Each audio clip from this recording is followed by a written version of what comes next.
Hey guys, Ray Russell back with this special bonus edition of the Wrestling Memory Grenade, and have no fear, this is just a bonus episode. We will still have another episode of the Grenade podcast coming later this week.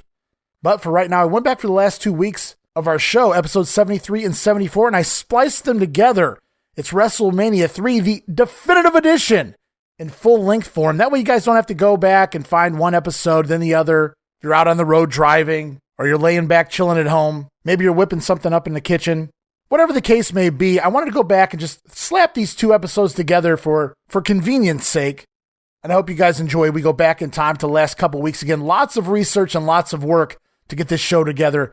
So for those interested, here it is. It's the special bonus edition of the Grenade. It's WrestleMania III yet again, the definitive edition in long form. And have no fear, episode 75 of the Grenade coming later this week.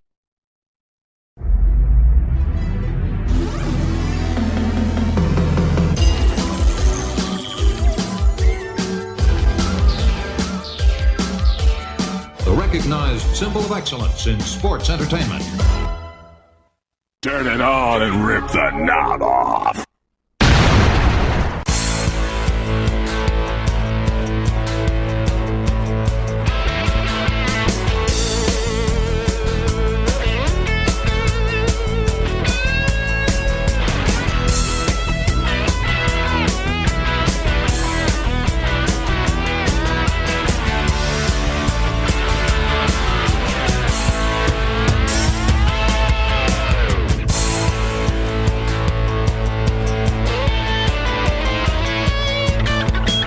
Hey guys, and welcome back to the Wrestling Memory Grenade, episode number 73, and it is time for the definitive edition of WrestleMania 3 here on the Grenade, and I am your host, Ray Russell, a very excited, a very pumped up Ray Russell here this week as we begin to talk WrestleMania 3. It's been a long time coming. It's been a long and winding road to WrestleMania, filled with twists and turns along the way. But we finally made it to the Silverdome, Pontiac, Michigan. It is the definitive edition of WrestleMania 3 in podcast form, and we're going to tackle every angle, every aspect of the event, both inside and outside the ring. We'll talk the storylines leading in, break down the matches themselves, the post-match altercations, a multitude of fun facts you may have never heard before. We'll look at Dave Meltzer's star ratings for the event and see if I agree on anything DeMeltz came up with here. I've also went back and skimmed various versions of the event, including the Coliseum video version, Peacock version as well, before watching my original live broadcast of the event in its entirety, pre-show included. Later on, we'll also talk the fallout of WrestleMania for both the WWF and other promoters as well, plus common misconceptions and false narratives others have put out there in the past. We'll discuss the layout of the referees on the show, financial figures, the payoffs. Playoffs? Don't talk about it. Playoffs? You kidding me? Playoffs? I just hope we can win a game. That's payoffs. Plus, we'll look at the talent, the superstars missing from WrestleMania, and so much more. I told you it was definitive, guys. All of that and sound bites galore. Before we get going any further, I want to wish you guys a very happy Turkey Week. Happy Thanksgiving Eve for those in the States today, or if you're listening to it on Thanksgiving, happy Thanksgiving as well. Again, to those here in the States. Gobble, gobble. And if you're not listening here in the States, or you're not listening on Thanksgiving, that's okay too. I hope you guys are having a great day wherever you are. A reminder, you can listen to the Wrestling Memory Grenade as part of the WrestleCopia Podcast Network on WrestleCopia.com. That's WrestleCopia.com. And everywhere your podcast streaming needs are met, from Apple to Spotify, Google Pod, Pocket Cast, Audible on Amazon, and beyond. And make sure you stop on over to our YouTube channel. You can find us there at youtube.com/wrestlinggrenade. Not only do I try and post timely videos that complement our projects here on the Grenade Show, but also other random goodies I might find from time to time as I continue to preserve my VHS collection by converting everything to digital. Subscribe now so you never miss a new video, dropping them each and every week. Also, don't forget to follow us on Twitter, if it still exists by the time this drops. I know there's been a lot of rumors going around lately with Elon Musk and Twitter.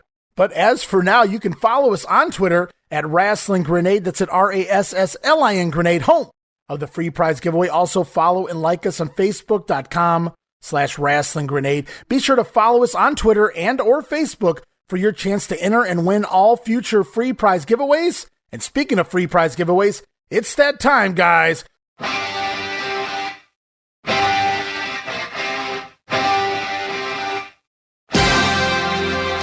To announce the winners of our current free prize giveaways. Current giveaways are special Ricky the Dragon Steamboat autographed 8x10 promo pick. Of course, the Dragon there is the Intercontinental Champion. And our second giveaway, the Honky Tonk Man, also an autographed promo pick of HTM as IC Champion.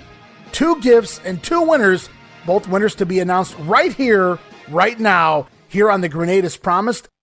And the winner of the Honky Tonk Man autographed 8x10 promo pick. Drum roll, please.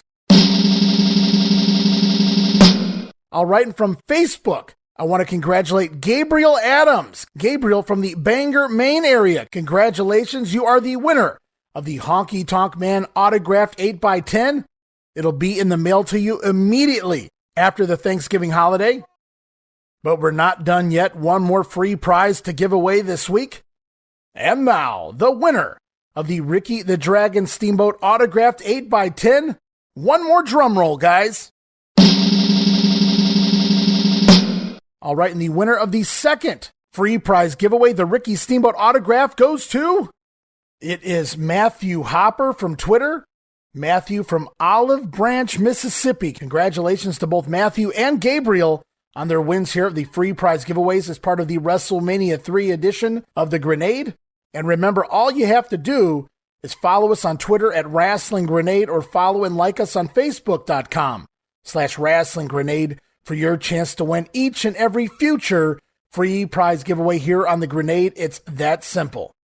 And now is absolutely a great time to become a patron, a WrestleCopia patron, that is, which you can find over at patreon.com/WrestleCopia. That's patreon.com/WrestleCopia. Multiple tiers to choose from.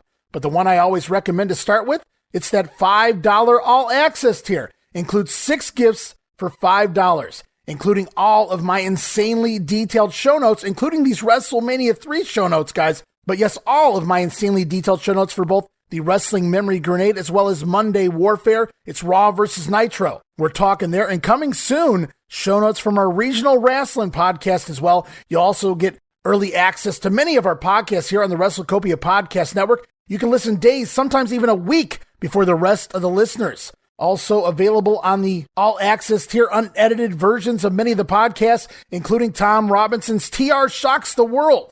Plus, yes, the Patreon-exclusive watch-along series covering many WWF and WCW pay-per-views, Coliseum videos, Saturday night's main events, Clash of the Champions, and more. But it doesn't end there. Recently added remastered versions of the earliest episodes of The Grenade covering the 1989 NWA project.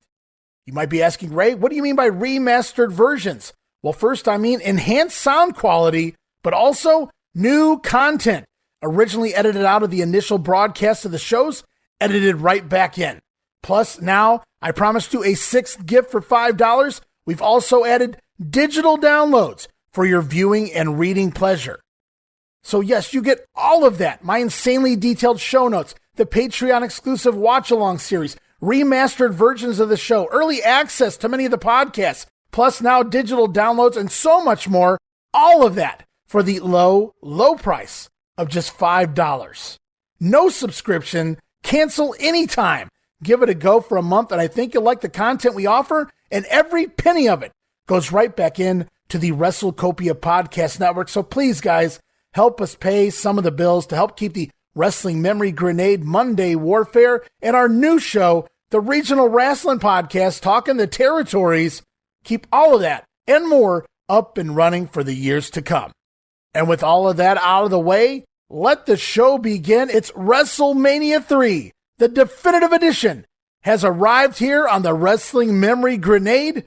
And we get moving right away. We're going to take a brief look here at the pre-show. And to my knowledge, off the top of my head, this is the first time the WWF has tried a 30-minute countdown show hyping the big pay-per-view. And our host for this one, a fairly new Craig DeGeorge, introduces the pre-show as we kick things off right away with highlights from both WrestleManias 1 and 2. Lots of highlights from the big matches on those cards. Then it's off to Mean Gene Okerlund with a special WrestleMania report before we go to footage of the Hulk Hogan and Andre the Giant contract signing, which takes us back to Craig DeGeorge, who asks the big question: who will win the match between WWF Champion Hulk Hogan and Andre the Giant at WrestleMania? Well, who better to ask than the wrestlers themselves? We're going to hear from several of the WWF superstars who they think will win the big main event match at WrestleMania. Stay tuned and we'll talk about it on the other side. The question, who will win and why? My thoughts, Andre or Hogan? I'm telling you something. I'm going to pick Hogan. You know why? Because fear makes adrenaline run. And Hogan, if you're not scared of this big man, you're a fool. Right now, I can't believe the direction that Andre the Giant has taken. Bobby Heenan, the manager. Even though with Heenan along ringside, I've got to take the edge and give it to our champion, Hulk Hogan. Well, you know they say a wise man rush in while a fool should stand back and wait. Now, Andre the Giant versus Hulk Hogan, I got to talk to the boys on the block, but I put my money on a sure place. What a night it's gonna be when the big Hawk brother, when he take on Andre the Giant. Well, I'm telling you one thing, Andre, you better shoot your best shot because the Hawk is Hawk brother. I'm going with the Hawk brother because he is number one. He is the world champion. When are you gonna put that on you? Brian, the biggest question in 1987, who's going to win WrestleMania 3, Hulk Hogan or Andre the Giant? Well, you know, a lot of people out there consider Hulk Hogan the underdog. Well, I got to go with Hulk Hogan because I know he's got the American pride, he's got the spirit, he's got the intestinal fortitude, and he's got the desire, and he's got something to stand up for, and that's America. Well, can you believe it, Tom? In the same ring at the same time, Hulk Hogan against Andre the Giant. You know, my prediction, even though it's very hard to predict, I am going to go with Hulk Hogan because he's a friend of mine. Wait a minute. How can you go with Hulk Hogan? The man's been unbeaten for a decade and a half, 15 years. Andre the Giant, that's right. WrestleMania 3, Hulk Hogan, Andre the Giant, the two biggest critters on God's green earth. I don't know why Andre sided up with that doggone Bobby Heenan. Hulk, you're my buddy. I got a vote for you. I'm gonna pay to get a seat for this. Who's gonna be the real giant? Andre's the real giant because he was manufactured in somebody's basement. Hulk Hogan, you met your match. Believe it or not, your 200-pound head stands through an hourglass. Those are the last days of your life. Well, you know something, Hitman? Hulk thinks he's such a big shot. Well, nobody knows better than the Hitman the Anvil, because we've been against Andre the Giant in WrestleMania 2. Yeah, and he is one bad dude. Yeah. I think you've met your match. Our foundation felt the wrath of the Giant. You're in trouble, baby. This is it, Hulk Hogan. This is it for you, big boy. You're going to get just what you deserve. You're going to get beat. Andre the Giant, WrestleMania 3. He's going to be the next world champion. You'll never stab anybody else in the back like you did me. WrestleMania 3. The main event. Hulk Hogan versus Andre the Giant. Personally, I think it should be Butch Reed versus Hulk Hogan. But Hulk Hogan, I hope the Giant just squashes you like a grape, boy. Okay, Butch, but remember, Hulk Hogan is one tough vine. All right, we heard from the likes of Jake the Snake Roberts, Ricky Steamboat, the Junkyard Dog, Coco Beware, the Killer Bees, Hillbilly Jim, all picking Hulk Hogan. No shocker there. Then we get to the Can-Am connection. Rick Martel, he goes Hulk Hogan, but Tom Zink, he picks Andre the Giant. I like the differential there between the two Can-Ams, but that right there, that should have been the red flag for Rick Martel as far as having Tom Zink as a partner. Now on the other end, again, no shocker, guys like the Hart Foundation, the Honky Tonk Man, Natural, Butch Reed, all picking Andre the Giant. I love how Butch Reed said, well, it should be me in the main event against Hulk Hogan. But yes, to no surprise, all of the heels picking Andre to win the big match. The pre-show continues on as we get promos from all of the celebrities that will be part of WrestleMania. Then we go off to a Randy Savage, Ricky Steamboat feud recap video. And as I was forced to watch this again, they go back to Saturday night's main event back in January, when Ricky Steamboat first returns from the larynx injury. If you remember during the match, Randy Savage tries to leave ringside only for the Dragon's music to hit and Ricky Steamboat to make his return. And I had to laugh here because Jesse Ventura on commentary, his response to the Dragon returning with music in the middle of a match, he says something along the lines of, "You're telling me this wasn't planned? Somebody just happened to play the music?" Oh, Jesse, pointing out the obvious that we choose to ignore today, but I tend to agree with the body. Just found that funny there. We also go back in time to see Danny Davis is suspended for life as referee, only to be hired as a wrestler by Jimmy Hart. We go back and look at a few clips leading up to the Hart Foundation Davis versus Bulldogs and Tito Santana matchup, as well as feud clips, feud highlights of Adrian Adonis versus Roddy Piper, a clip of Roddy Piper announcing his retirement from the ring, and that quickly wraps up the pre-show, but not before we get one quick, short, hard sell from Hulk Hogan promoting everyone at home to call their local cable company right now and order WrestleMania 3. For all my cable TV Hulkamaniacs, make sure you order now for March 29th, WrestleMania 3. What you gonna do when the pythons run wild on you?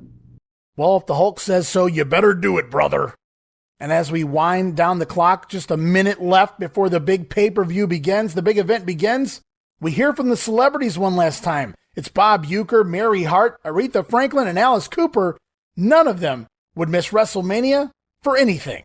All right, all the matches, the excitement, the celebrities. WrestleMania 3 is coming. It's bigger, better, and better. Sunday afternoon, March the 29th. Now, if you can't make it to the Pontiac Silverdome, you don't have to worry. You can catch all the action right here, live on your cable system. So order now. Don't wait and get shut out.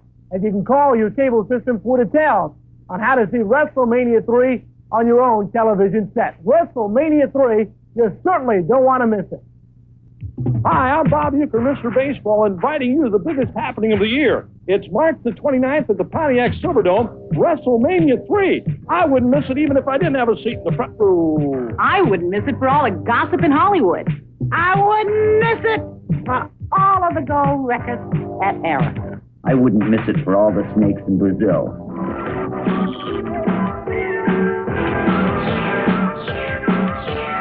The recognized symbol of excellence in sports entertainment. All right, and Bob Uecker going to be there in the front row, obviously, referencing his Miller Lite commercials. Mary Hart wouldn't miss it for all of the gossip in Hollywood. Meanwhile, Aretha says she wouldn't miss it for all the gold records at Arista. Alice Cooper, a little less clever, he wouldn't miss it for all the snakes in Brazil.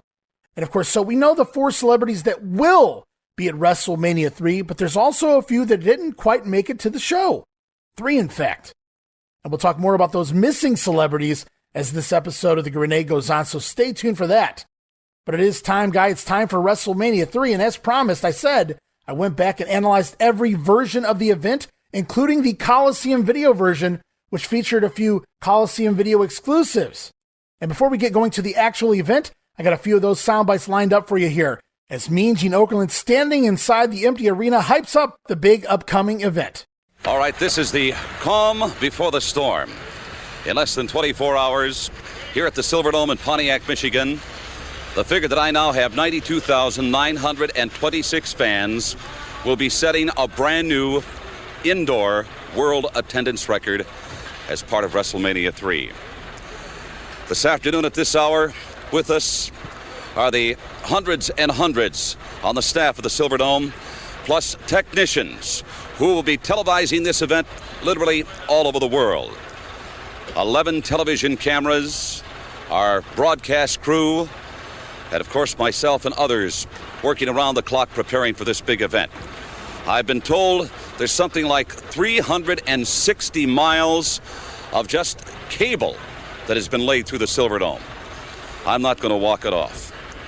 But I can tell you this, when this place is packed, and the efforts of all of the promoters and all of the great athletes who have been gathered under one roof for this phenomenal extravaganza, when all of those efforts come to fruition, and it all finally pops here, when Aretha Franklin kicks it off with America the Beautiful, you will know that the fruits of the labor are being reaped in the greatest sporting extravaganza of all time. All right, Mean Gene sounds ready, but we're not done yet. Another Coliseum video exclusive here. It's Gorilla Monsoon standing by with Lord Alfred Hayes high atop the Silverdome. Looks like they're standing where Jesse and Gorilla will call the commentary later on. You can see the fans actually filing in behind them, so this wasn't recorded too long before WrestleMania actually began. Here's Gorilla Monsoon and his lordship. Hello, everyone, and welcome to the broadcast booth here in the Silverdome, Pontiac, Michigan. I'm Gorilla Monsoon, along with his lordship, Alfred Hayes, and we're getting set. The preparations are underway for WrestleMania III, the greatest sporting event ever to go down in the annals of sporting history. Lord Alfred, you and I were both privileged enough to be part of WrestleMania I, WrestleMania II, and now WrestleMania III. What does it take to put this all together? Well, I believe it actually started with WrestleMania I. I mean, that took a tremendous effort to put that together. That came from Madison Square Gardens. Absolutely. We moved on to WrestleMania II, which came from 3 different venues. 3 outstanding locations: Nassau Coliseum, the Rosemont Horizon in Chicago, and the Los Angeles Coliseum. Yes, I was out in Los Angeles. You were in Chicago, and I think that is where one of the biggest shocks took place. History was made. It really was, because that is where the tag team title changed places. The British Bulldogs won that. They hung on to it for a while, and now there's another epic struggle going on to try and regain that title, but there are more and more teams competing. Very good teams. Absolutely. The matches that are going to go on here, 12 great matches in just a matter of a few hours, will certainly go down in the annals of wrestling history as some of the greatest matches ever put together, including, of course, the giant confrontation between world's heavyweight champion Hulk Hogan and Andre the Giant, now under the tutelage of Bobby the Brain Heenan. You know, it's hard to keep track of some of these great events as they go down year after year, but one of the best ways is with home videotapes. Definitely. I think home video is something that everybody will be able to look back in years and say, I was there, or I do have a memory of this, because just look at this, and what a tape this is going to be. My word. History will be made, and you can be a part of it. We'll be back in just a moment. All right, I'm just happy to know that Alfred Hayes was in attendance for this event. He deserved it. And while he doesn't actually appear on the WrestleMania pay-per-view, happy to see Hayes here having a good time. And all right, guys, one final Coliseum video exclusive before we get to the big event. Craig DeGeorge standing by with the manager of the challenger to Hulk Hogan's WWF Championship belt. Yes, I'm talking about the manager of Andre the Giant, Craig DeGeorge, with Bobby the Brain Heenan. All right, Bobby Heenan, you know about this great WrestleMania 3 quarters. Everybody does. Top to bottom, you could probably make an argument that there are 12 main eventers, but 3 of them that particularly stand out happen to revolve around you. Hercules against Billy Jack, handsome Harley Race going up against the Junkyard Dog, and of course, Andre the Giant and Hulk Hogan. And people are saying that perhaps everything in WrestleMania 3, the biggies, revolve around you. Well, that's correct, and I'm glad this is being done for Coliseum Video, because I want everybody to have documented proof. I want everybody to own this and keep this in their homes for the rest of their lives, pass it down through the generations that I am the man who orchestrated everything. And you're going to know in a few short hours that I'm also the man that's going to be managing the heavyweight champion of the world, Andre the Giant. I'm also the man that you're going to know is going to be managing the most powerful man in wrestling, Hercules. I'm also managed the king of professional wrestling, Harley Race. And yes, pal, you're right. This all revolves around me. Could I ask you one question? Go ahead, you're getting paid for it. Hey, what if it doesn't work out? So you think like a loser. I don't. It's going to work out. Run it on your TV sets day in and day in and day in, and nighttime too. You're going to see that the brain was right. I got things to do. All right, and that was the first time we've heard from Bobby Heenan here today, but it won't be the last. And very smart of Vince and company. This event was centralized, guys, wisely and purposely within 1 day's driving distance to well more than half of the United States and much of the WWF Canadian market as well. Blacked out locally in the Michigan and even parts of the Southern Ontario area. So it was blacked out locally live on pay-per-view to force people to come to the event or wait until a later date to order the replay on their cable systems. And I want to clarify before we get going with the show, this is not a watch-along, although a watch-along will be available very soon over on patreon.com/WrestleCopia as part of that all-access tier we were talking about earlier. No, in this instance, we're going to break the show down in long form. And with that, we're about to count you down because it's time to talk all things WrestleMania. Yes, here it is, guys. It's the definitive edition of WrestleMania 3. Bigger, better, badder. In 5, 4, 3, 2, 1, let's go.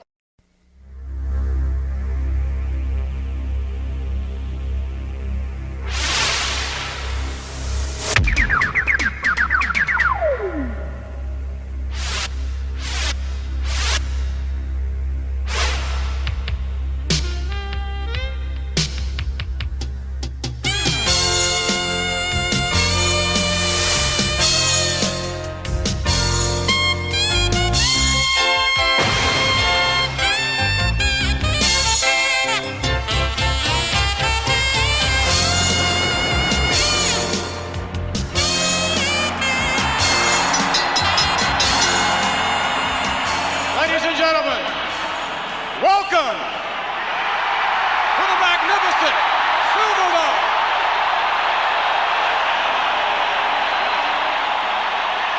And welcome to WrestleMania 3.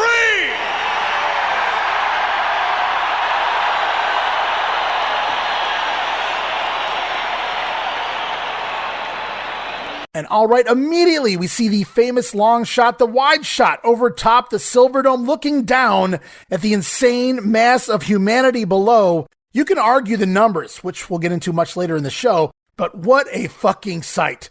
Goosebumps, seeing it right now on my computer screen, one of the most iconic shots in professional wrestling history. And standing by in the ring, it's only appropriate that the man who made this all possible, the owner of the World Wrestling Federation, Vince McMahon, welcoming us to WrestleMania 3.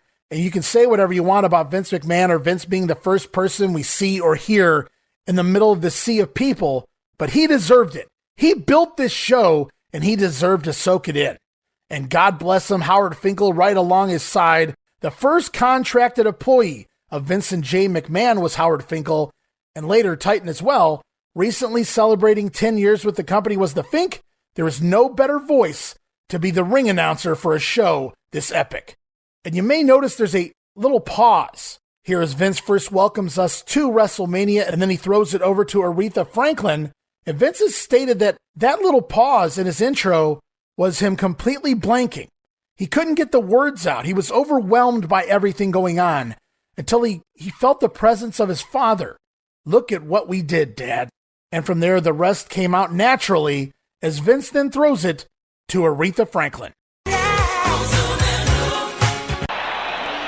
And now, here to sing America the Beautiful, the Queen of Soul, Miss Aretha Franklin!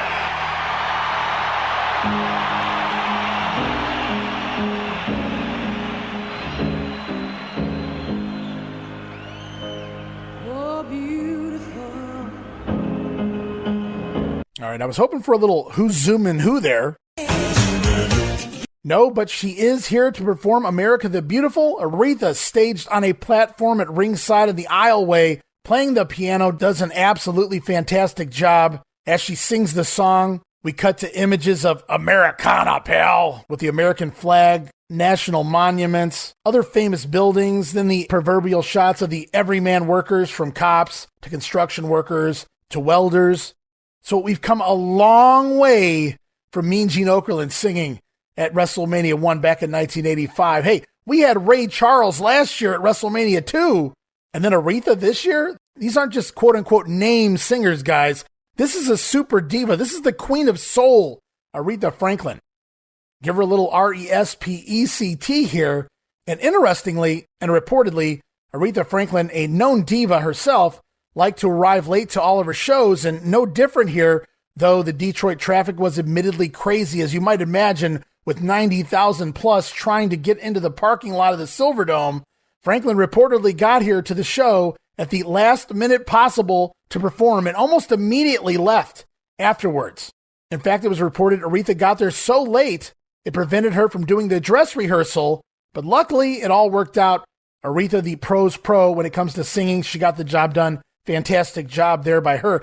I should note, and I'm sure we'll have a soundbite of this on our April 87 edition of The Grenade, but on primetime, Gorilla Monsoon also sort of buries Aretha Franklin, stating the celebrities were great at WrestleMania except Aretha. She left a lot to be desired, said Monsoon, but that he'd get into it at a later time, which he never really does.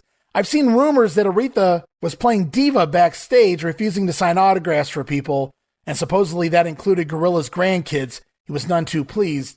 But you can't win them all. Great job here tonight by the rest of the celebrities, which we'll get to in just a little bit.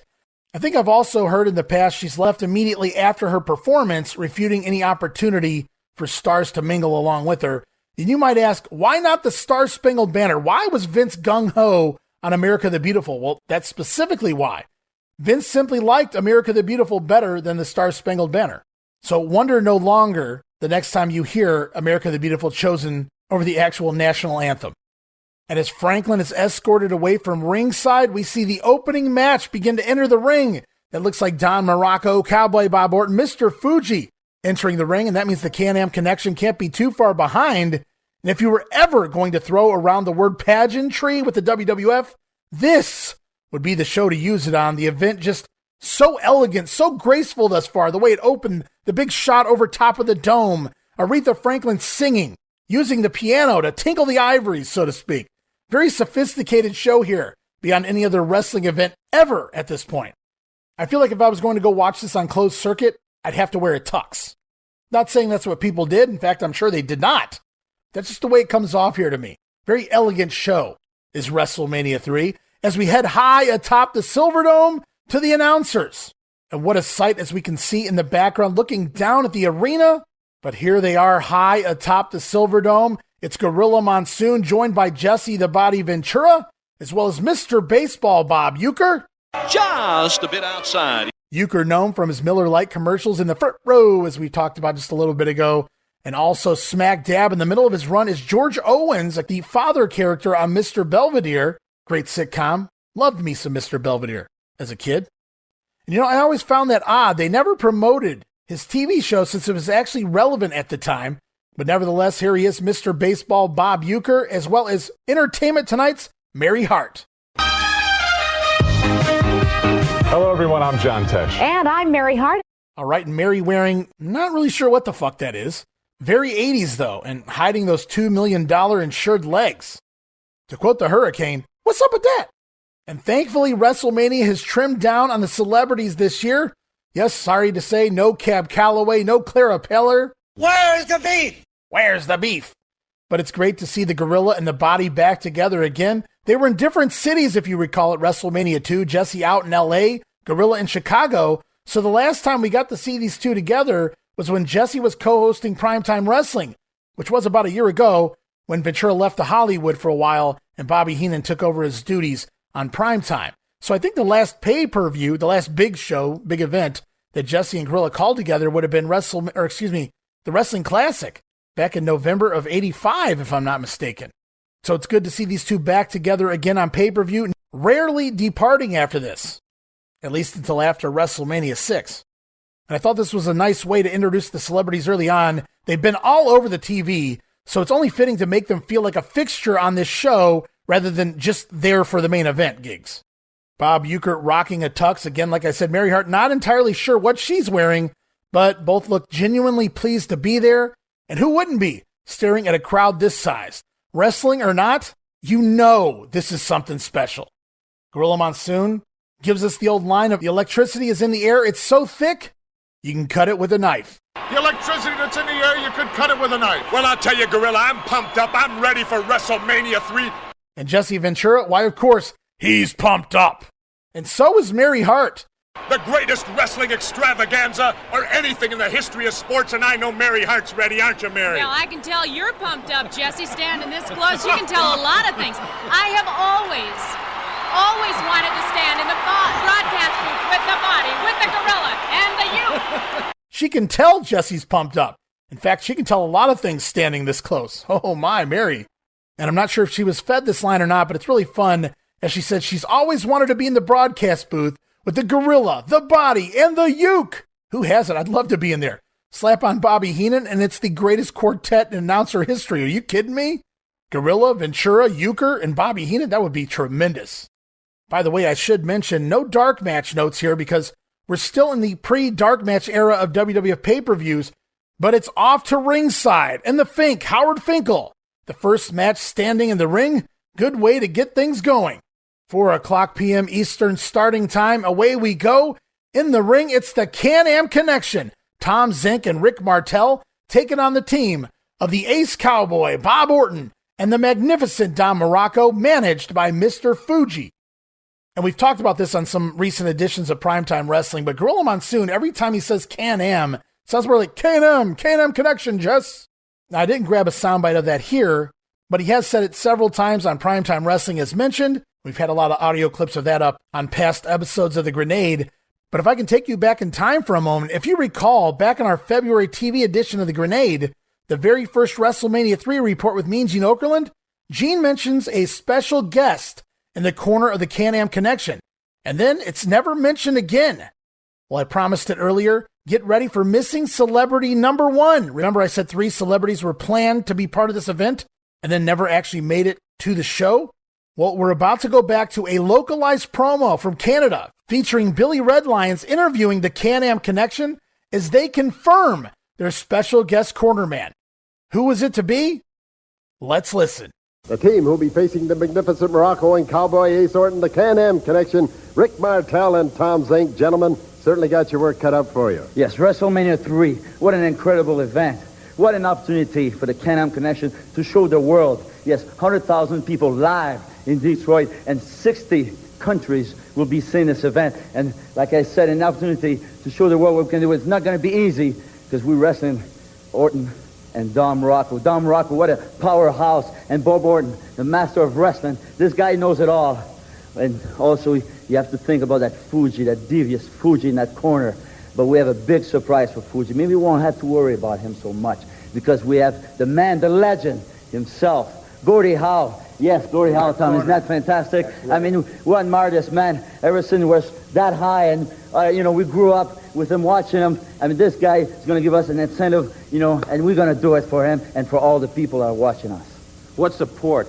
Pontiac, Michigan, the Silverdome, and Gordie Howe in our corner. A dream come true. I can't believe it. WrestleMania, we're going to be glad to be a part of it. So it's finally been uncovered. It was originally supposed to be hockey legend and Detroit Red Wings own Gordie Howe in the corner of the Can-Am Connection here. Can you just imagine him checking Fuji up against the apron? The original goon of the WWF would have been Gordie Howe here at WrestleMania 3. Not sure what happened with this. Obviously, it fell through, but it was quickly dropped on TV after this one mention. And again, this was a Calgary-based localized promo. Would have been something to see Gordie Howe ringside, of course, a former Detroit Red Wing. And we're here in Pontiac, Michigan at the Silverdome, so I'm sure the fans would have loved that one. Now, as for this match, I thought it was a great choice for an opener with the flashy Can-Am Connection against the established veterans, the Tank and the Technician, as they call themselves.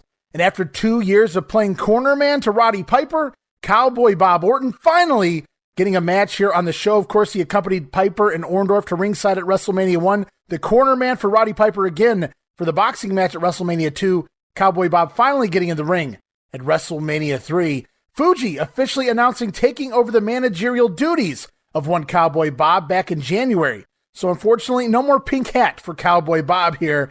And also, no more cast either, for that matter. Now, if you're looking for a backstory to this match, these two teams had a match on TV back in January. They wound up going to a double disqualification there, though it's really never been mentioned since that show. So while these two teams haven't been feuding per se, we've heard a few promos from the heels talking about their aggressiveness and experience and how it will trump the pretty boys. At least that's how they look at the Can-Am Connection. And the Can-Ams here sold as up-and-coming youngsters, so ignore the fact that Rick Martel has been wrestling for just about as long as Bob Orton and Dom Muraco. Not to mention Martel, a former 2-time WWF Tag Team Champion with Tony Garea, and also a former AWA World Heavyweight Champion, for that matter. But it's all good. Opening bell sounds, and we kick it off with Muraco and Martel in the ring. The Magnificent One sporting a taped-up thigh, so he might be working with an injury here. Muraco tries to win early with the power, but gets surprised by a Martel tackle, sending the Magnificent One off his feet. Embarrassed, Muraco comes rushing in and attacking Rick Martel down, but Martel right back up with an up and over in the corner and a hip toss, followed by a Hurricane Rana of sorts. Martel didn't really get up around the head of Muraco, but rather under his arms, but they covered it up nicely here. Martel with a takeover Rana for a 2 count, and the crowd is eating this up. Finally, Tom Zink tagged in a double monkey flip by the Can-Ams on Muraco. Orton rushes in to save his partner, but runs right into a double hip toss as well from the Can-Am Connection. They are on fire here. And the heels bail to the outside to talk things over with manager Mr. Fuji. And then back inside, Zink and Orton now in the ring. But the Cowboy finds himself in the wrong corner quickly and gets it from both members of the Can-Am Connection. From there back to center ring, Zink and Orton exchange full Nelson reversals, which can't make Haynes or Hercules very happy. But it's all to set up Zink ducking as Muraco rushes in. Zink ducks out of the way, Muraco nailing his own partner. That's right, the Magnificent One decks Cowboy Bob Orton, and the heels just can't seem to get the upper hand in this one. From there, Muraco tags back in, sending Zink into the ropes, who catches a knee to his back from Orton on the apron as referee Joey Morella stares directly at it. then has to pretend like he didn't see it, and even questions Fuji. Hey, what happened there? Did you do something, Fuji? Morello looking right at Orton when he lowered the boom into the back of Tom Zink. Nevertheless, the heels finally take over, Zink stumbling into a swinging neckbreaker from the magnificent Muraco. Then Orton tags in off the middle rope with a forearm drop where his cast used to be. Might have put him away had he had the cast on there. It's at this point in the match, Gorilla Monsoon refers to Orton as the excellence of execution. You heard me right. Orton was actually the first man to receive that title from Gorilla Monsoon, but he won't be the last. Not even tonight. Back to the action, Orton and Zink crashed into each other, cracking heads down on the ground, both men colliding and down to the mat, which makes it a perfect time to get a wide shot, an over-the-shoulder shot of Gorilla Monsoon and Jesse Ventura high atop the Silverdome. Really cool look. As we see hot tags to both Don Muraco and Rick Martel in the ring. Martel in, and as you might guess, a house of fire here. As he whips Muraco upside down to the corner, Muraco does the flare flip over to the apron. Then Tom Zink rushes in, bringing Muraco over the top rope back into the ring the hard way. As we see a four-way melee breakdown. All four men in the ring. The heels try to whip the Can-Am Connection into one another, but the Can-Ams with a double reversal, seeing Muraco accidentally backdropping his own partner Orton. Then the Can-Ams with a double drop kick on Muraco. Tom Zink back up and drop kicks Orton through the ropes to the outside, leaving Muraco in the ring with both Can-Am Connection. Muraco reverses a whip off the ropes by Martel, sending Martel off the ropes. Martel coming back with an attempted crossbody, but it's caught by Muraco. However, Tom Zink behind Muraco in a schoolboy fashion on all fours. Muraco trips backwards over top of Tom Zink. Rick Martel landing on top of the magnificent one. 1, 2, 3. The Can-Am Connection will score the win, and Cowboy Bob just a second too late to stop the fall. And the crowd erupts as the Can-Am Connection picks up the win here. The heels in disbelief. They can't believe it.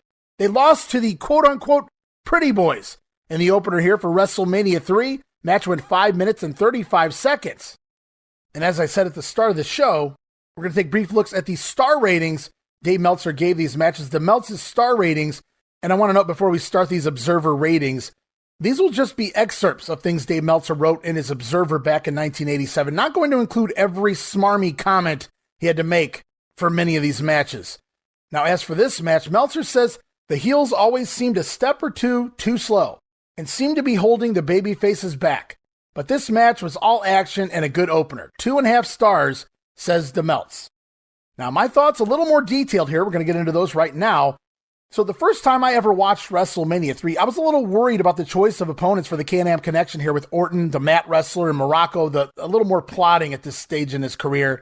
Don could still go when he wanted to, and I was glad this is one of those times. I was pleasantly surprised as everyone came to work here tonight. Nicely paced opener here with the quote-unquote next tag team champions going over strong to a very big pop by the crowd, mind you, getting the crowd hyped up with an exciting babyface win to open up the show. And I kind of look at this match like the WWF itself at this time here in 1987. It's the old guard of Orton and Muraco, the old New York style, competing with the flashier modern day style, the modern day product that was picking up in other territories. I liken that to the Can-Am Connection and their offense here. It's a good representation of the WWF here, as WrestleMania 3 is essentially the point where we really begin to look at the company differently. It's gone from that old pro wrestling style now to very much sports entertainment. And I never realized until now how little offense the heels had here. But as the grizzled vets, I thought they did a good job of making the next big things look great here. And I do guess we could have seen a little more on the offense by the heels in this match, but other than that, this is everything an opener should be. Kudos to both Orton and Muraco, who worked hard here, showed their strengths in the match, and were mostly where they needed to be when it was time for a spot to go down. I'd say Muraco and Orton were showing their age here, as they were slower than they used to be, but then I realized their ages are 37 and 38. Nevertheless, they squeezed a lot into 5.5 minutes of action, fast, hot. The babies go over everything you'd want in an opener. DeMeltz gave it 2.5 stars. I'm going to go right around the same. I gave it 2 3/4. And as you guys know by now, I don't normally do star ratings, but for this specific show, I broke down and did it more or less really just to compare what I thought to what Dave Meltzer was rating these things back 35 years ago. But the show goes on. We continue on as we prepare for match number 2 of the night, 2 of 12.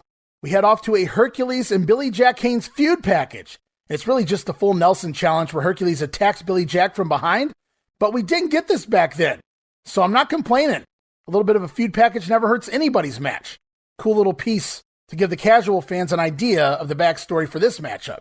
As we head off now, Mean Gene Okerlund standing by with Bobby the Brain Heenan and his man, the Mighty Hercules. One of the matches in WrestleMania 3 that I personally am going to be watching with special interest pits Billy Jack Haynes. Billy Jerk. Billy Jack Haynes in his full Nelson against this man, the Mighty Hercules. You know, it's the same old story, and it's just like thousands of years ago when I took these chains and I pulled down the pillars of Rome, and just like I made Atlas and Samson cower at my feet, Billy Jack Haynes, you're gonna feel the fear, you're gonna feel the wrath. We're gonna find out who the true master of the full Nelson is right here in the Pontiac Silverdome. And get it right, it is Billy Jerk Haynes. For the record, it is Billy Jack Haynes. Wow, so I first thought, wow, we get a video package for this match and a promo here from Hercules trying to put something into this match and this feud. I love it.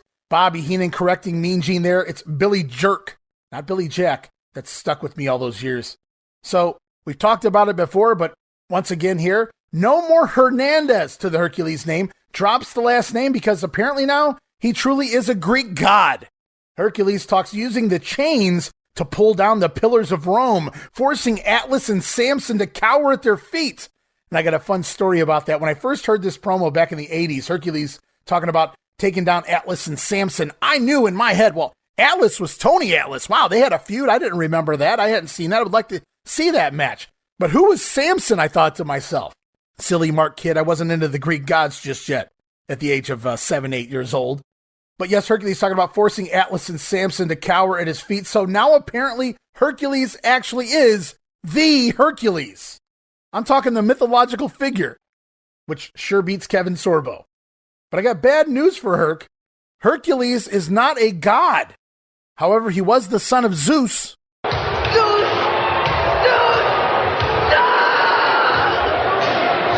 Not that Zeus. One thing's for certain, one thing Hercules promises at the end of the night, at the end of this match, we're going to find out who the true master of the full Nelson is. And a sidebar here on the Hercules character. I mentioned it last week, but he's evolved so much under Bobby Heenan, a great call changing managers for Hercules. Before this, Hercules just a forgotten mid-card guy. Freddie Blassie really wasn't helping anyone by 1986. And no disrespect to the legend who is Classy Freddie Blassie, but I felt like he was aging out of his job. It was time for him to go when Slick took over. Now, as for Slick just didn't really gel well with the Hercules character. They didn't do a whole lot here. Maybe later on they worked better as Power and Glory, but I really didn't feel like it was either man's fault. Slick just inherited Hercules from Blassie, and they made the switch quickly over to Bobby Heenan from there. And since Hercules has been with Heenan, he's been profiled in multiple Saturday night's main events, including a match against the WWF champion Hulk Hogan, then winning the recent March edition's Battle Royal, not to mention this fun upper mid-card feud here between the two powerhouses, Hercules and Billy Jack Haynes, Bobby. And I say this every year, along with Rick Martel, Hercules for the WWE Hall of Fame. Now we cut away from the Hercules promo, we head back to ringside, and there they are. Ah, yes. I would be remiss if I didn't mention those lovely, beautiful wrestling ring-shaped carts, bringing the wrestlers to and from the ring. We didn't get to see these carts in the first match, but this WrestleMania marks the debut of those lovely ring carts. Now, based on my view, these carts look like what they call scissor cart-like vehicles with mini wrestling rings placed on top to drive the wrestlers to and from the ring. Pretty cool visual, pretty clever for the time. Not sure who designed them, but really cool stuff. And with an arena this large, it made sense to give them an elevated platform to enter on so the fans could see them, but also it aided in the long walk to and from the ring, speeding the entrances and exits up quite a bit, which they really needed here. So very smart. Could they have just stuck the wrestlers in the back of a golf cart a la Jim Crockett Promotions and drove them out to the ring? Sure, they could have. But we go back to that whole elegant thing I was talking about at the beginning of the show. Everything done with class here at WrestleMania 3. And we'd see these carts again. They'd bust them back out at WrestleMania 6.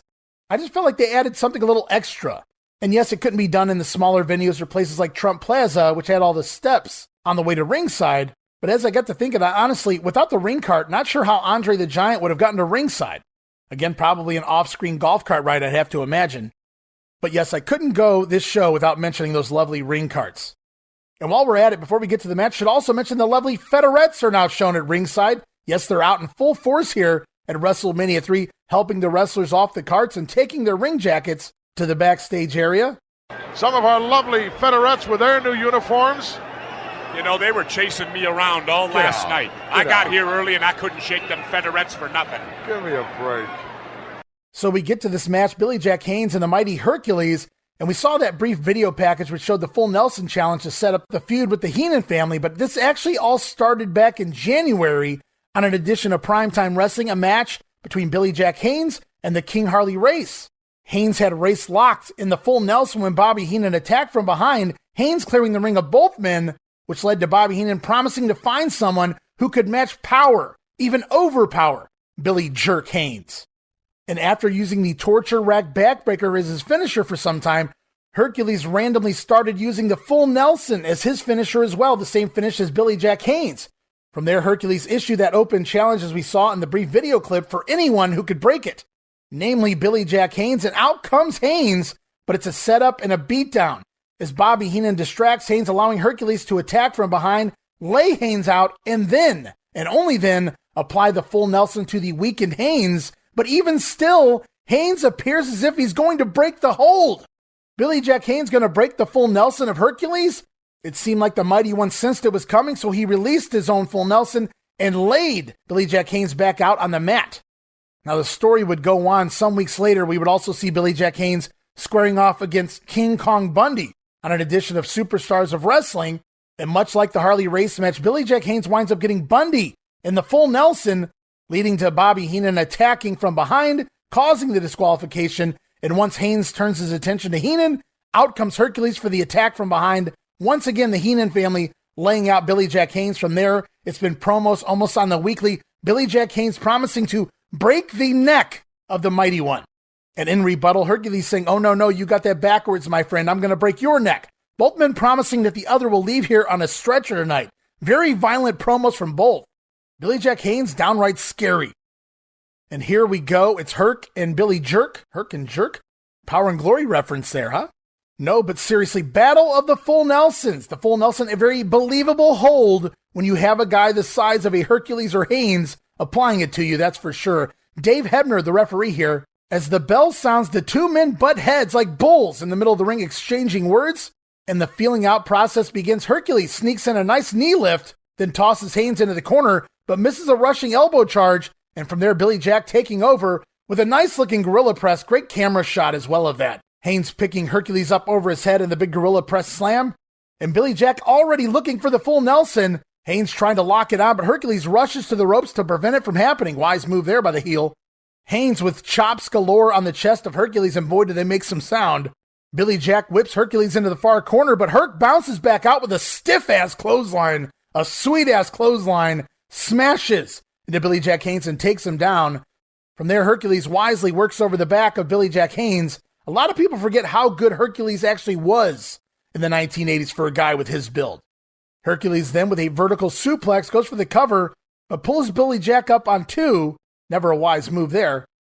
As Haynes begins to fight back, he tries for his own suplex, but he can't get Herc up because his back is hurt, guys. Great psychology by the two men. And Hercules back on the offense, continuing to work the back of Haynes. A nice backbreaker, and hits a press slam of his own, taking Haynes down to the match. Hercules then looking for the full Nelson. And he locks it on. He has the hold applied. Hercules has the full Nelson on Billy Jack Haynes, but as Gorilla Monsoon points out 50 times, it appears Hercules has failed to lock his fingers. He's got him right in the right position. He's got it. He's got it on. I don't know if the fingers are locked. He's hooked it. He's got it in pretty deep, Gorilla. He might have a handful of hair as well. No, look at that, Jess. The fingers are not locked. Well, that's the only thing saving Billy Jack right now. Couldn't lock those fingers, just holding onto the hair right now. Look at Heenan. He's saying, get those arms up, get those fingers locked. He definitely has to get the hands up higher on the head. He's got to get those fingers locked. There, he's going for it. He's trying to do it. Still not there. Look at 4 or 5 inches between. But yet, look at, he's still taking Billy Jack out. Well, he's cutting the flow of blood to the brain, even with that kind of a hold. Now, what does that mean? That means the hold is not completely applied. The full force of the hold is not applied. However, a man the strength of Hercules still forces Haynes down to his knees. His hand is dropped twice, but the referee raises it a third time. But Billy Jack slowly begins to fight his way back up to his feet, and Haynes keeping his hands in the air as he finally begins to power his way out of the full Nelson hold. And as Billy Jack finally begins to break the hold, Hercules releases and clobbers him from behind in the back of the head. Both men back to their feet, but we wind up with a double clothesline, taking both men out of the match for the moment. But it's Billy Jack Haynes who is back up first and takes over control. Billy Jack delivers a series of clotheslines before coming off the middle rope with the old Lawler fist drop. Haynes looking to deliver another maneuver. He doesn't know what to do. Billy Jack runs the ropes and a leg drop. Oh no, you can't do that, brother. Billy Jack drops the big leg across Hercules, but instead of going for the cover, Haynes looking for his own full Nelson here. As Billy Jack locks it on. Now it's Haynes with the full Nelson on the mighty Hercules. As Hercules staggers to the ropes, both men fall through the ropes out to the floor, forcing Billy Jack to release the hold. But it doesn't take long. Billy Jack reapplies the full Nelson on the floor. Now that don't make much sense. As Haynes has the full Nelson locked on the outside, out of nowhere, a giant pile of saliva spews out of his mouth all across the back of Hercules. That's just nasty. Oh, that's nasty. Nevertheless, Haynes won't release the hold, and both men wind up getting counted out of the ring in 7 minutes and 52 seconds. No winner here. A double countout is this matchup between Hercules and Billy Jack Haynes, but the action isn't over yet. Oh, not by a long shot. Post-match, immediately after the countout, Bobby Heenan from behind with a knee into the back of Billy Jack Haynes, forcing him to release the full Nelson on Hercules. Haynes begins to lay chase to Bobby Heenan around ringside and into the ring, Bobby getting the attention of Billy Jack Haynes, while Hercules from behind sneaks in, wrapping the big chain around his hand, smashing Billy Jack with a fistful of steel. Down goes Haynes, and the blade comes out clearly visibly. You can see Billy Jack begin to take to blading that forehead, but Hercules not done yet, smashing Billy Jack a total of 4 times with the chain wrapped around his fist right into the forehead of Haynes. Really good bumps here by Billy Jack as well. Loved his slow motion falls to the mat, and yes, indeed, Billy Jack Haynes busted wide open. Nothing like some color in the second of 12 matches. Hey, guys? Then adding insult to injury as if he hadn't done enough, Hercules slapping on that patented full Nelson after the match and then tossing the bloody Haynes down to the mat. To which Jesse Ventura quips, "Look at the blood just spewing out of the forehead of Billy Jack Haynes." You know what they call that, Gorilla? That's called winning the battle. Not necessarily the war, but he definitely won the battle. Ah, yes, that's not necessarily winning the war, but that is definitely winning the battle here tonight. Hercules laying out Billy Jack Haynes. A double countout leads to Hercules bloodying up his opponent. Good stuff, and the feud will obviously continue from here. We go and we look at DeMeltz's star ratings for this match. Dave had this to say. He said the match started off at a good pace for about the first 4 minutes. He says that Hercules really looks unhealthy and got a little tired at that point. Good match, but Hernandez is looking kind of stiff. Dave gave this one 2 3/4 stars. Now, as for my thoughts on the match, I thought these two big guys that could really actually move and actually get things done in the ring. So rather than your usual slow and plodding strongman match, these guys gave us a lot here to be excited about. From the headbutting showdown to kick things off to the feats of strength, the big gorilla press slams, the wicked clothesline delivered by Hercules at one point. Just really impressive stuff throughout most of this match. These guys like to work with each other as well, and it really showed here. And this is just my opinion. I'm just guessing here. Billy Jack likely wasn't supposed to lose the full Nelson when they tumbled through the ropes to the floor, which would make more sense than reapplying the hold when you landed on the outside. So I felt the finish was a little screwy. Why reapply the hold outside the ring? But the angle after the match and the blood works totally made up for all of that, at least for me. Meltzer gave this thing 2 3/4 stars. I'm going to go right on with him. I'm going to say 2 3/4 stars as well. And the post-match shenanigans there really aided to that. As we move on, well, this has got to be somebody's favorite match, guys. It's time for the 6-man mixed tag team match with the big guys and the little guys, as they say, as we're off to Mean Gene Okerlund standing by with King Kong Bundy. And along with Bundy, it's Little Tokyo and Lord Littlebrook. All right, King Kong Bundy, I've been told that big trouble comes in little packages. Well, you know, once again, Oakland, you have to be corrected, because big trouble comes in 450-pound packages like King Kong Bundy. You know, Hillbilly Jim, I want you most of all, but if those other two midgets get in my way, I'll squash all three of you right in the middle of the ring. They'll have to pick you three up with a bladder. All right, and Bundy says he has no problem squashing the midgets, which seems to disturb his own partners. A little foreshadowing here. As we're back to Mean Gene, this time he's standing by Hillbilly Jim, Little Beaver, and the Haiti Kid. Little Beaver, the Haiti Kid, and Hillbilly Jim going against King Kong Bundy and company here in WrestleMania 3. We sure are, and I'll tell you something. I'm mighty concerned here today, Gene, because, you know, I'm not really worried about myself in this match here because I know how King Kong Bundy is, and I believe I can take whatever he dishes out. But I'm worried about my little buddies here, and I'm here to tell you, and I'm telling everybody, and you two guys, I'm going to do my doggest to make sure everything's okay with you little fellas. All right, I thank you very much, Hillbilly Jim. A very unusual tag team bout indeed. 6-man. Hillbilly Jim and his two midget partners going against King Kong Bundy and his two midget partners. All right, and Hillbilly Jim with his quote-unquote little buddies here promised to do his doggest to make sure nothing happens to his midget partners. And if doing your doggest means nothing at all, Hillbilly wasn't lying. And Hillbilly scooping his buddies up, one in each arm, as if they're not adult men. Come on, Hillbilly, do better. And we're off to the ring for the big match, or the little match, or well, whatever. We're off to the ring for mixed tag team action. It's Hillbilly Jim, Little Beaver, and the Haiti Kid taking on the trio of King Kong Bundy, Lord Littlebrook, and Little Tokyo. No feud here, no backstory here, just a novelty match. Seems like every stadium event required a midget match to, quote-unquote, showcase the variety. And it's quite the variety of international flavor here, a true hodgepodge. As you look around the ring, we have an Englishman, a Japanese, a Native American, a Haitian, a hillbilly, and Joyzy.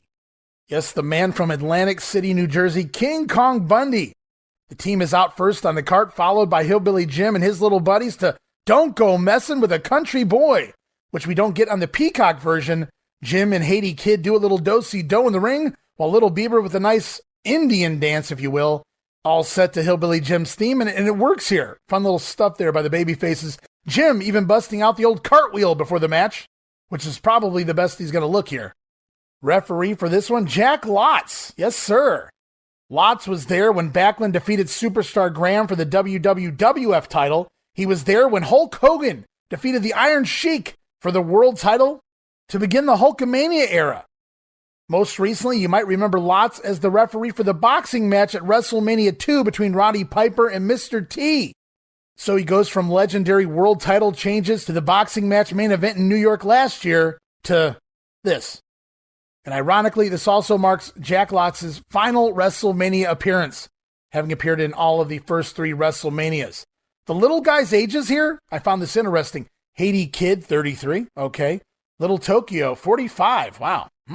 Little Beaver, 53 years old. Interesting. Lord Littlebrook, 58 years of age. Lord Littlebrook pushing 60 here, wrestling at WrestleMania 3. Gotta be on the short list of the oldest wrestlers ever to compete, though I think Vince McMahon now heads that list. And I should note, no Bobby Heenan here ringside for this match. And we learn later on, Bobby says he doesn't do midgets.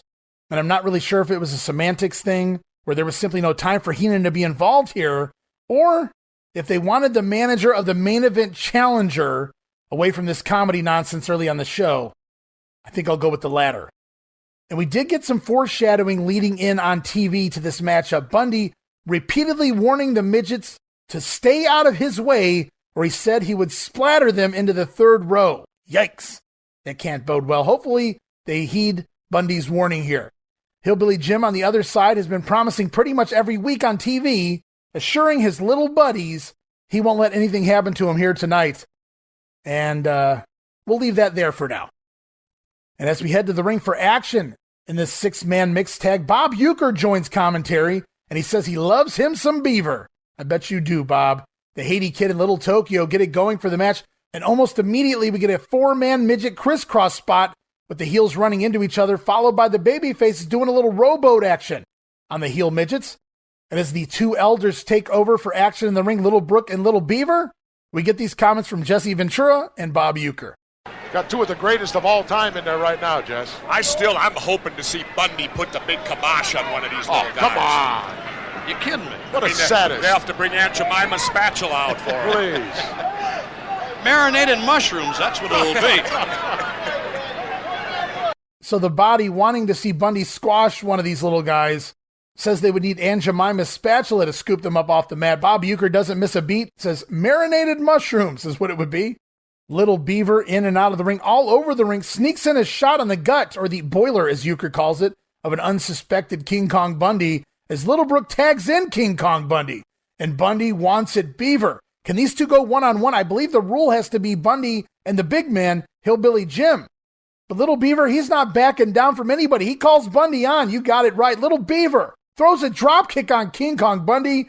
And as you might suspect, Bundy doesn't move an inch. Very funny sight there. And Little Beaver, nobody's fool, immediately tags out to Hillbilly Jim. Fun comedy spot there. Little Beaver, great sight to see Beaver drop kicking the thigh of King Kong Bundy. Bundy not even selling it. Beaver realizes what he's got himself into and quickly makes the tag. In comes Hillbilly Jim to a monster pop. Wow, talk about a live crowd. And that pop continues as we see the two big guys in the ring for the first time in the match. Hillbilly Jim takes over on Bundy and takes him down with a big clothesline and a nice-looking elbow drop by Jim. Hillbilly hitting that jumping elbow drop, invites his little buddies in to make a triple cover. Hillbilly Jim, Beaver, and the Haiti Kid all pile on top of King Kong, but Bundy kicks out of the cover from all three of his opponents. And just to make Hillbilly even more of a liar, smack dab in the middle of this match over on the Coliseum video version, we get yet another reminder, another promo from Hillbilly Jim. I'll tell you, it's been on my mind for months now. Ever since I knew this match was signed, I'm so excited. But you know something? The only thing I'm really worried about, I'm not worried about King Kong Bundy personally hurting me because I've took that man's best shot. But I'm worried about him hurting my little buddies. And I told those guys, and I'm telling the people, and I'm telling you right now, I'm not going to let him hurt my little buddies. I'm going to stand by them 100%. And I've got something up my sleeve for that fella. All right, we'll look for it. It's certainly been a big issue, that crushing factor. We'll see if it develops. All right, so once again, mid-match, Hillbilly Jim vowing to protect his little buddies at all costs. Obviously foreshadowing the inevitable here.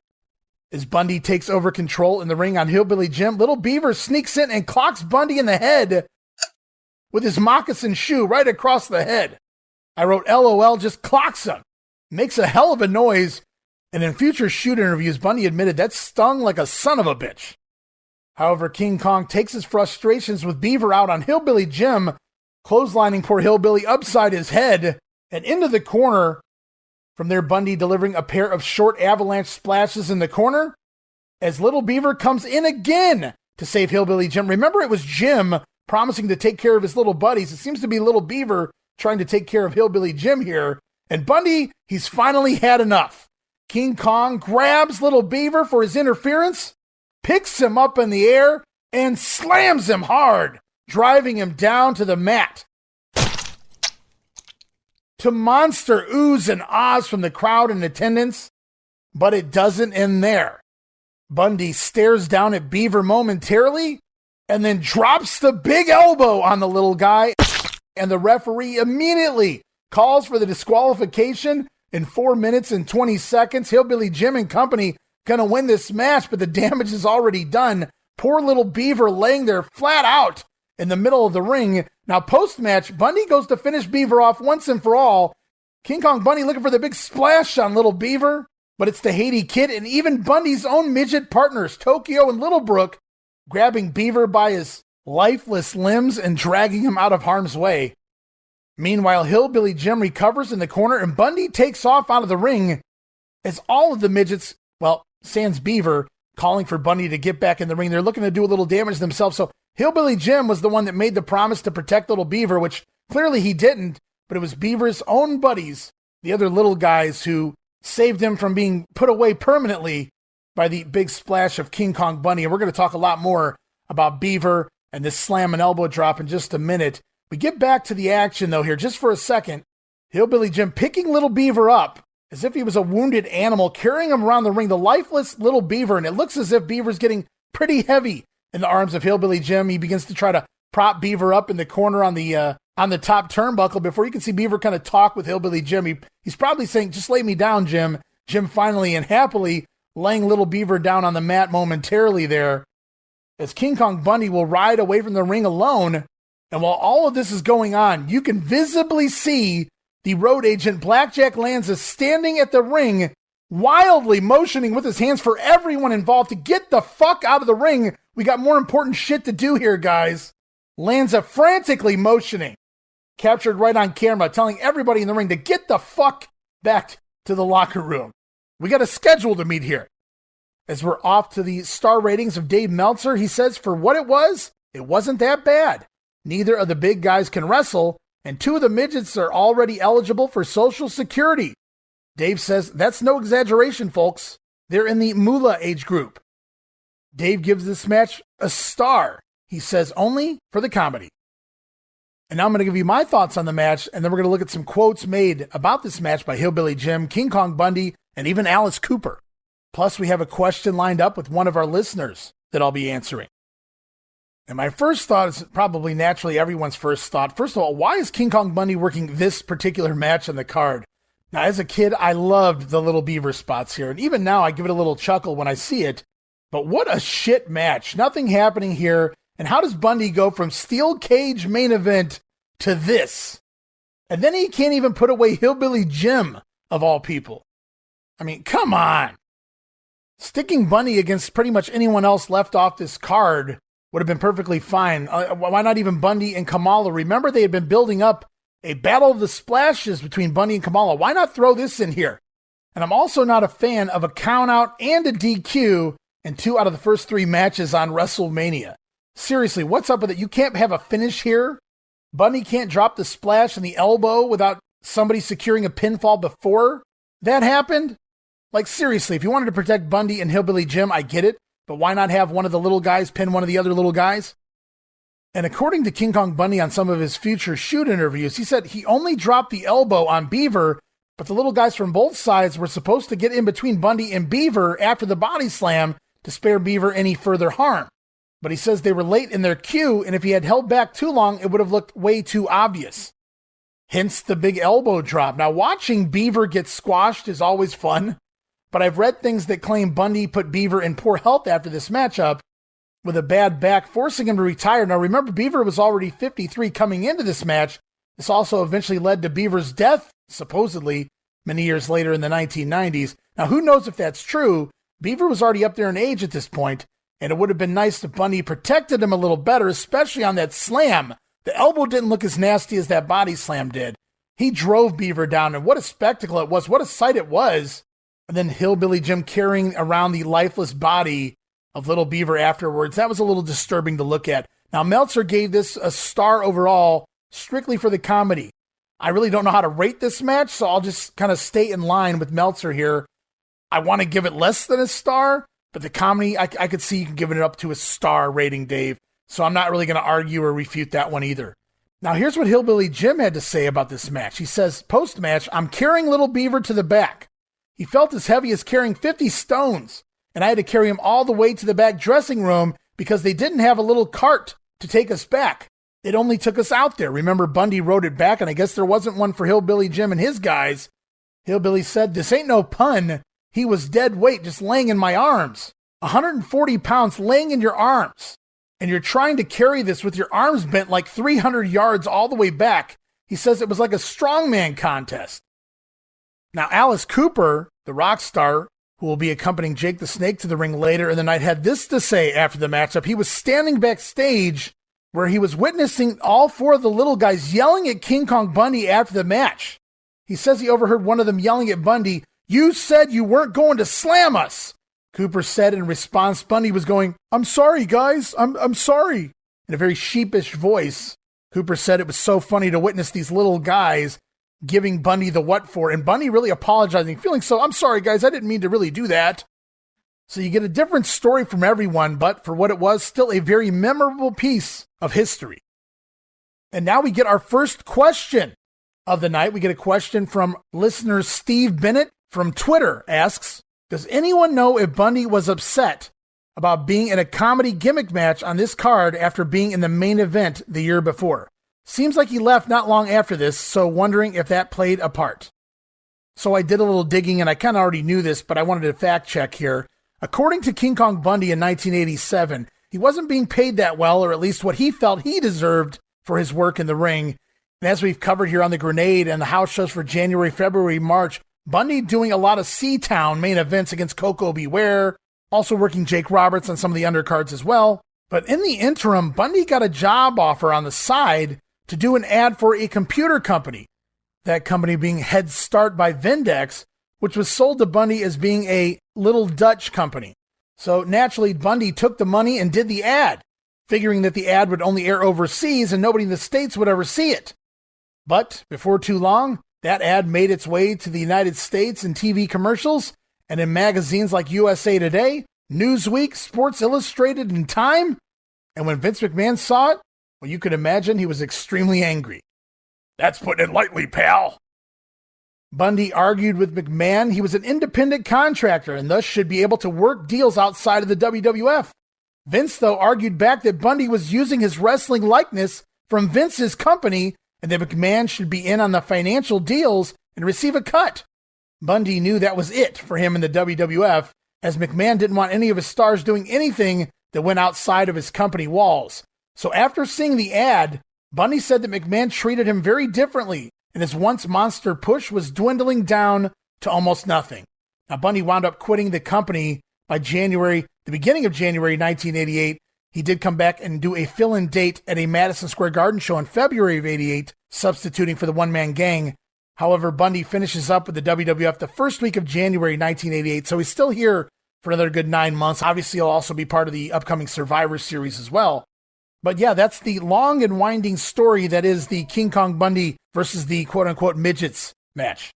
And nobody ever called Hillbilly Jim out on protecting his little buddies. That's one guy I wouldn't want as my tag team partner. And we take a brief break in the action as we go backstage to Entertainment Tonight's Mary Hart. She's lined herself up an interview with the lovely Miss Elizabeth, or so she thinks. Well, as you can see, it is already an exciting event. And right now, I am standing here with the lovely Elizabeth, whose pleasure it is all mine. It's nice to meet you, Elizabeth, but are you just a little trepidatious about today? Oh, trepidatious is the word. You're Mary Hart, Mary Hart. You must be fascinated with the Macho Man, Randy Savage. You want to ask me any question? I'll answer them one by one. Go ahead. To tell you the truth, I was really looking forward to talking to the lovely Elizabeth because about she's the Macho Man, Randy Savage, Intercontinental Heavyweight Champion, huh? Yeah. Is it always this way? Oh. Wow, can't believe it, man. Fascinating is the word of the day, and enthusiasm is where I go. Elizabeth, down that aisle. Wait a minute, Elizabeth, I'd love to talk to you a little bit later on. My phone number's on the back of my license plate. You are a real charm. All right, so Mary wanted to interview Liz one-on-one, but the Macho Man cuts her off before Liz can even speak. Mary Hart wanting to know if Miss Elizabeth is trepidatious. Trepidatious is the word, aha! And since Elizabeth can't get a word in edgewise, Mary Hart asks her if this is the way it always is, but no time for a response. Savage again cuts Elizabeth off and sends her off to the match, even though it doesn't happen for quite a while yet. The Macho Man shooing Elizabeth away from the promo. Macho then telling Mary Hart if she wants to talk to Elizabeth that his phone number is on the back of his license plate. Try finding that. Mary then referring to the Macho Man there as a real charm. Phone number's on the back of my license plate. You are a real charm. Near the end of the promo, classic Macho Man line, fascination is the word of the day and enthusiasm's where I go. Fascinating is the word of the day, and enthusiasm is where I go. Not sure any of that made sense, but it doesn't have to when you're the Macho Man Randy Savage. As we're off to our next match, we get another highlight package, this time of the feud between the King Harley Race and the Junkyard Dog. And then it's to the back once again, Mean Gene Okerlund standing by with Bobby the Brain Heenan, the King Harley Race, and Moolah? Well, there very well could be a new king of wrestling in the Junkyard Dog, or there could be a recoronation of the current King Harley Race. You got it right, Okerlund. A reincarnation. Keep it that way. The Queen of Wrestling, the fabulous Moolah. Gene, it'll be my pleasure to crown the King of Wrestling once again, Harley Race, and to have Junkyard Dog bowing to the King as he's supposed to. Moolah, I'm giving you right now the crown jewels. You take care of this real well, and then you give it to the King after the match and put it on his head, as only the Queen of Wrestling can do. All right, and we talked about this on the Grenade. We even played a soundbite of Bobby Heenan promising that Samantha Fox would be the keeper of the crown for this match. Samantha Fox. Samantha Fox. She is going to be keeper of the crown. She's going to present the crown to the winner, either the King of Wrestling, Harley Race, or the Junkyard Dog. She has eyes for me, you know. Yeah, she said she liked your lips. She said, take a look at the kisser on that guy. We'll be back in a moment. But apparently Fox backed out at the last minute, and thus we get the next best thing. Moolah? Moolah, now dubbed the Queen of Wrestling, to go along with the King Harley Race, at least for this match. And for those wondering who Samantha Fox was back in 1987, well, she had been a teenage nude pinup model before breaking into the rock star genre in the latter half of 86, going into 87 over in the UK. So yes, we go from a teenage nude pinup model to the fabulous Moolah. Even trade there, I suppose. So it's the King Harley Race and the Queen, the fabulous Moolah. Could you imagine the kids Moolah and Harley Race would have had? Ugh, I shudder the thought. But tough as nails, I bet. In the promo, Harley Race, more of the same, saying the JYD will bow and kneel to the king at the end of this one. Moolah, however, looked like a deer in headlights here. Like they just pulled her into the spot last second. And she has no idea what the fuck is going on, but she will be the keeper of the crown for this matchup. The crown is on the line. The winner of this match will be crowned the king. And we heard from one side of things. Now let's go back to Mean Gene yet again, this time with the Junkyard Dog.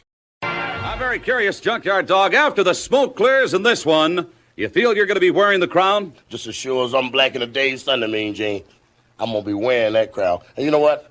I think the boy been sitting a little bit too long, you know what I mean? On the throne? On the throne. It's time for him to move over and let the dog sit there all alone on the throne with that crown upon his head.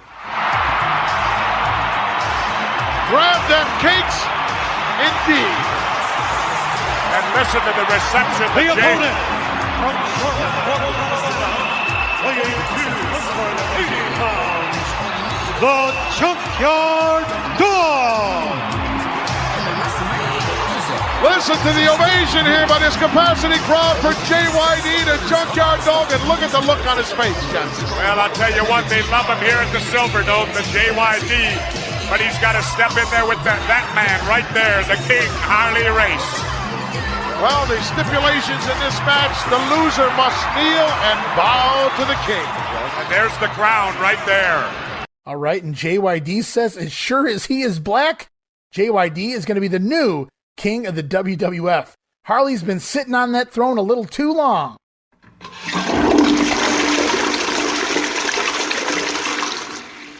And did you hear that pop for the JYD? Unbelievably over is Junkyard Dog, and they're not even really utilizing him. Or maybe they are, at least to his physical abilities. We'll talk a lot more about the dog at the end of this matchup. As we head into this match, we go all the way back to the January 3rd edition of Saturday night's main event. In the middle of a match between JYD and Harley Race, the dog stealing the King's garb, sauntering around the ring, wearing the King's cape and crown, provoking Bobby Heenan to get involved in their matchup, leading to a disqualification. Now, post-match, that's when Harley Race lowered the boom, took JYD out, and eventually we see Heenan force the nearly unconscious dog to quote-unquote kiss the feet of Harley Race. And for this match, not only is the crown on the line, the winner will walk out the new king of the WWF, but the loser must also bow and kneel before said king.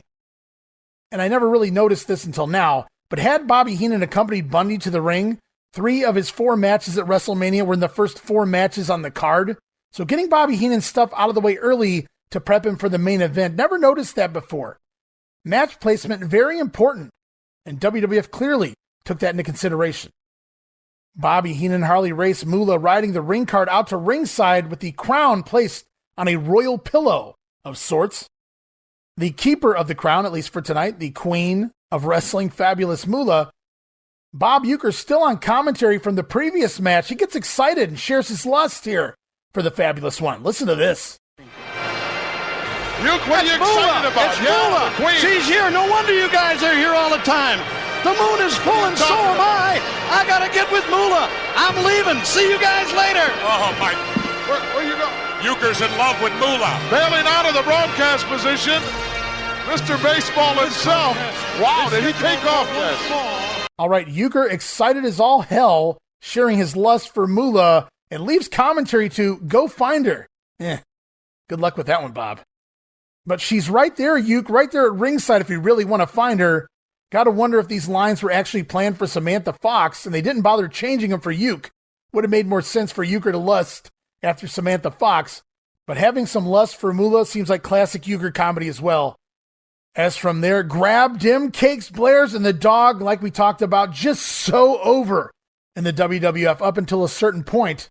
And if it weren't for those demons and Hulk Hogan's cock blocking a couple years earlier, it would have been sky's the limit for the JYD back in, say, 84, 85 time. As the referee for this one, the always smiling Jack Kruger. Sarcasm there. And for the second time tonight, Bobby Heenan distracting his charge's opponent, but this time it doesn't work so well. JYD sees Race coming and takes it to the king. Harley does manage to toss the dog out to the floor, but Race on the apron missing a diving headbutt off the apron to the outside. Great spot there, which Harley Race misses. From there, the king takes a backwards bump over the top rope back into the ring, and then a backwards bump right back over the top to the floor, busting his face on the apron in the process. Great bumping here by the king. Harley back up onto the apron yet again. The dog scooping him up over the top rope and slamming him back in the ring. JYD then applies an abdominal stretch. Don't see the dog use that all too often. Gorilla points out that the dog doesn't have it applied properly, leading to Harley Race hip blocking his way out of the hold. And Harley Race drops a headbutt onto the skull of the dog, but hurts himself instead. Come on, Harley, you gotta know. You can't hurt the noggin of the JYD. And the dog comes right back again. Irish whip into the corner, sends Harley Race backwards over the top turnbuckle, out of the ring and onto the floor yet again. Then back inside once more. JYD down on all fours with some crawling headbutts on the king, but Bobby Heenan distracting the dog, and Race sneaks up behind with a nice looking belly-to-belly suplex for the quick win, 3 minutes and 20 seconds. And even though it looked like the dog kicked out on 3, I don't think he was supposed to. Harley Race scoring the quick win there in a very fast-paced match. And meanwhile, post-match, the fabulous Moolah presents Harley Race with his cape and crown as they place a chair in the middle of the ring for Harley to sit on, as the JYD, per pre-match stipulations, must now bow and kneel before the king of the World Wrestling Federation, and the fans are against it. They tell the dog, "Don't do it, dog." But JYD gives Harley a little curtsy bow, bends his knees. But that's not good enough for Bobby Heenan and company. They want the full bow. And hey, man, you signed the contract. You keep your word. The dog stalls for a second, but does indeed keep his word. Cheap win or not, Harley Race gets his bow. JYD bends over and a little bow to the king, Harley Race. The king jumps up out of his chair to gloat to the fans as the dog picks up the folding chair Harley was just sitting in and cracks it across the head of one Harley Race. Down goes the king as JYD steals his royal robe. The dog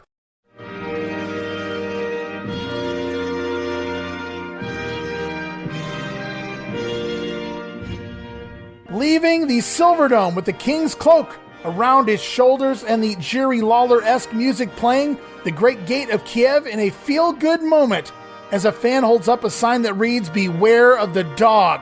JYD loses the match. He keeps his word and bows before the king, and he goes so far as to even crown the king, that is with a steel chair over the top of the head, the dog then stealing the robe of Harley Race, putting it on for himself, and riding away to a sea of fans and a loud ovation. Sadly, this was set to be the Junkyard Dog's swan song. His demons were getting the best of him, and as documented on recent episodes of The Grenade, Dog had been no-showing random house shows left and right for the last couple months, which was a major no-no, especially when he was part of the 6-man elimination main events on those shows. Thus, the dog been phased out during the March TV tapings. They even halt production on an upcoming JYD Coliseum video, and he finishes up here to a nice send-off. Surprisingly, the crowd's still going nuts as he leaves in the cape of Harley Race. You'd never know this was supposed to be his last night. Vince McMahon would never fire someone this over with the crowd for no real good reason back then. Now, ironically here, a couple months later, Hacksaw Jim Duggan and the Iron Sheik would suffer a similar fate. Both men released from the company after being caught with marijuana in their possession. Worse yet, the two men were bitter rivals on TV, yet traveling together on the road. It made the news everywhere, and thus Duggan and the Sheik were fired from the WWF, albeit temporarily for Duggan. So with Hacksaw fired, JYD was rehired to replace Hacksaw Duggan's spot on the card. Unfortunately for JYD, he never got another shot at anything relatively close to a real push here after his return. Now, as for Moolah as the queen of wrestling, this was a one-off for her. I'm sure much to the relief of Harley Race. Now, as for Meltzer's thought on this match, he says, bye-bye, doggy. Race took a few great bumps. Give him credit for doing the best possible with absolutely the second worst wrestler in the business. Who's the first? Meltz goes on to say, whatever stars Race might deserve, the performance of JYD was enough to erase them. Meltzer gives this match a star.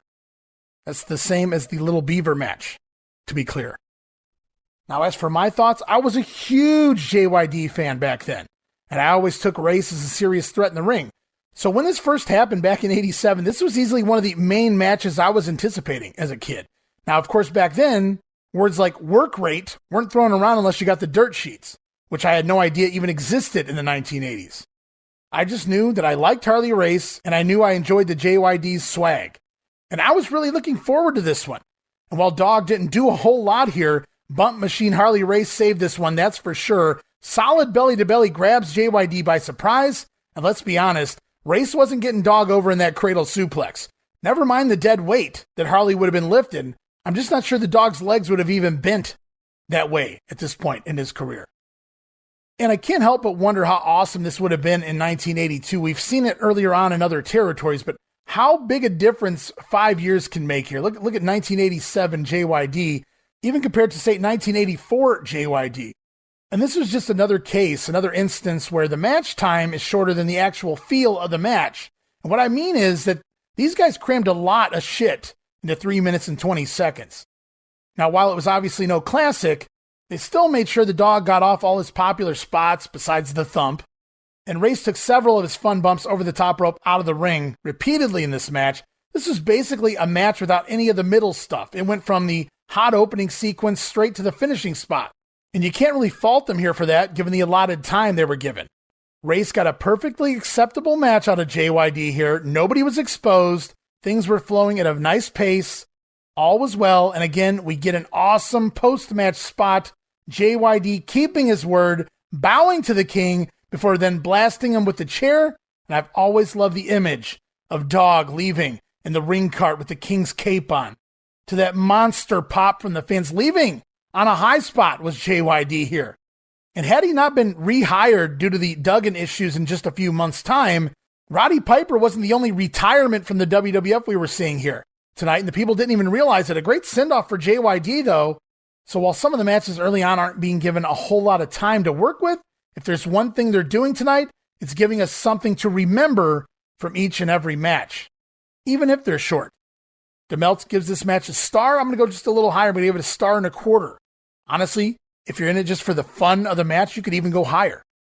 But thus far, I really haven't deviated too far away from any of Meltzer's ratings. Very interesting there. As we head off, it's Mean Gene standing by. No, wait, that's not Mean Gene Okerlund.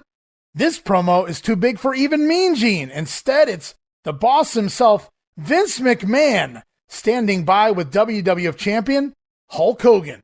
Brother. Heavyweight champion of the world in the locker room, just 1 hour away from his moment of destiny. Well, you know, they said it was my last ride, man.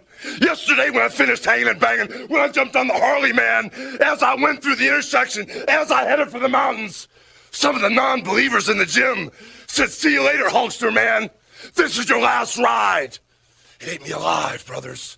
When I felt the fury, as I ripped, as I tore the shirt, as I headed for the sunset, man, I looked down, brothers, and as the sun beamed off the gold in my eyes, I realized that sooner or later, you gotta live and die and you gotta face the truth. And for you, Andre the Giant, it's time to face the truth, brother. Because when I think about what you and I have to do, man, what I have to do is nothing. All I have to do is merely beat a 7'4", 550-pound giant. But Andre, you gotta face the truth, brother. in its purest form, man. The purest truth there is, man. The training, the saying, the prayers, the eating, the vitamins. And to beat me, man, you gotta beat every Hulkamaniac, every little Hulkster in the world, everyone that plays it straight, all the ones that don't take any shortcuts, brother. And they usually say, if the dirty air don't get you, the politicians will. But in this case, it's going to be Hulkamania. And the reason it's going to get you, man, it's the purest form of the truth there is. And I can't wait to see you go down at the feet of Hulkamania in front of 90,000 plus in the Silverdome. What you going to do, Andre the Giant, when the real truth, the 24-inch pythons, and Hulkamania runs wild on you? All right, this is one of those promos you actually have to see to really appreciate. Hulk Hogan says all he has to do tonight, all I got to do is beat a 7'4", 550-pound giant, dude. But Andre has to beat every Hulkamaniac in the world in order to beat Hulk Hogan, brother. Moving along nicely here with a classic Hulk Hogan promo, then out of nowhere he busts out this line, if the dirty air don't get you, the politicians will. I wrote, LOL, what the fuck is he talking about? And they usually say, if the dirty air don't get you, the politicians will. Hogan goes on to say that Hulkamania is truth in its purest form. Well, if that's true, then we're all in trouble, folks. And Vince McMahon, all throughout this promo with a constipated look on his face, I really don't know how else to describe it. Then his eyes bug out when Hogan busts out the what you gonna do line at the end. Good stuff. Classic Hogan promo here, and funny Vince facials throughout. So we get a fun promo early on from Hogan, and another more serious promo later on in the evening with the WWF Champion as well. And in my opinion, this also marks the full change in Hulk Hogan. The early years of Hulkamania were a little more rough around the edges. Hulk was a little more human. It wasn't paint by numbers right away in the ring or even on the microphone. Now we've moved into that more entertainment version with the prayers and the vitamins, that larger-than-life promo that we become accustomed to here for the rest of the 80s and beyond. And it appears that Mean Gene couldn't do the Hulk promo because he was busy with an equally important interview. Here he is, Mean Gene Okerlund, standing by with the Dream Team, Luscious Johnny V and Dino Bravo. You know, I'm very curious, Luscious Johnny V, why in the world does the Dream Team need an extra man, Dino Bravo, in their corner? Let me tell you something, Mr. Curiosity. The Dream Team is going to reign some miracle here, baby. And they're going down the tubes, those Rougeau brothers. Parlez-vous scrambled eggs, Grandma? C'est la fin du rêve de la nation canadienne-française. Qu'est-ce que c'est? All right, and Bravo finally makes his TV debut as a blonde here, hoping to stick out a little more, I suppose. Why did the Dream Team need Dino Bravo? Now, the story is actually all Montreal-based and a little bit of reality-based as well. Bravo and the Rougeaus never really got along. Doesn't necessarily translate over to the WWF crowd, but somehow Dino Bravo granted permission to be ringside for this match against the Rougeau brothers. So we hear Bravo speak a little French there. Then Johnny V rambles on in his own quote-unquote French and leaves us with this little ditty. Parlez-vous scrambled eggs, Grandma? Parlez-vous scrambled eggs, Grandma? Parlez-vous scrambled eggs, Grandma? Qu'est-ce que c'est?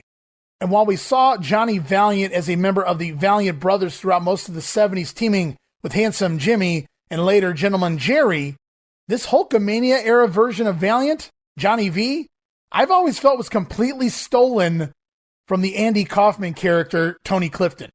From the silly rambling to the delivery of the lines, Johnny V to me here in the 80s was just a rip-off Tony Clifton. I got the chicken wings from Kentucky Fried. Whoop-de-doo, whoop-de-die. Stick a needle in your eye. Let's get some straight, people. I play a lot of the big showrooms in Vegas. I need this place like I need a shotgun blast to the face. Whoa! Somebody's wearing a lot of perfume around here. Must be that time of the month. Whoops, hey, look out. I think you sat in some cottage cheese. Oh, pardon me, that's your ass. What's your name? Bob. Bob.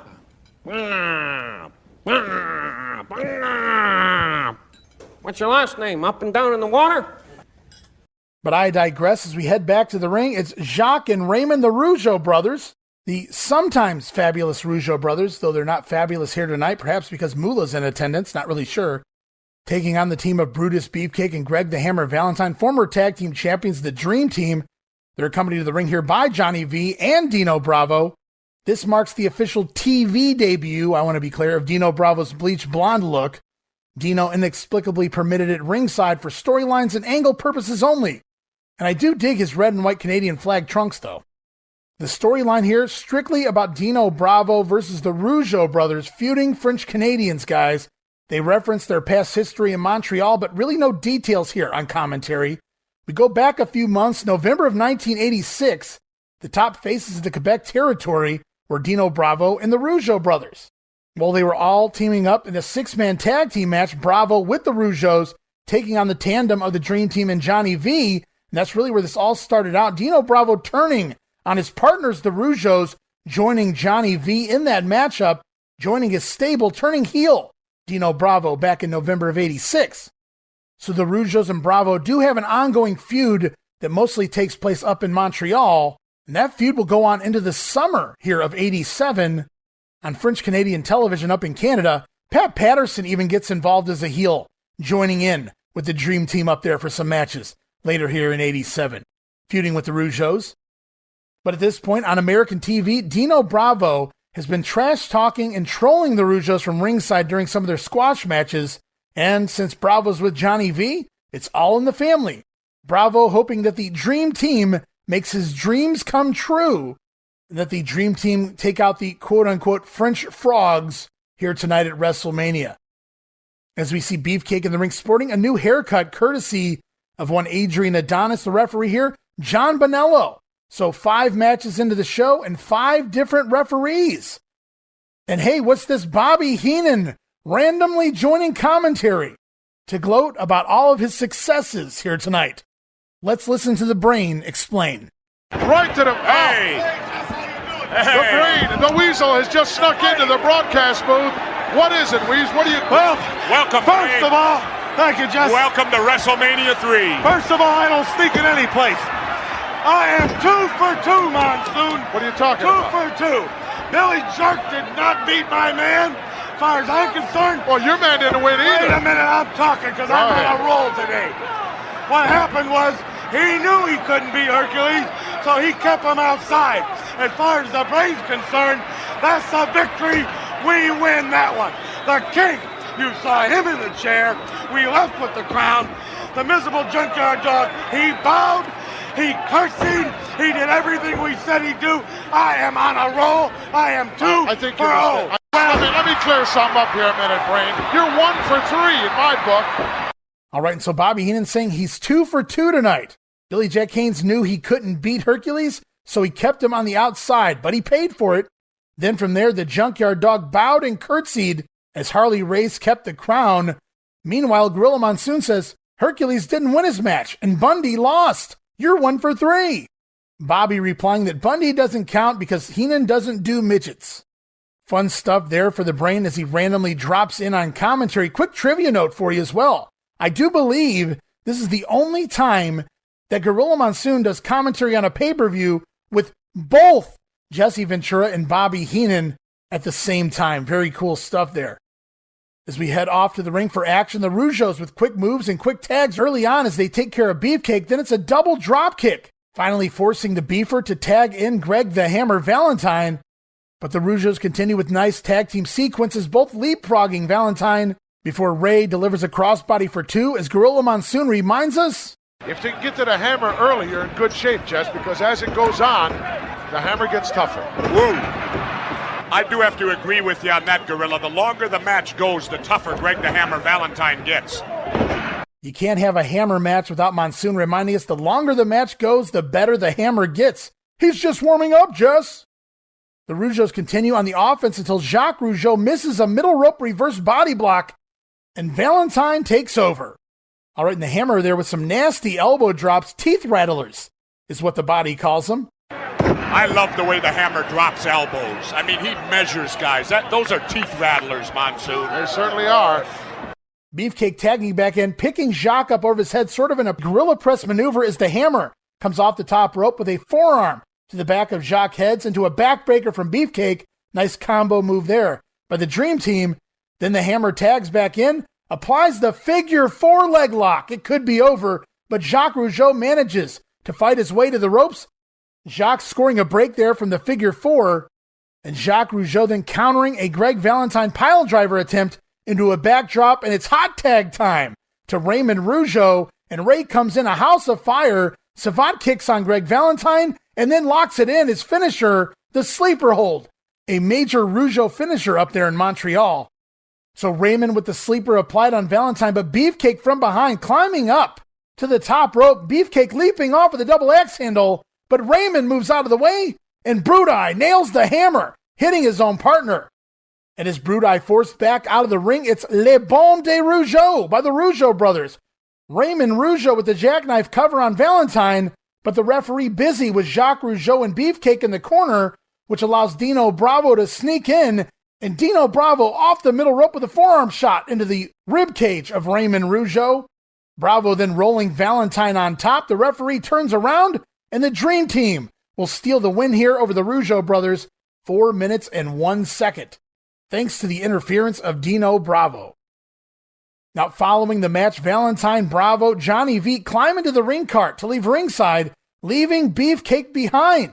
And I get that Brutus Beefcake screwed up when he hit his partner earlier in the match, but I'm not quite sure how this constitutes just separating a team.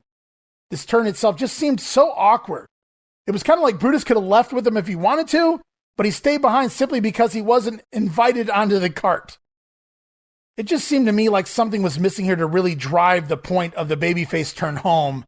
Anyway, the heels get on their little wrestling ring cart and take a ride to the back, while Beefcake stands in the ring confused at the entire matter. So after 2 years of teaming, the Dream Team seemingly splits because Beefcake made one mistake. And they still won the match, by the way. It's not often a team wins a match and then splits right afterwards. And yes, it does seem odd that Johnny V would turn on Beefcake. Johnny V brought back in 84 to manage Beefcake. He's been with Beefcake almost since day one here in the WWF. And I guess the story here is that Valentine was looking to quote-unquote upgrade partners, and Beefcake's still mad at what Adrian Adonis did to his hair, so I guess that makes him a de facto face out of the blue. So the heels turn on their own. They turn on Beefcake, but he's going to go off and feud with somebody completely different. Makes sense. The Melt says Dino Bravo looks terrible with bleach blonde hair.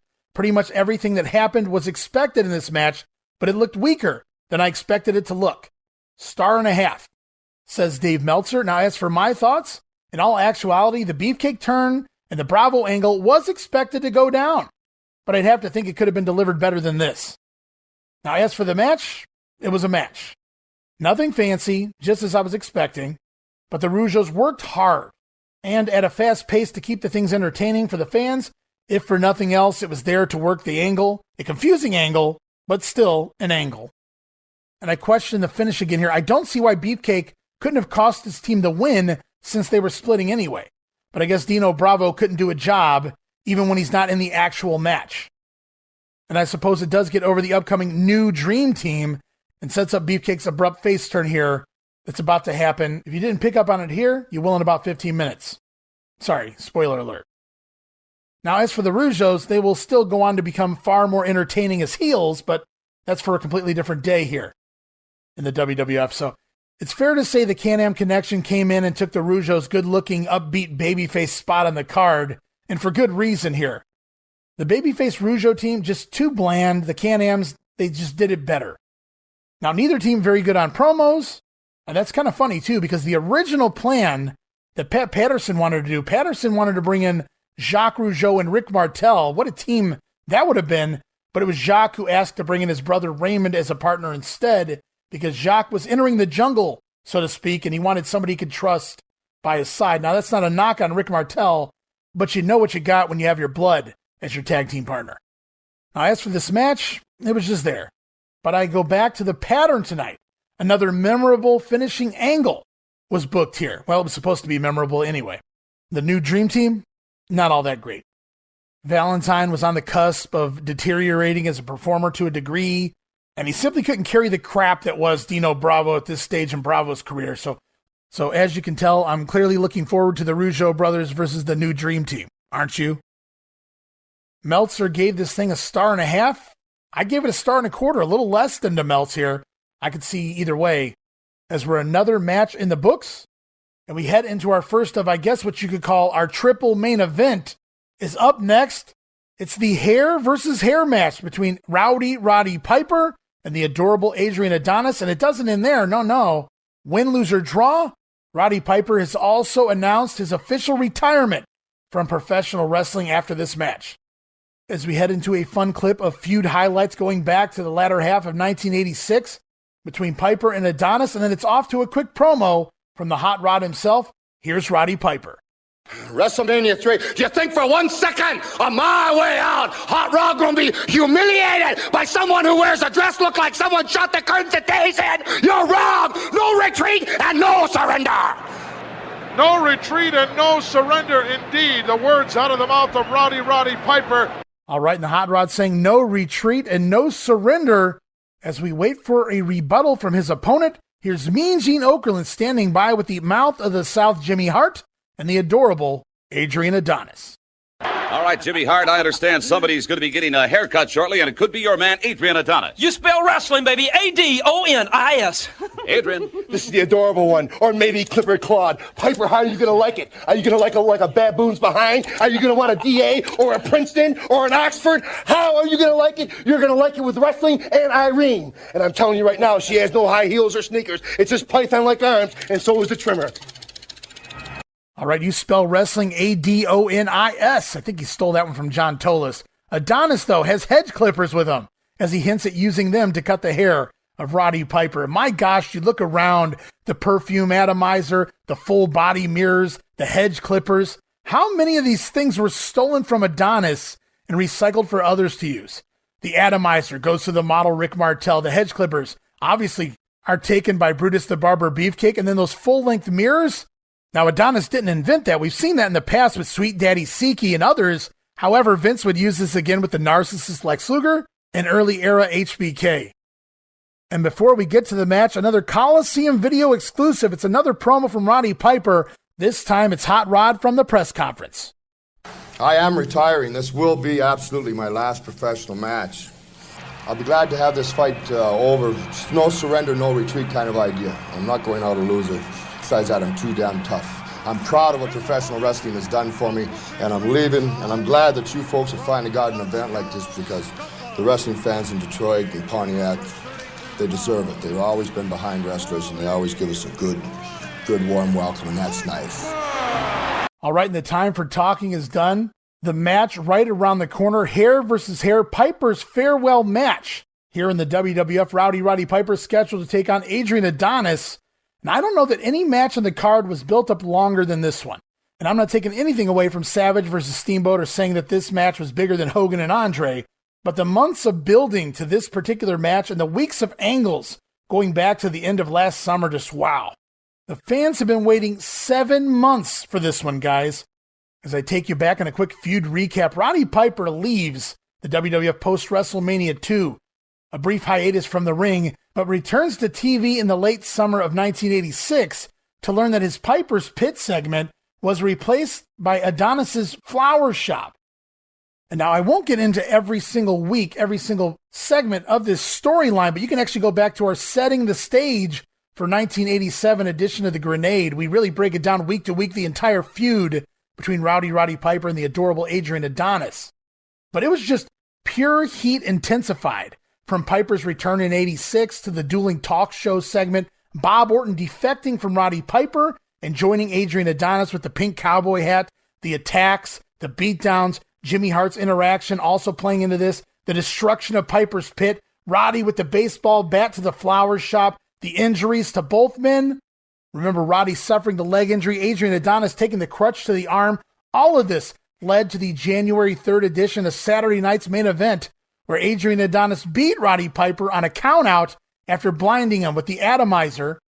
And at the same time, it also appeared that Adonis was becoming a more serious and violent character, while Piper was just as crazy as ever.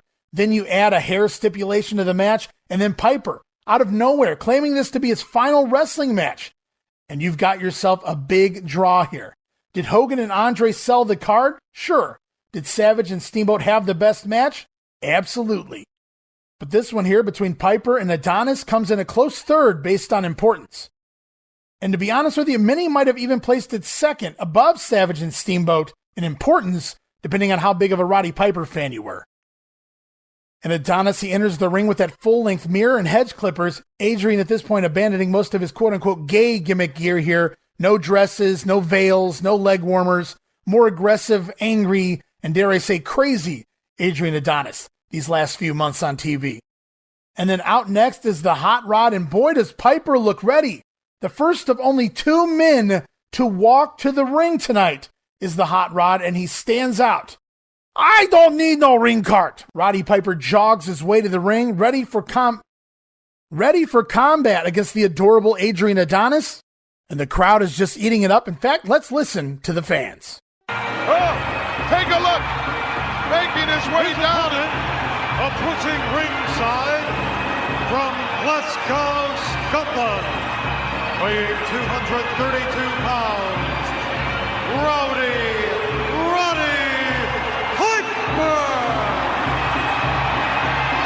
Standing ovation for Roddy Piper, Jess. Well, this is it, Gorilla. He's announced his retirement. This is the last hurrah for Hot Rod. Roddy Piper leaving the ranks of professional wrestling following this historic event. Win, lose, or draw. Big smile on his face as he has a standing ovation here. 90,000 plus on their feet for the Hot Rod.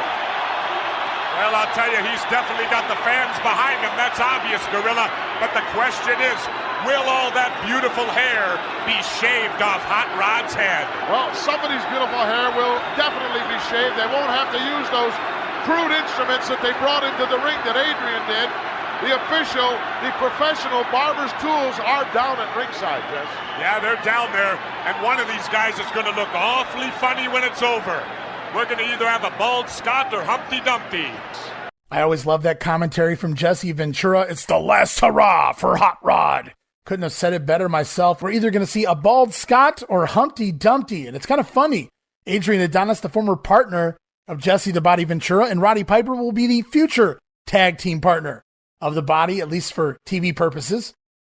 And how's this for craziness? And we talked about this on recent episodes of The Grenade, but Roddy Piper reportedly had missed several house shows and the most recent set of TV tapings leading into WrestleMania because he had been reportedly electrocuted less than 2 weeks earlier while on the West Coast loop. Yes, Piper apparently touched a live wire while coming out of his shower. While drying off after taking a shower, Piper got hold of a live wire, and it was reported that he was injured badly. Now, while some dispute these claims, and I think it was just Roddy coasting into the big payday here, if true, lucky he lived through it. As Piper rushes his way to the ring, the bell sounds as Piper takes off his shirt and kilt, and away we go. The match starts off hot with both men trading blows and Roddy Piper whipping Adonis with his belt from the kilt. Referee Dave Hebner trying to restore some order here, but it just isn't working. Piper then goes after manager Jimmy Hart, and the crowd absolutely explodes at Piper getting his hands on the mouth of the South. But the distraction from Hart allows Adonis to grab the belt that Piper was using, and Adrian begins whipping Roddy with the belt. Some of them connecting with some real sound behind them. Laying them in is Adrian Adonis, and the crowd is H-O-T. Hot here for this one, as they should be. Piper, though, gets back on the offense, whipping Adonis upside down into the corner, over the top rope, and out to the floor. As Roddy reaches out through the ropes to grab Adonis, pull him back inside, Jimmy Hart begins a tug of war, grabbing Adonis by the other arm. But as you'd imagine, Hart loses that battle, and Roddy Piper drags both Adonis and Jimmy Hart into the ring. From there, the Hot Rod whips Jimmy Hart into Adonis, both men going flying over the top rope, together out to the floor. Very dangerous spot there for Jimmy Hart. He's essentially a projectile being launched at Adonis. Both guys go tumbling over the top rope to the outside, and had Adonis landed on poor Jimmy, I'd hate to think the injuries he may have sustained. But Adonis back inside again with Roddy Piper. Meanwhile, Jimmy Hart climbs to the top rope, but Piper sees it coming, runs over and grabs Jimmy on the top rope. But here comes Adonis running in from behind. Roddy Piper with the rocket launcher. He launches Jimmy Hart off the top rope into the body of Adrian Adonis, pressing him through the air and crashing down into a crossbody of sorts on the adorable Adrian. Really fun spot as Hart once again goes rolling out of the ring. Awesome bumps here by both Adrian Adonis and Jimmy Hart in this one. They pulled out all the stops, and what an excellent sequence of bumps by the heel duo. I can't put it over enough. I mean, just what an excellent sequence of bumps by the duo. I can't put it over enough. The crowd just erupting for every one of them, and rightfully so. Finally, Jimmy Hart on the outside continues to interfere, winds up tripping up Roddy Piper from the outside, and Adonis finally taking control of the match. Adrian taking the fight to the floor, ramming Roddy into the timekeeper's table. Take that, Mel Phillips. It's also at that point Jimmy Hart finally getting his licks in. Some cheap shots there from Jimmy Hart as well on the hot rod. But you know Roddy Piper, guys. He won't back down. He just keeps coming, wanting more punishment. Piper rolling in the ring, standing up, using the ropes to prop himself up, looking at Adonis, telling him to just bring it, bitch. Just bring it, bitch! But instead, Adonis gets the referee's attention, allowing Jimmy Hart to climb up onto the apron. We saw this back at Saturday night's main event in January. Jimmy Hart spraying that atomizer once again into the eyes of Roddy Piper, something the model Rick Martel would steal years later. Nevertheless, this atomizer cost Roddy Piper the match by countout back in January, and it may do the same here again this time as the blinded Piper goes stumbling into the middle of the ring, and Adrian Adonis locks it on, his finisher. Good night, Irene. The sleeper hold is applied to the hot rod. And as the sleeper is on, Piper tries to fight it every way he can. He rams Adonis back into the corner, even tries for a takeover to the mat, but Adonis won't release the hold, and Roddy goes down. It's at this point Dave Hebner has no option but to raise the hand, check on the hot rod, see if he's still with us. Hebner raises Piper's hand once, and it falls. Twice, and it falls again. Hebner raises Roddy's hand a third time, and Adonis thinks he's got this match in the bag. He lets go of Goodnight Irene before Piper's hand can even drop.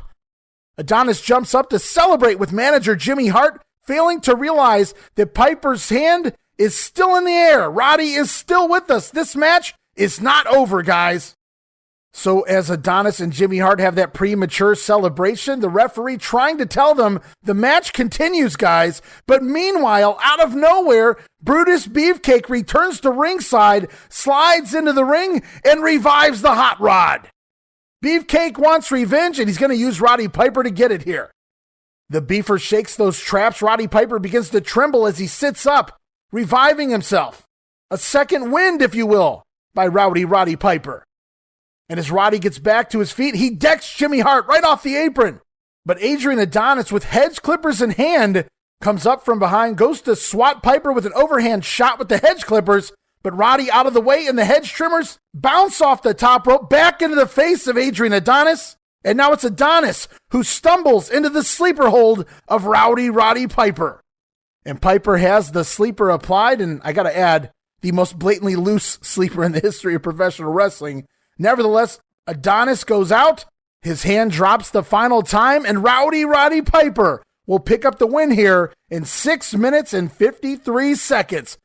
The Hot Rod winning his retirement match, and due to pre-match stipulations, that means Adrian Adonis must have his head shaved. And post-match, Brutus Beefcake grabs those clippers from ringside, starts to work on the head of Adrian Adonis. A little revenge, Beefcake's revenge, if you will. Meanwhile, Roddy Piper having fun tossing Adrian Adonis' hair around the ring and to the fans as he stands on the back of Jimmy Hart, keeping Jimmy Hart down while Beefcake continues to do the cutting work on the adorable Adrian, thus earning the nickname, the Barber. So Beaver getting a little revenge for getting that snippet of hair cut off the top of his head from Adrian several weeks ago, albeit accidentally. I don't see how that was an accident. We've talked about that in length in past episodes of The Grenade. Adonis, quote-unquote, accidentally cutting the hair of Beefcake. And now Brudi getting revenge here on the grandest stage of them all.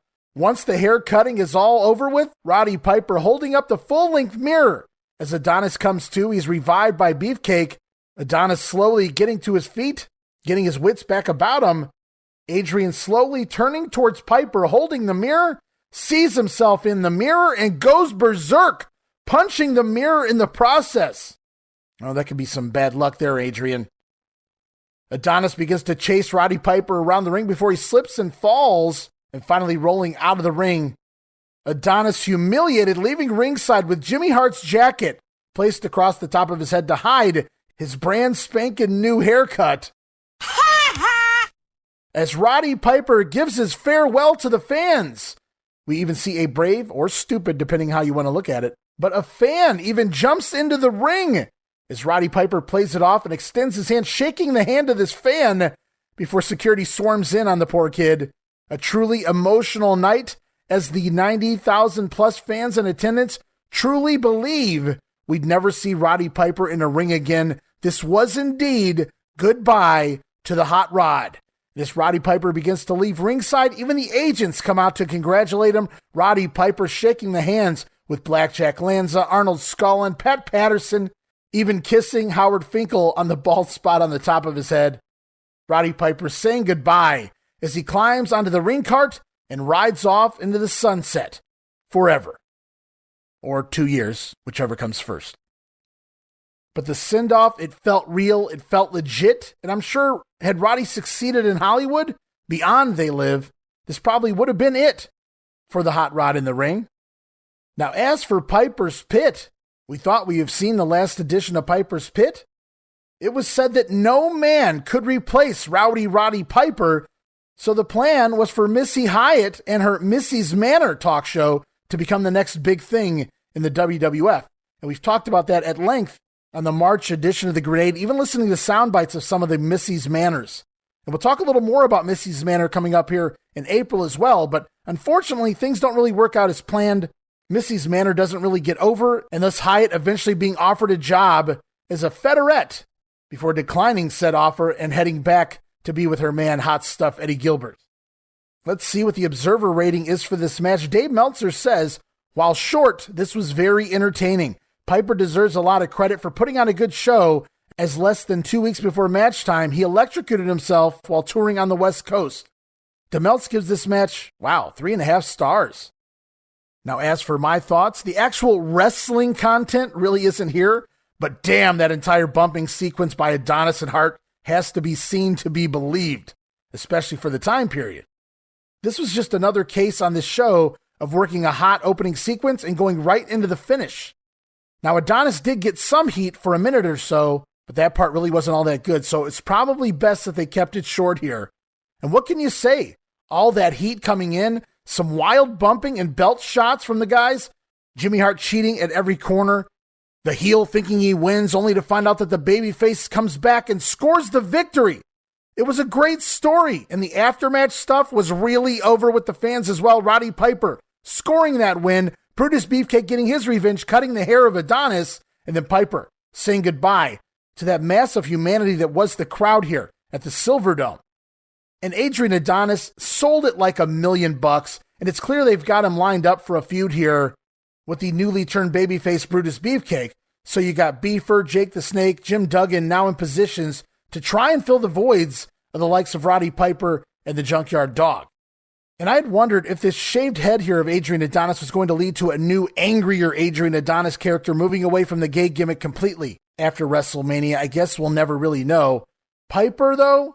Oh my God, go back and watch this match. Do yourself a favor and listen to this crowd. Piper was over as shit here. I can't describe how over this match was, how over Roddy Piper was, and the crowd was absolutely ballistic for Adonis's crazy bumping spots. Makes you wonder, had Roddy Piper stuck around, who he would have been put with next to main event with on the B shows. That's some food for thought. At the end of the day, though, it was a fun match with a warming send-off for one of the true legends of this business.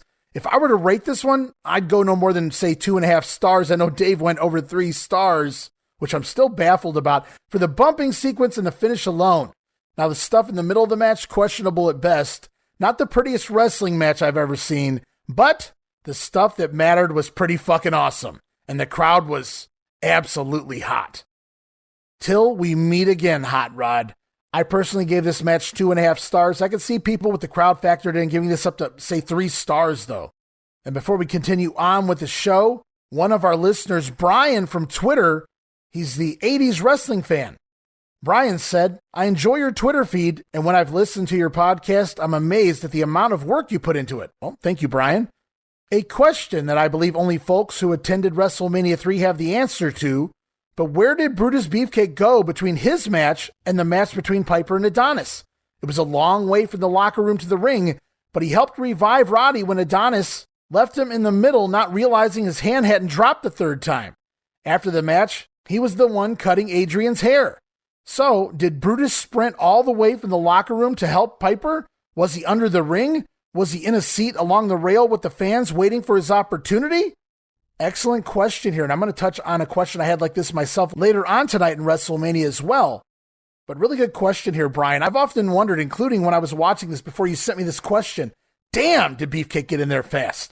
Now, I don't really have a definitive answer for you, even though this is the definitive edition of WrestleMania 3. And yes, we did see the Dream Team leave Beefcake at ringside, so we never really see the Beaver leave ringside. But from everything I've gathered and what I've been told, there was a cue in the match, I believe when the sleeper was applied for Beefcake to begin making his way down to the ring, as if he was going to interfere either way in the match. But of course, we got the finish we did. Adrian Adonis thinking that he had scored the win, releasing Piper early, and it worked out perfectly for Brutus to climb into the ring, revive the Hot Rod, save his career, and the rest is history. And this was a pretty big deal for Brutus Beefcake because not only did this solidify his babyface turn, not only did this play into his upcoming gimmick change, not only did this set him up for a feud with Adrian Adonis, as short-term as that may be, but he played a big part in making sure Roddy Piper could leave the hero. It was almost like a passing of the torch of sorts. Maybe this was a little bit of Hulk Hogan playing in here, brother, but Brutus Beefcake kind of getting the torch passed to him, and I'm not saying they wanted him to replace Roddy Piper. That wasn't going to happen. But maybe they were hoping Beefcake could step up and play that main event babyface on the B shows, or work those semi-main events. And it's going to take some time for him to get there, but just really great storytelling that all of these parts came together. Everything made sense. Excellent booking here.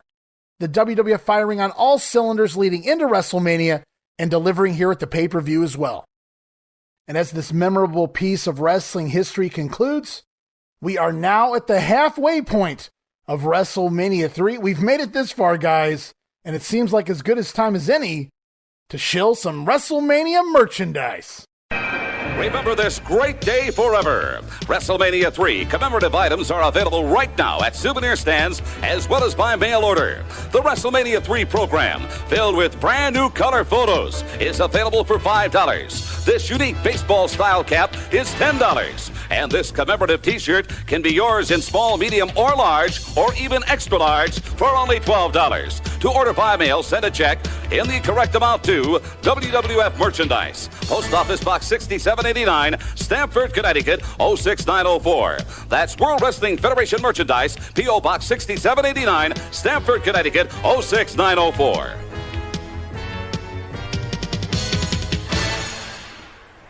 All right, for those who have never seen the live version of WrestleMania, at the intermission, which is where we're at right now in WrestleMania, the WWF typically showed their merchandise, including WrestleMania hats, t-shirts, the WrestleMania program, the magazine.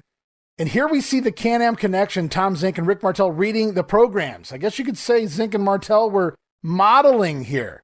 Yes, I am a model. Rick Martel getting ready for his future career as the model, I suppose. I've also included another soundbite here for you guys just for the fun of it, because those who have never seen the live version of WrestleMania 3 may have never actually seen this segment of the show. It's Gorilla Monsoon taking us in to intermission. Well, folks, we've reached the halfway point. This is intermission time. There will be a 15-minute intermission, but still to come, two big title matches right here from the Silverdome, Pontiac, Michigan. The Intercontinental Championship on the line. Macho Man Randy Savage and Ricky the Dragon Steamboat. And, of course, for the World's Heavyweight Championship, Hulk Hogan taking on his number one nemesis, former friend, the eighth wonder of the world, Andre the Giant. That and a whole lot more coming at you right after intermission. We'll see you all in a short. All right, and Gorilla promising we'll be back in a short, and we will be back in a short of sorts when we return next week with the second half of the definitive edition of WrestleMania 3. But what a wild time this week. The Can-Am Connection proved themselves as more than just pretty boys, defeating the team of the Tank and the Technician, the Magnificent Muraco and Cowboy Bob Orton. Hercules appears to have won the battle here tonight at WrestleMania against Billy Jack Haynes, but the war will go on. We had a double count out in that match, leading to Hercules leaving Billy Jack Haynes bloodied in the middle of the ring. You have to believe Haynes is coming back for revenge. If you wanted to break the neck of Hercules before, imagine what he wants to do to him now. Also, we saw six-man mixed tag team action. King Kong Bundy showing everyone he doesn't play nice with others attempting to end the career, and possibly he did, of one little Beaver there, giving Hillbilly Jim and his little buddies a DQ win there. Also, we saw the King, Harley Race, retain his crown over the Junkyard Dog as JYD was forced to bow and kneel before the King. There was no Samantha Fox, but we did get Moolah, and JYD leaves the Silverdome with his head held high, or at least until he realizes the paychecks won't be rolling in.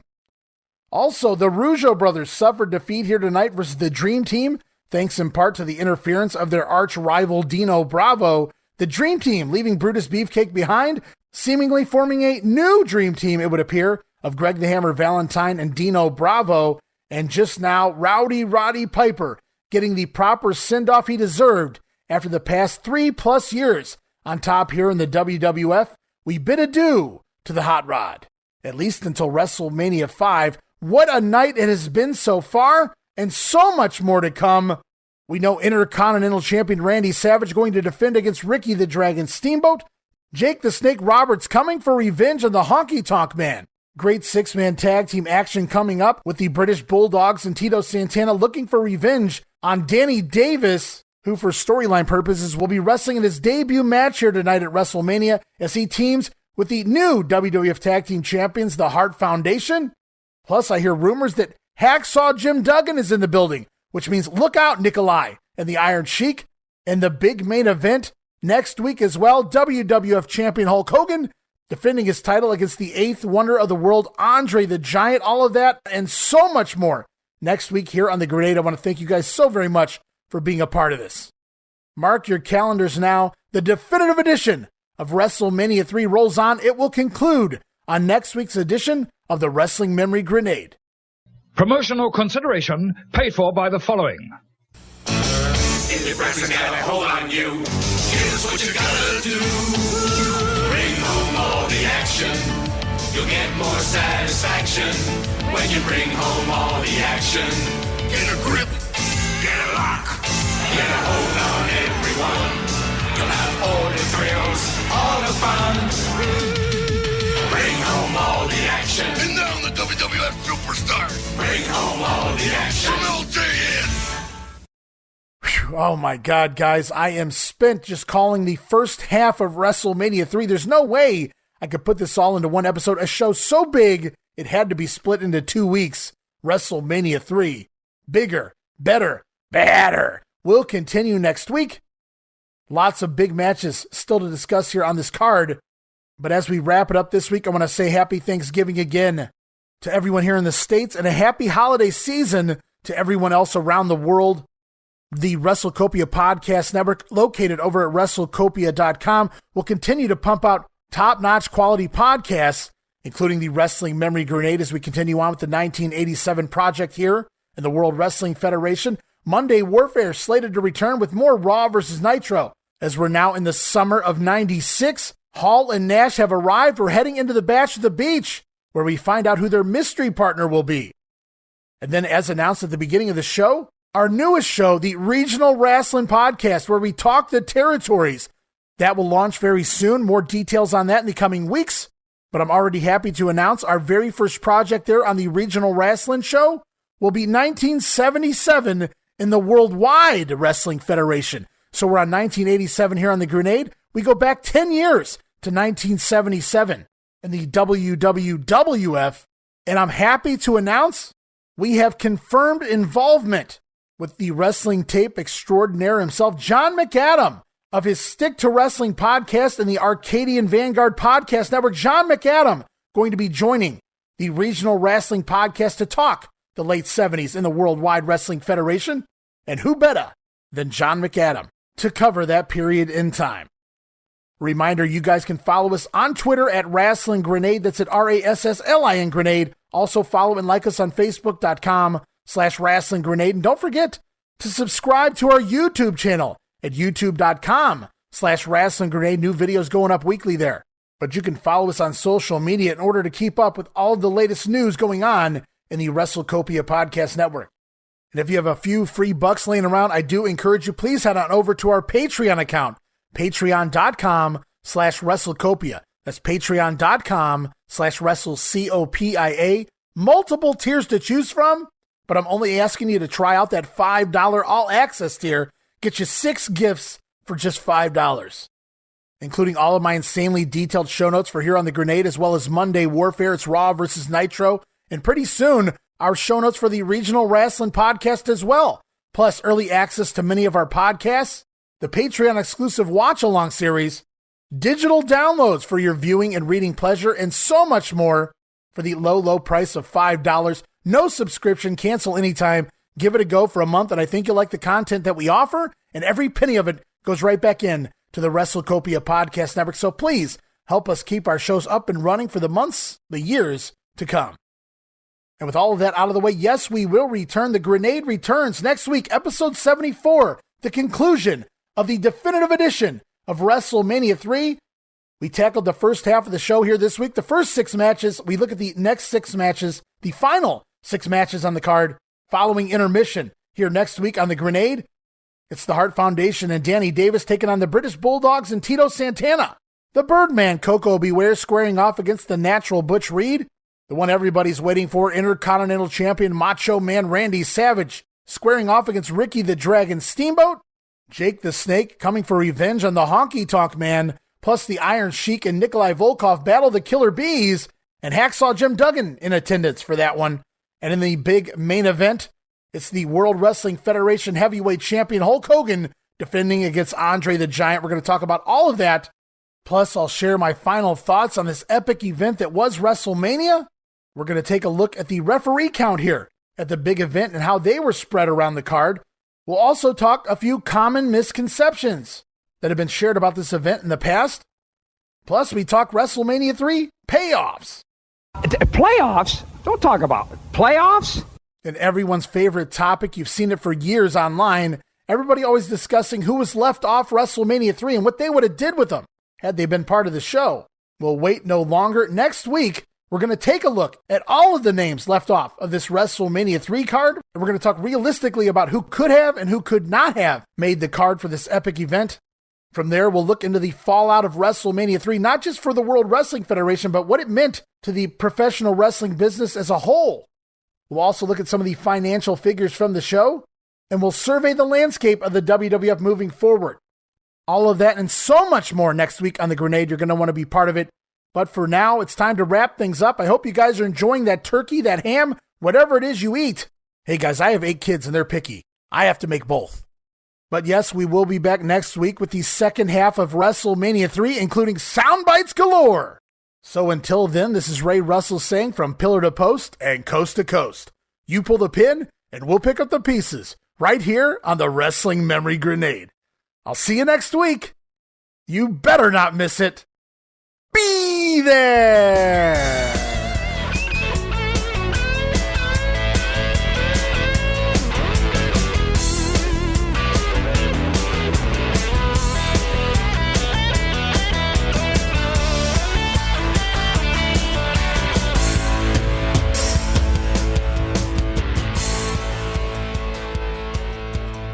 And welcome to WrestleMania 3!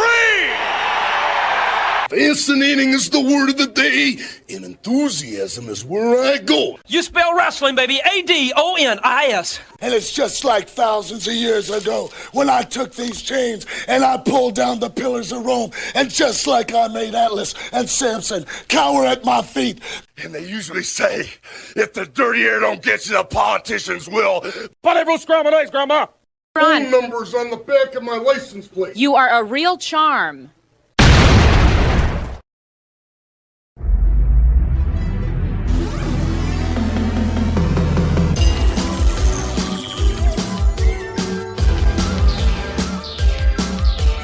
The recognized symbol of excellence in sports entertainment. Turn it on and rip the knob off.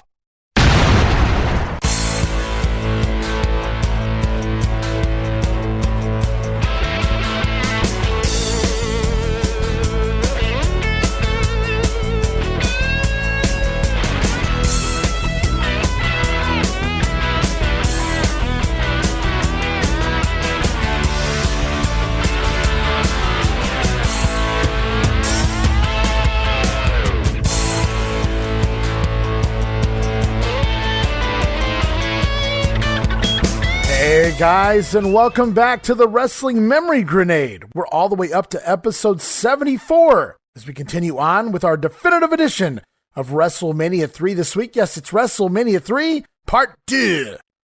And this week we do continue on with WrestleMania 3. Last week we discussed the WrestleMania 3 pre-show, the Federettes, the mini ring carts, the Can-Am connection, proving to the Tank and the Technician, that's the Magnificent Muraco and Ace Cowboy Bob Orton, that they're more than just pretty boys, scoring the win over the longtime WWF veterans.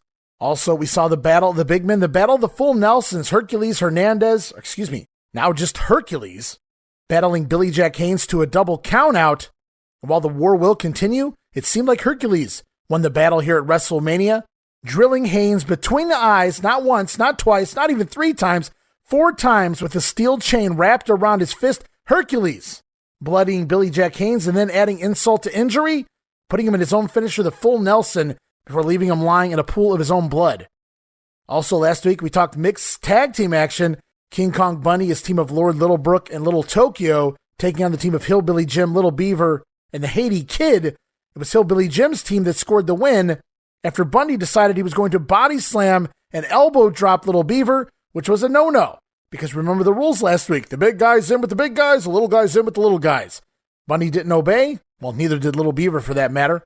And you can't really say that Beaver didn't have some of that coming. Nevertheless, Bundy attacking Little Beaver, giving Hillbilly Jim's team the disqualification win there. From there, it was time for the King Harley Race to step in the ring and defend his crown. The King's crown on the line and the Queen of Wrestling Moolah by his side for this event. Harley Race defending that crown against the JYD, that's Junkyard Dog. Race successfully gets the win thanks to interference, or at the very least, a distraction from Bobby the Brain Heenan on the floor. Harley retains the crown, and the Dog, a man of his word, did kneel, did bow before the King, but he also went a step further. JYD even crowning the King. With a steel chair, that is. Dog then steals the cape from Harley Race and rides off into the sunset in what was meant to be the swan song for JYD, though we will see him back here later in the summer of '87. The action continued from there as the Rougeau brothers looked like they were scoring the big win. Le Bombe de Rougeau on Greg the Hammer Valentine. The Rougeaus looked like they had the Dream Team put away, but it was outside interference from Dino Bravo, the thorn in the side of the Rougeaus. Bravo interferes, allowing the Dream Team to steal the win.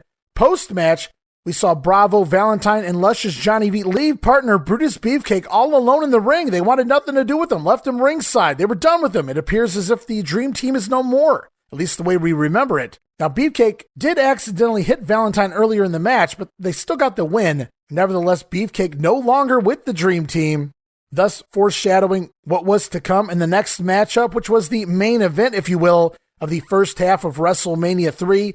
It's Roddy Piper in his retirement match, scoring the win over the adorable Adrian Adonis in a hair versus hair match. Brutus Beefcake returning to ringside to exact a little revenge on Adonis, aid Roddy Piper, and cut the hair of the adorable one, thus earning the nickname the Barber in the process. And all of that took us into intermission. 6 matches down and 6 more to go. More big action on the way, including 6-man tag team action with the former tag team champions, the British Bulldogs, teaming with the former Intercontinental Champion Tito Santana, taking on the trio of the current WWF tag team champions, the Hart Foundation, Bret Hart, Jim Neidhart, and their newest partner, former referee, Dangerous Danny Davis. Of course, that trio managed by Jimmy Hart. Davis aided the Harts in stealing the tag titles from the Bulldogs. And if you believe the retcon they're telling here, Davis also cost Tito Santana the IC title to Randy Savage more than a year ago in the Boston Garden. Should be an exciting match to get things going here this week. Also this week on the Grenade, we're going to talk Birdman Koko Beware taking on the Natural Butch Reed. Then from there, one of the big ones you've all been waiting for, Intercontinental Champion Macho Man Randy Savage defending his title against Ricky the Dragon Steamboat. It's the Dragon's last chance. In Savage's corner, you know there's going to be the lovely Miss Elizabeth, but in Steamboat's corner for WrestleMania 3, no, not a man, but rather an animal, as in George the Animal Steel. Looking forward to talking about that one with you guys. Also, Jake the Snake Roberts coming for revenge on the Honky Tonk Man later here on the card in WrestleMania 3. And the Killer Bees take on the team of the Iron Sheik and Nikolai Volkov. And rumor has it, Hacksaw Jim Duggan is in the building. So you know what that means if Big Nick begins to try to sing that Russian national anthem yet again. Wouldn't want to be the Sheik or Volkov. And then in the big one, the main event, the one we've all been waiting for, the reigning 3+ year WWF champion Hulk Hogan, slated to defend his title against former friend, the 8th wonder of the world, and 15 years undefeated, Andre the Giant. And just like last week, we'll continue to talk the storylines leading in, break down the matches, the post-match altercations, a multitude of fun facts you may have never heard before. We'll continue to look at Dave Meltzer's star ratings as well and see if I can continue to agree with what he came up with. So far, we've been pretty close with our star ratings, but I feel like the wheels are going to come off before this show concludes. Later on, we'll also talk the fallout of WrestleMania for both the WWF and other promoters as well. Common misconceptions and even false narratives others have put out there in the past in regards to this epic event. We'll also discuss the layout of the referees, the way they place the referees on the show. Very interesting. We'll look at some financial figures, some of the wrestlers' payoffs. Playoffs? You kidding me? Playoffs? Plus, we'll also look into the talent, the superstars missing from WrestleMania 3. All of that and sound bites galore here this week on The Grenade.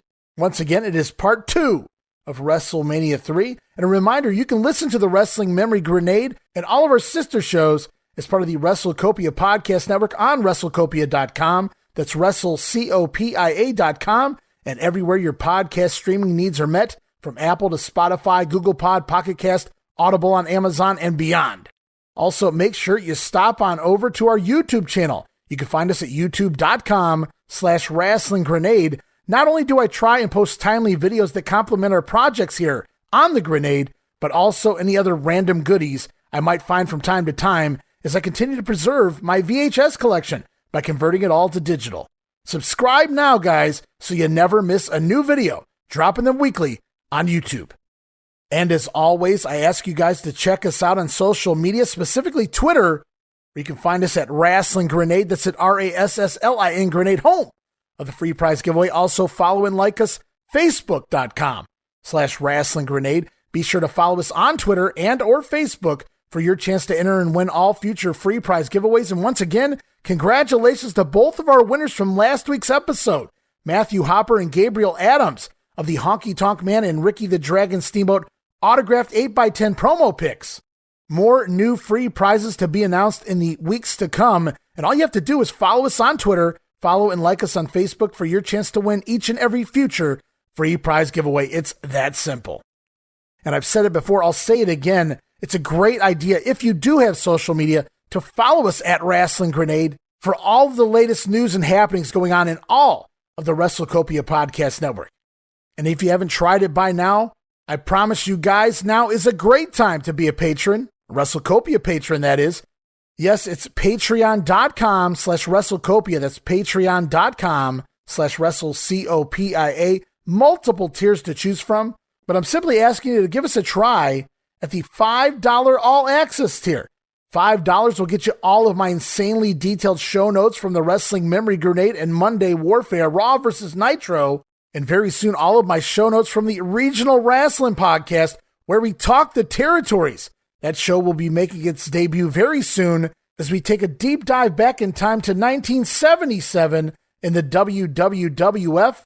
Special guest for those shows, he is the host of the Stick to Wrestling podcast, a member of the Arcadian Vanguard Podcast Network. It's John McAdam, going to be joining our Regional Wrestling Podcast to kick it off right as we talk 1977 in the WWF. But getting back to Patreon, yes, you get all of my insanely detailed show notes for all of the shows here on the WrestleCopia Podcast Network, but you also receive early access to many of our podcasts. Yes, you can listen days, sometimes even a week before the rest of the listeners.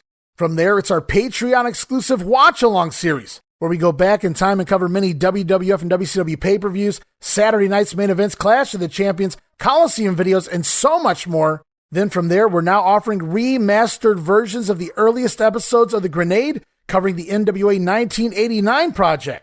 What does remastered mean, Ray, you might ask? Well, first it means enhanced sound quality, but also new content originally edited out of the initial broadcast, edited right back in. And last but certainly not least, our most recent gift added to the all-access tier, it's digital downloads. Yes, wrestling digital downloads for your viewing and reading pleasure, all of that for the low price of $5. That all-access tier gets you all of my insanely detailed show notes for the Grenade, for Monday Warfare, and soon the Regional Wrestling Podcast as well. Also gets you early access to many of the podcasts, our Patreon exclusive watch-along series, remastered versions of the earliest episodes of The Grenade, covering all of 1989 and the NWA. Plus now, yes, digital downloads, as I just mentioned. And the best part is, no subscription, cancel anytime. Give it a go for a month, and I think you'll like the content we offer. And every penny of it goes right back into the WrestleCopia Podcast Network. So please, help us pay some of the bills to keep the Wrestling Memory Grenade, Monday Warfare, the Regional Wrestling Podcast, where we talk the territories, all of that, and more, up and running for the years to come. All right, with all of that out of the way, it is time as we continue WrestleMania III, the definitive edition, here on the Wrestling Memory Grenade.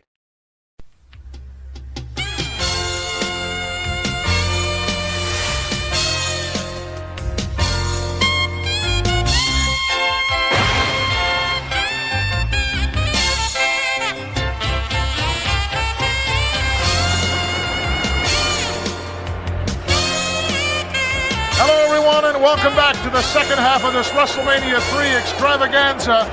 2 big title matches still to come, plus a whole lot more. Boy, you're not kidding here. Gorilla, you know, it feels real strange you just call a grown man Gorilla. Well, aren't we missing somebody, though? Where'd Jesse go? Very obviously conspicuous by his absence. He's Jesse the supposed to Body be Ventura. here. I know exactly, Mary, where he is. He has insisted and demanded that he be introduced to this capacity crowd from inside the ring. Believe that, Bobby? I don't believe it, and I'll tell you where he is. He got a little uptight before when I went downstairs with the fabulous Moolah, and that's where he is. He's with her right now, and as soon as we're done here, I'm back downstairs, buddy. Let's go to Howard Finkel. You too? You got it. All right, we are back up in the announce booth. It's Gorilla Monsoon standing by there with Mary Hart and Bob Uecker.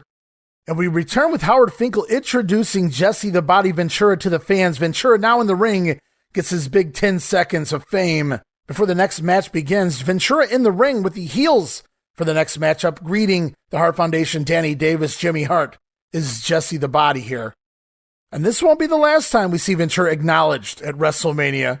Didn't really think this was needed, but I could really see Ventura wanting to be down there and just get a feel for all of this. I'm sure the wrestler inside Jesse wishes he had been part of the in-ring competition, but hey, he does a tremendous job, an MVP type job here for WrestleMania 3. As we see the heels already standing in the ring awaiting their opponents, the Bulldogs and Tito Santana, but first we go to a pre-tape promo from Jimmy Hart and his Hart Foundation. All right, Jimmy Hart, but he say you're running out of time for the Hart Foundation. Let me tell you something, baby. The whole world knows that the Hart Foundation, they're the World Tag Team Champions. They're the greatest team in professional wrestling today, the Anvil and Bret the Hitman Hart. But now we're going to unleash our newest member, Dangerous Danny Davis. Let me tell you something, Tito Santana. You want a war? You've got a war. The British Bulldogs are the biggest crowd babies I've ever seen in my life. Well, let me tell you, baby, you better come to the ring and you better hold your heads up, because I promise you this, when we finish with you, there's going to be nothing left of it. You understand that? So it sounds like Jimmy Hart has his boys ready as we head back to the ring. Of course, already we know the Hart Foundation, Danny Davis awaiting their opponents. Heading down on the ring cart are the British Bulldogs, Tito Santana and Matilda, the Bulldog who Mary Hart really takes a liking to. We've talked about this in long form over the last several weeks on the Grenade, but the story here is that Danny Davis, once a trusting WWF official, had been making, well, questionable, if not downright blatant, bad decisions as a referee for the last, say, 4 or 5 months. And Davis had been costing babyfaces their matches left and right on TV. Finally, the last straw saw him enable the Hart Foundation to take the tag team titles from the British Bulldogs. In reality, it was Dynamite Kid's severe back injury that forced the title change, but don't let that get in the way of a good storyline, guys.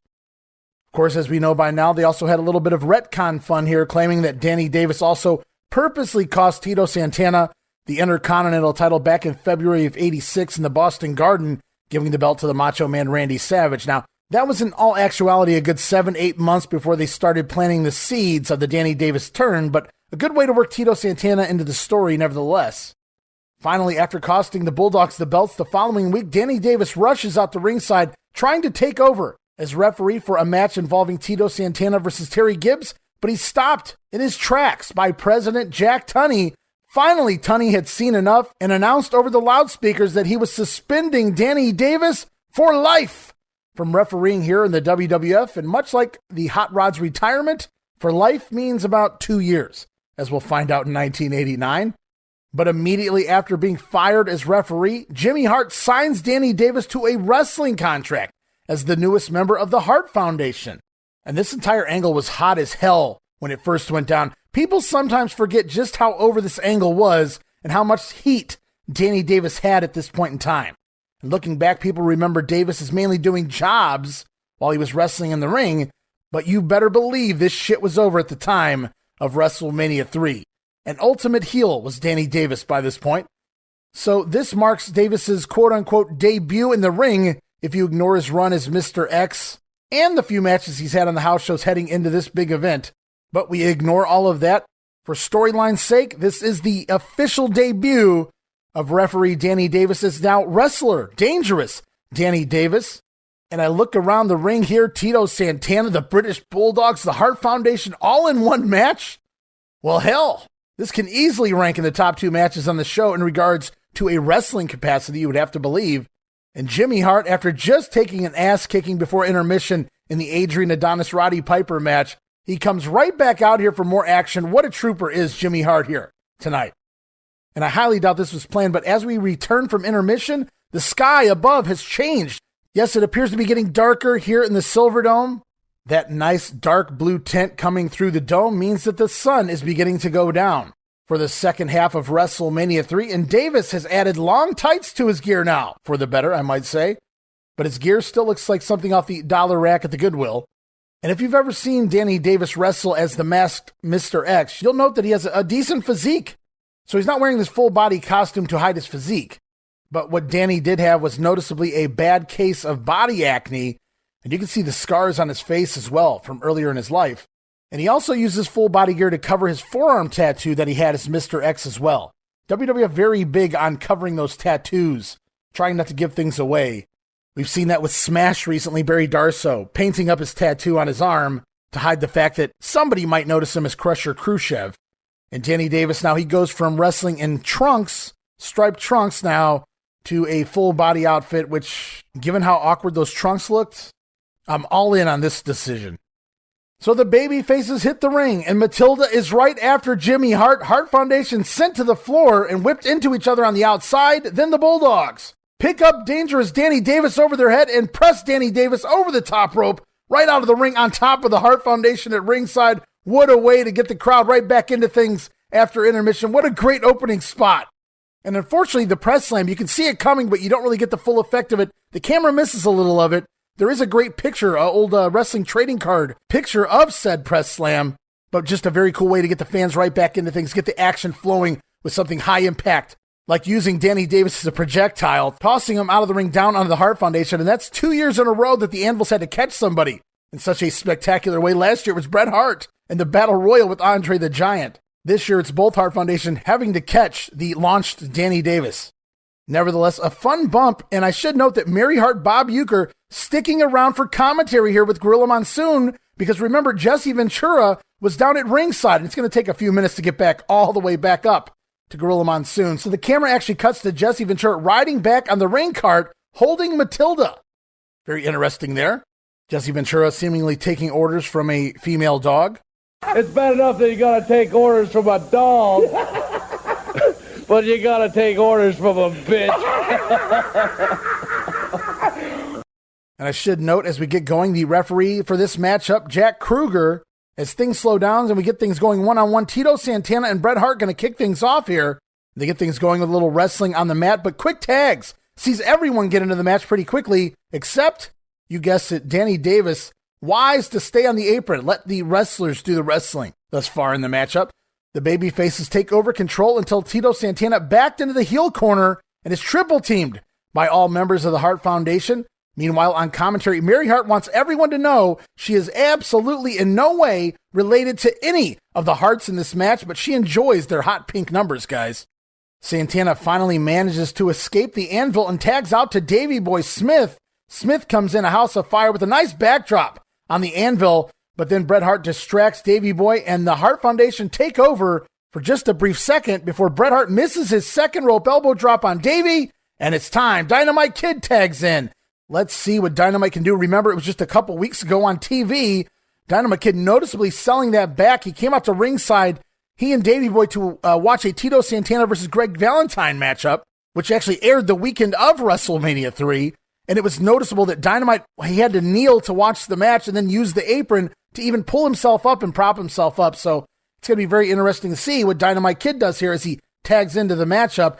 Dynamite keeps the Bulldogs on the offense. Hard Irish whip sends Bret Hart chest first into the corner. Bret Hart taking his infamous chest bump as Dynamite then drops a headbutt on top of the Hitman.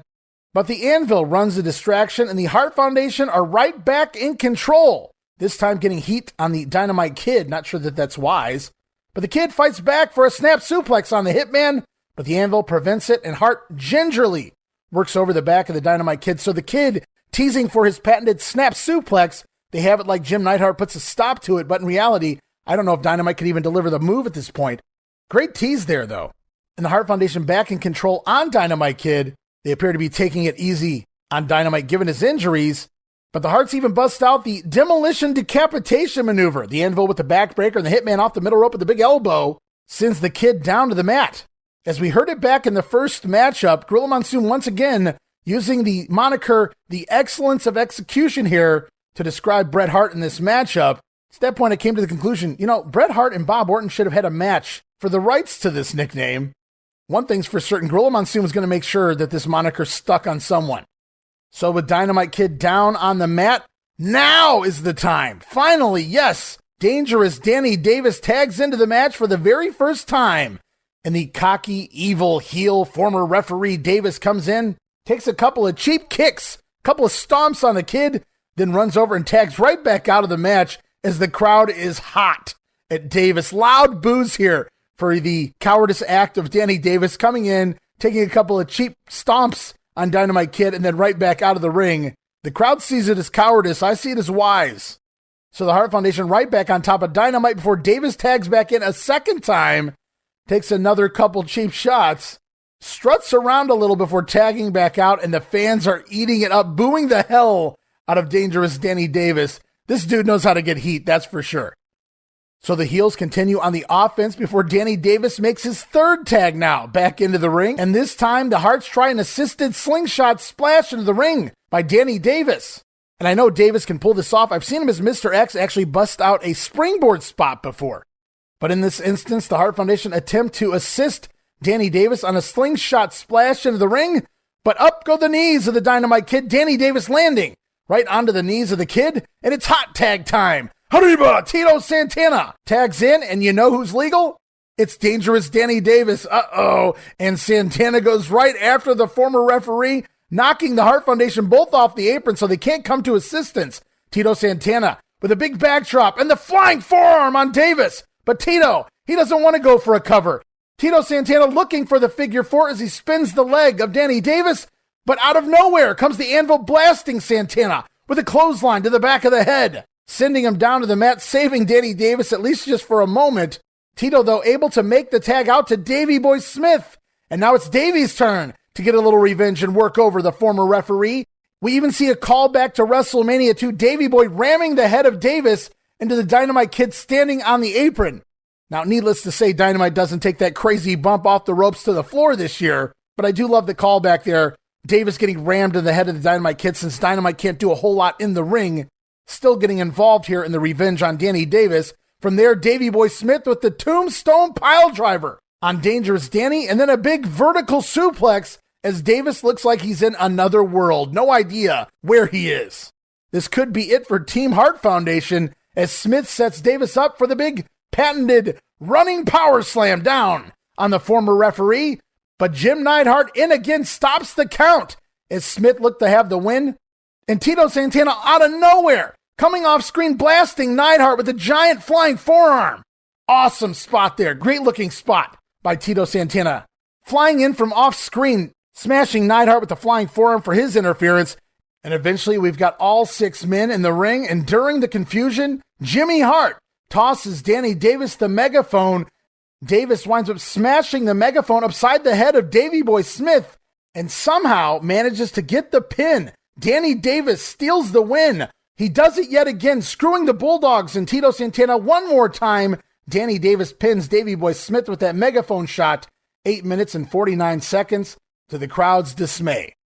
And what a travesty of justice as the Hart Foundation dragged poor Danny Davis out of the ring and to the back. Davis doesn't even know where he's at, yet manages to steal the win over the British Bulldogs and Tito Santana here. What a matchup. What a fun way to get back into things after intermission. And just like the first half of WrestleMania, we're going to look at Dave Meltzer's star ratings and some of his comments for those ratings. Then we're going to compare my thoughts as well from there. And here's what DeMeltz had to say in regards to this six-man tag team match. He said, "It's very sad watching a guy who in his prime was as good a worker as the decade has seen, reduced to being a virtual cripple, and even sadder, a chemically stuffed cripple," referring to Dynamite Kid, obviously. DeMeltz goes on to say, "The heels really took it easy on Dynamite, which hurt the match since he was in for 4 minutes of it. After that, it turned into a good match, with Hart and Smith in particular looking sharp." I'll throw Tito into that as well.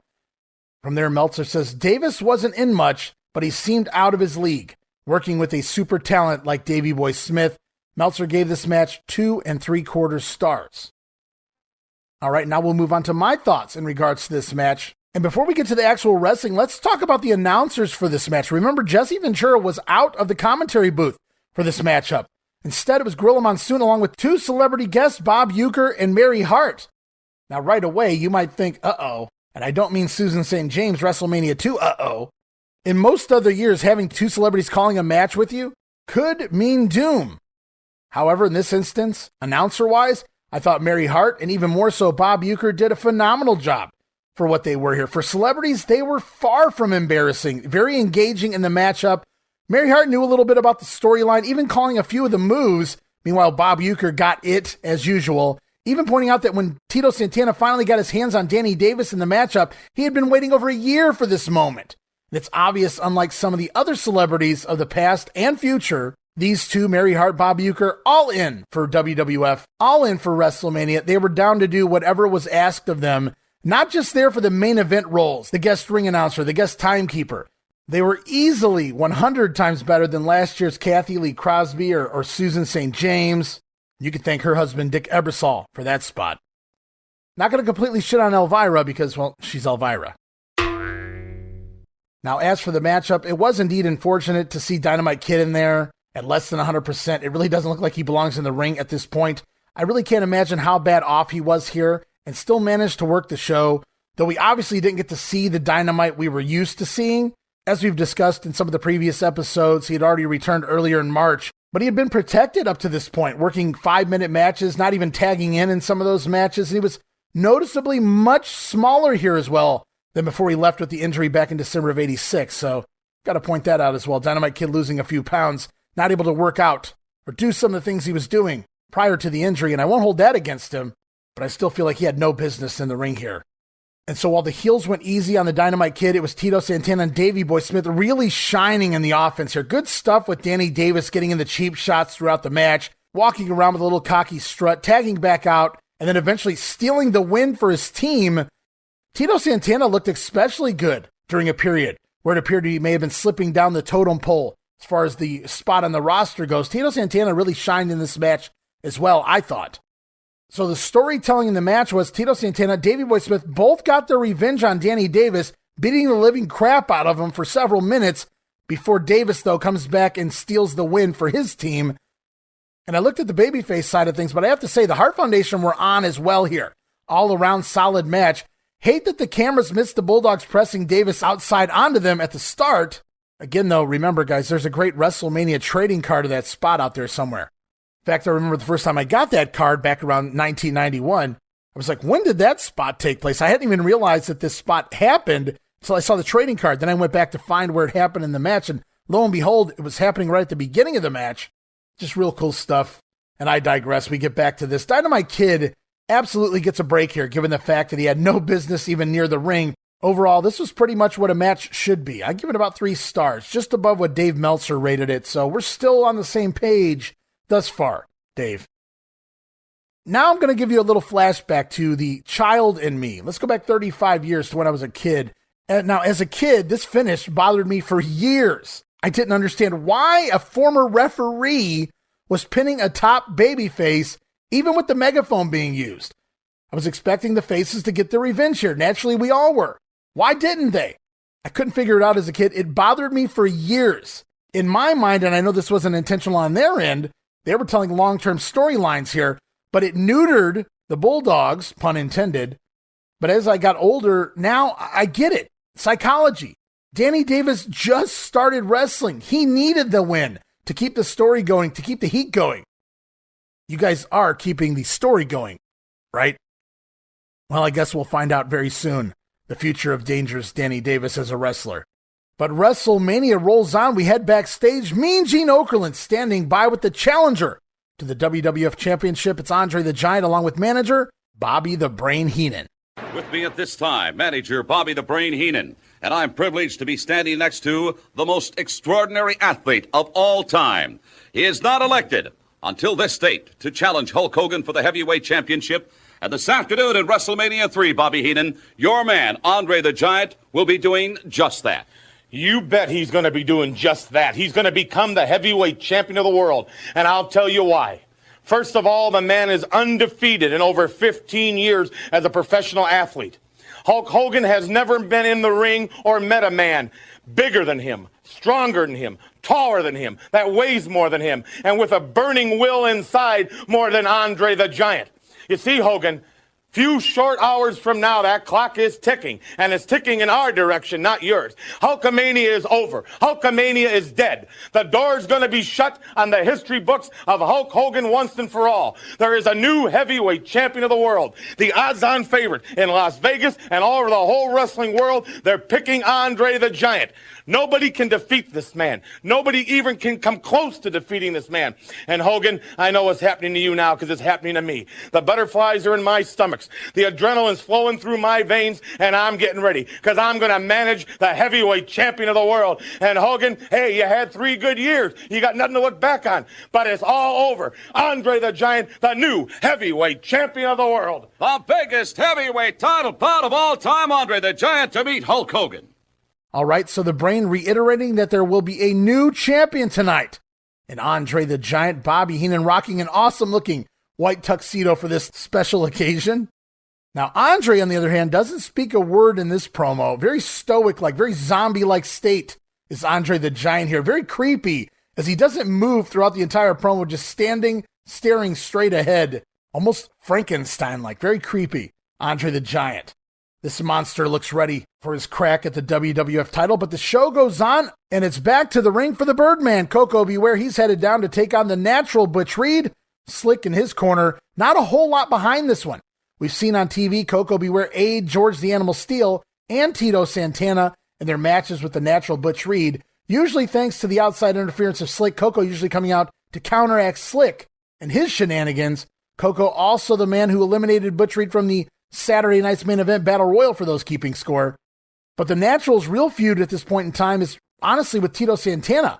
But Koko makes a nice secondary match for WrestleMania nevertheless. As we head to the ring, referee here, John Bonello, former wrestler himself, and the Slickster, the first time we're seeing the Doctor of Style tonight, rocking a new suit as well, a golden-like suit. If only Jive Soul Bro existed in the time of WrestleMania 3.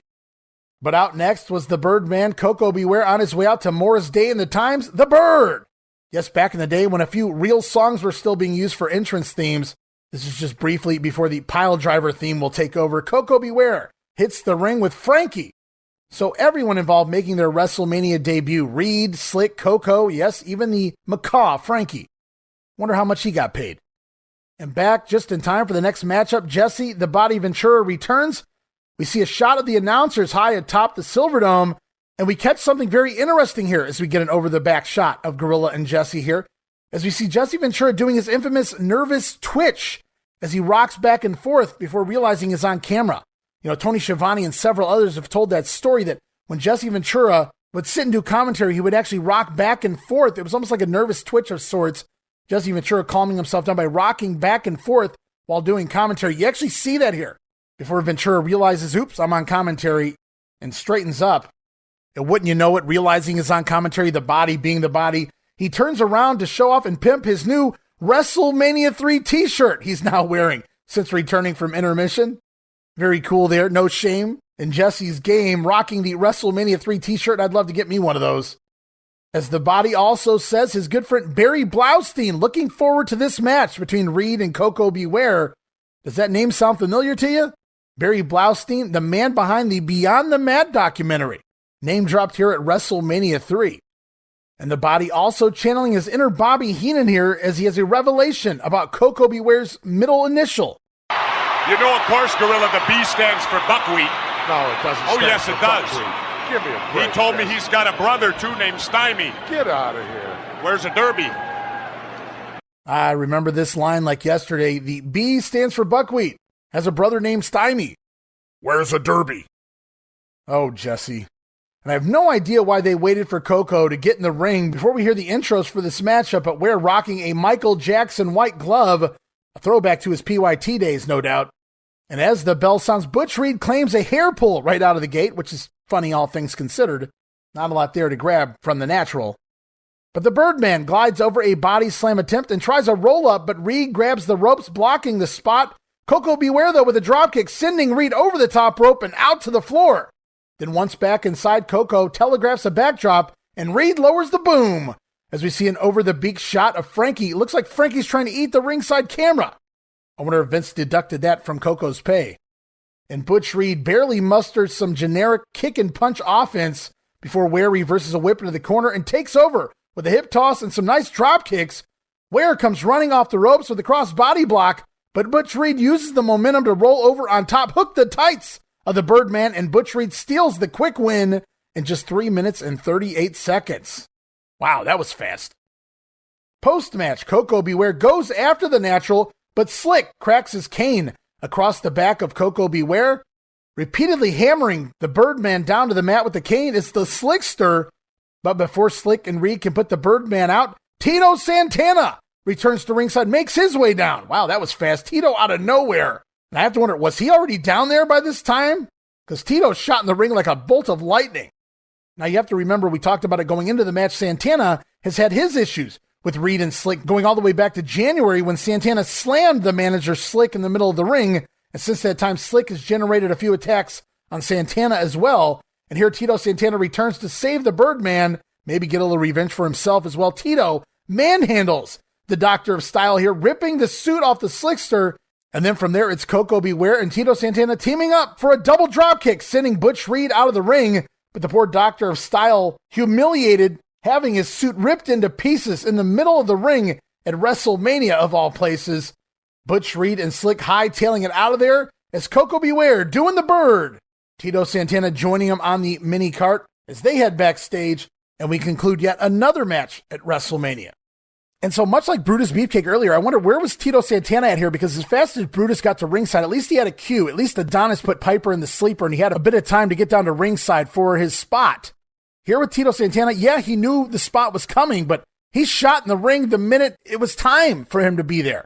So it's kind of curious that the six-man tag took place prior to this. Was Tito at ringside this entire time, ducking down, keeping an eye on things? Seems a bit silly for Tito to go backstage and come back out about 5 minutes later. Now, here's what it said in the Observer in regards to the Reed and Ware match. It says, Koko showed nothing and Reed looked terrible. It's just saddened to see what injuries have done to these former super athletes. Bluntly, Reed stinks, says DeMeltz. He gave this match a half a star, and he says only for the post-match antics. Now, here's my thoughts. Going in, it's very obvious, a bit of a size difference here, but Koko B. Ware always worked extra hard to get past that. And I do agree with DeMeltz. This wasn't much of anything, but with the time given, it was all it could be. The opening sequence went about a minute, the heat maybe a minute, the comeback a minute, and then it was over. The match itself really was a dud. Not really the fault of the guys involved, but a dud is a dud. But I have to agree yet again with Meltzer. Butch Reed has really been dragging ass in recent weeks here in the WWF, and nothing by way of a wrestling match. But yet another match that left the fans with something memorable at the end. There's the key again, guys. And it appears at this point, Tito Santana versus Butch Reed will continue on. DeMeltz gave this match, what did he give it? A half a star? I think he was being generous. I give it a quarter star here. Again, though, I could see, okay, half a star for the post-match antics. Okay, Meltz. But again, one of the matches that weren't given very much time concludes with something very memorable. So the excellent booking of the show continues on, and we continue on. And oh man, it's finally time. It's finally here. It's one of the matches you've really been waiting for. Intercontinental Champion Macho Man Randy Savage defending that title against Ricky the Dragon Steamboat. And here on WrestleMania, we see a recap video going back in time to the fall of 1986, where Savage initially put Ricky Steamboat out with the larynx injury, but we'll talk about all that in just a little bit. Right now, we're going to go to back-to-back promos. A pre-taped promo with the Macho Man Randy Savage, and then it's off to another interview. This time, Mean Gene Okerlund going to be standing by with the challenger, Ricky the Dragon Steamboat. Yeah! Macho Man Randy Savage, Intercontinental Heavyweight Champion, was in a state of shock when Ricky the Dragon Steamboat came back, yeah. But this time, in front of the largest audience in the world, I will not only embarrass you, not only pin you with the 1, 2, 3 count, but I'm gonna put you out of wrestling for good. Oh yeah, Dragon, I am the Lord and Master of the Ring, and you're gonna find that out, one athlete to another, right now. You can't be with me, no. History beckons the Macho Man, yeah. Well, that was the Macho Man only moments ago in our interview area. And now, here he comes making his way down the runway here in the Silverdome, Pontiac, Michigan, the reigning Intercontinental Heavyweight Champion, along with Elizabeth. And I'll tell you, Macho's looking good. Elizabeth is looking good. Everything's looking good, Gorilla. Even you're looking kind of good. Listen to the ovation given to the Macho Man, Jess. Oh, yeah, hey, I'll tell you. Here in Detroit, they like the Macho Man here in Detroit. Let's go right now to Mean Gene Okerlund in the interview center with Ricky the Dragon Steamboat. All right, Ricky the Dragon Steamboat, someone special. George the Animal Steel in your corner. However, in my opinion, this could be your last shot at Randy Savage and the Intercontinental title. My last opportunity. Randy Savage, the day has finally come. The minutes, the seconds, we have reached our moment. As you and I climb into the ring, we clash like two titans. But there will only be one winner. One winner, Savage. This dragon is breathing fire. This dragon will scorch your back. I will come away with the championship belt and see new horizons. Ricky the Dragon Steamboat.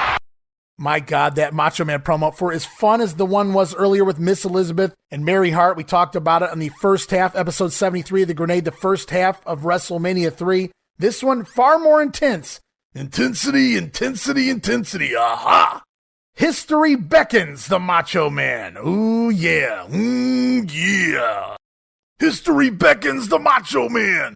Yeah. Over on the other end, the Dragon says he is all fired up. I think Tommy Rich might have something to say about that. I'm sure there's a pun there somewhere, the Dragon being fired up. He says he will scorch the Macho Man's back and see new horizons. Steamer never too good on the promos. He's going to do his real talking in the ring right here and right now. But I do love the intensity on both the Macho Man and Ricky Steamboat heading into this matchup.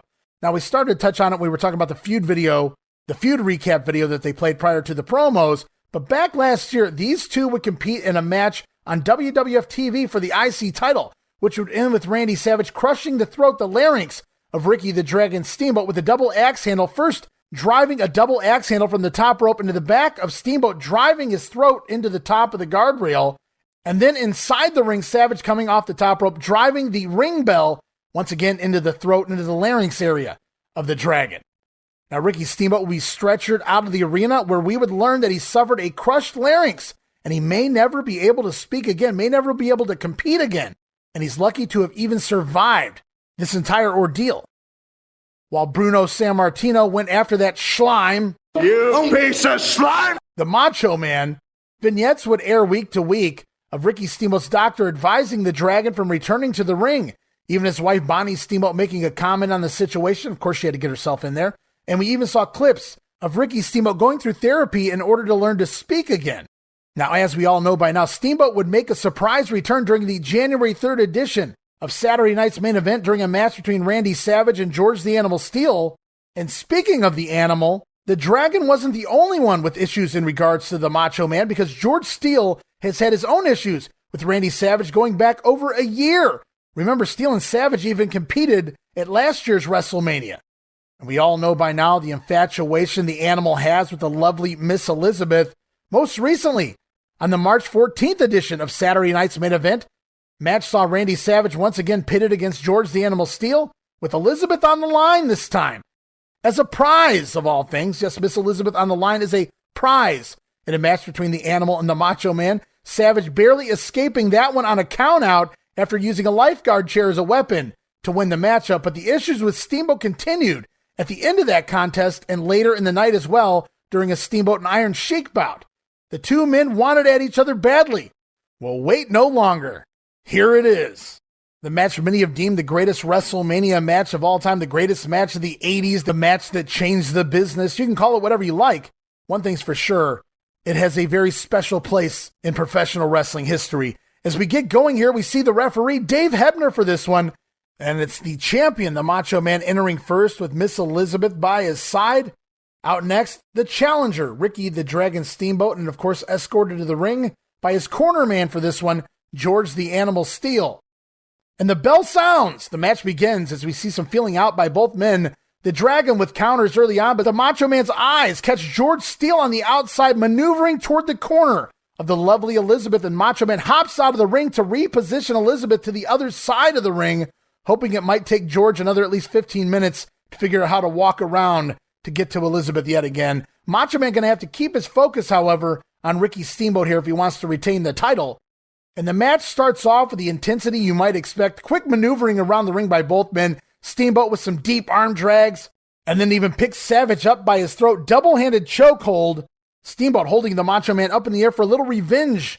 An eye for an eye, a throat for a throat, before throwing the Macho Man down onto the mat. Randy Savage finally powders out of the ring to regroup here as Ricky Steamboat means business. To the floor now, the Dragon chases Randy Savage around ringside as Macho Man takes over when Steamboat slides back into the ring. And it doesn't take long for the Macho Man to go back to the injured throat of the Dragon here, but Savage misses a corner charge and Steamboat takes over on the arm of the Macho Man. And it's back and forth as the Macho Man right back on top after managing to throw Steamboat over the top corner post and out to the floor. Hell of a bump. Randy Savage doesn't bother tossing Steamboat over the top rope. No, he points to the corner and runs straight across the ring, pitching Steamboat over the top rope, over the top corner post. Hell of a bump by the Dragon. From there, the Macho Man relentlessly going to the throat and working over the back of the Dragon. Macho with a nice knee drop into the sternum gets two, and Steamboat retaliates, chopping Savage and tying him in the ropes.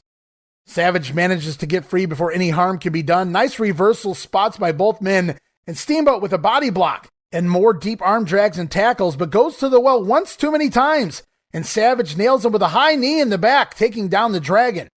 Randy tries to toss Ricky over the top rope to the floor, but the Dragon skins the cat right back inside, only to be met by a Macho Man clothesline that knocks Ricky right back over the top rope and out to the floor. Another nice bump to the floor by Ricky Steamboat here. Really cool spot as Steamboat gets tossed over the top rope, skins the cat back in, but as soon as he turns around, the Macho Man waiting, he's seen this before, clothesline Steamboat right back over the top rope to the outside, and Steamboat not short on taking some great bumps here tonight. As the corner man, George the Animal Steele, comes over to check on Ricky Steamboat before Randy Savage from behind, another high knee into the back of the Dragon, sends Steamboat over the ringside table, take that Mel Phillips, and into the crowd. Ricky Steamboat goes flying over the table, over the guardrail, and into the crowd as George Steele aids Ricky back to ringside, helping him back over the guardrail, trying to help him back into the ring. Jesse Ventura on commentary complaining about George Steele preventing a count out here. Gorilla Monsoon doing the babyface thing, defending it because George Steele isn't really a manager, Jess, so he can do anything he wants. You remember that, Monsoon. Back to the action with Steamboat back at ringside. Savage perhaps still looking for a count-out victory here, flinging the Dragon right back over the top rope and right back down to the floor. And from there, the Macho Man climbing to the top rope, double axe handle off the top all the way to the outside. Then sends Steamboat back into the ring, where Savage again climbs to the top rope with another flying double axe handle, this time inside the ring. Then Savage with a running elbow before making a cover, but only a 2 count. The Macho Man then doing his favorite leverage spot, grabbing the back of Ricky Steamboat as Savage runs across the ring, leaping over the top rope, dropping Steamboat throat first across the top rope, springing him backwards. Great spot there. I always love when Randy Savage used that top rope clothesline. Savage would just run across that ring, throw caution to the wind, leap over the top rope himself as a projectile, using himself as leverage, snapping his opponent's throat down over that top rope, Usually Savage stops the gloat, but in this instance, rushes right back in the ring to make a cover for another near fall. And the Macho Man stays on top of the challenger with an atomic drop and yet another 2 count, and then with a textbook suplex from the Macho Man. And again goes for the cover for yet another 2. Macho Man relentless here, going for cover after cover. He wants to win this thing and put Steamboat away. Great storytelling as the match goes on. The Dragon begins to fight his way back with martial arts chops, but the Macho Man goes to the eyes of the Dragon and hits a nice-looking gut-rich suplex for yet another 2 count. Macho Man then trying for an atomic drop, but this time the Dragon slides over his back and lands on his feet. The 2 men begin to trade shots as Savage charges ahead, but Steamboat backdrops him over the top rope and out of the ring, returning the favor from earlier on. And what a bump from the Macho Man. Nobody took the backdrop over the top rope better than Randy Savage. Savage comes rushing at Steamboat. Steamboat dips his shoulders, and boom, just like that, flying backdrop. Savage goes flying over the top rope, 360 out to the floor. The only time I think he may have done it better, maybe Royal Rumble 90 with Dusty Rhodes, but holy shit. What a bump by Randy Savage, eating a backdrop to the outside. But Steamboat wants the belt. He wants revenge. He throws the Macho Man back in the ring. And then it's the Dragon coming off the top rope with his karate chop. Remember, he's been using that move as of late to put his opponents away. The Dragon makes the cover. 1, 2, but Savage gets his foot on the ropes just before the referee can count 3. And the fans are really starting to erupt here. You can feel this thing begin to peak. The crowd is ready to explode at this point in the match. They can taste the title change coming, as can the Dragon here. As Macho gets knocked back out to the floor, Steamboat follows him out, but Savage beats Ricky back inside. But it's the Steamer with a slingshot sunset flip back into the ring for a near fall. From there, the Dragon with several more pinning combinations for near falls over and over, only gets him 2 each time. The crowd on the edge of their seats. Steamboat catapults Randy Savage into the corner post and then rolls him up for yet another near fall. From there, it's Steamboat with the O'Connor roll, 1, 2, then Savage reverses the roll up on his own. And my God, we've seen this. If you've been watching this match on the house shows, you know this is how Savage has been stealing the win, reversing that O'Connor roll. So I love that they factor it in here. Savage again reversing the O'Connor roll on Steamboat for 1, 2. No, Steamboat kicks out. My God, when will it end? It goes on with Randy Savage grabbing Steamboat by his trunks, using this leverage to pull Steamer face first into the corner post. Both men down for a brief second before back up with reversals on whips, and Savage ends up tossing Steamboat right into referee Dave Hebner. And down goes the official. Dave Hebner down on the mat. And Savage drops Steamboat on the mat and goes up top for his patented flying elbow. And it connects. Randy Savage connects with the flying elbow drop. But there's no referee to make the count. The Macho Man's being robbed. Savage, realizing he has the pin, then looks over and realizes that Dave Hebner's out of it. But rather than revive the referee, the Macho Man decides to go to the outside. He tosses down timekeeper Mel Phillips, take that Mel Phillips, and grabs the ring bell. Savage going to finish Steamboat off for good this time. This is the same weapon Savage used to crush the larynx of the Dragon several months ago, and should it connect again, this could be it for the Dragon. With the ring bell in hand, the Macho Man begins to climb to the top rope, but here comes George the Animal Steel up onto the apron, snatching the ring bell away from the Macho Man. As Steel tries to walk away with the bell, Savage boots Steel in the back of the head. Great camera shot there, just stomps Steel in the back of the head, yanking the ring bell back, does the Macho Man. As down goes the Animal, and oh no, it looks like the end of the career for the Dragon, as the Macho Man again has the ring bell and again begins to ascend to the top rope. Savage makes his way up all the way to the top rope, ring bell in hand, but George Steele back up, this time on the apron, and it's the Animal shoving the Macho Man off the top rope into the middle of the ring. Savage taking a bad fall there into the ring. The ring bell goes flying as well. As referee Dave Hebner begins to come to, the Macho Man first to stagger to his feet. He's still in control here as he tries for a body slam on the Dragon, but Ricky Steamboat counters with a surprise small package. 1, 2, 3. Ricky Steamboat. Yes, Ricky Steamboat wins the Intercontinental Championship. The Dragon wins the match 14 minutes, 35 seconds.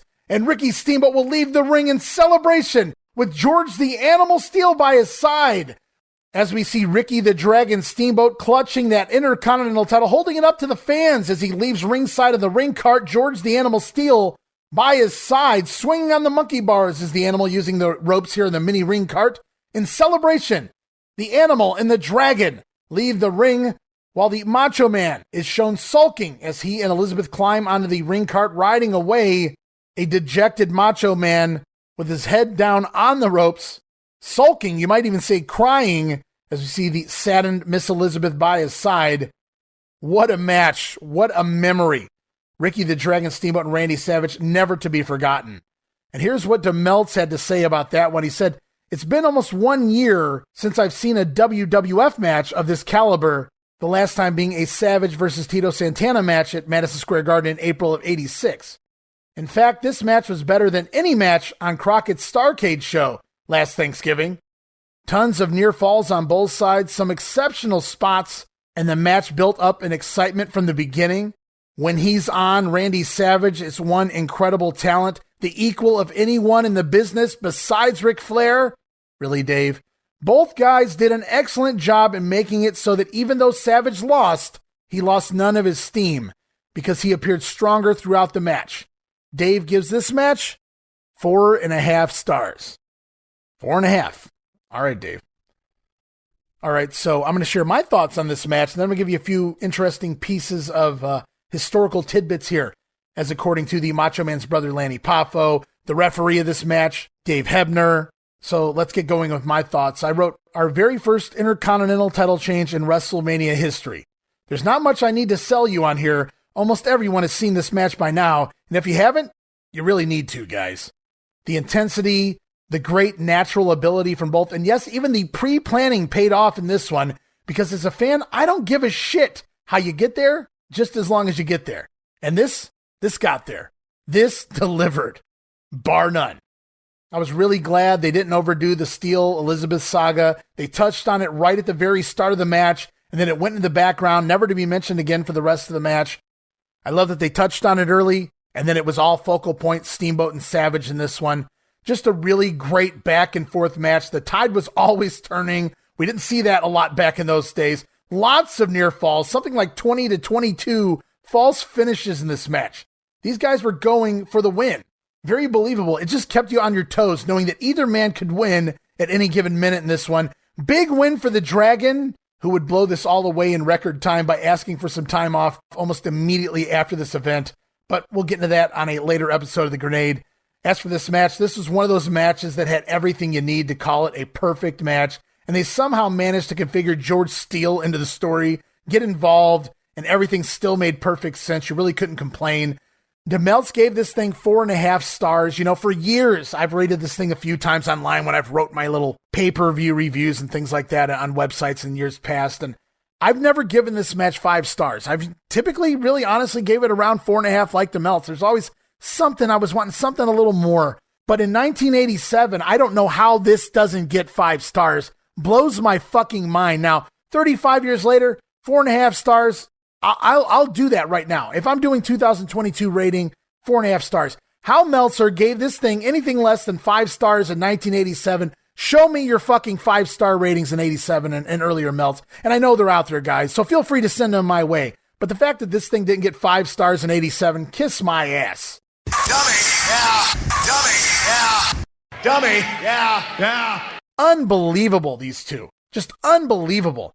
We're going to talk a little more about that right now. We're going to look at what Lanny Poffo had to say about this one. He said, Randy asked to work with Steamboat, specifically, and he volunteered openly to lose the Intercontinental belt during their program if he was granted his wish. Planned, scripted, line by line, but so what? They performed it amazingly.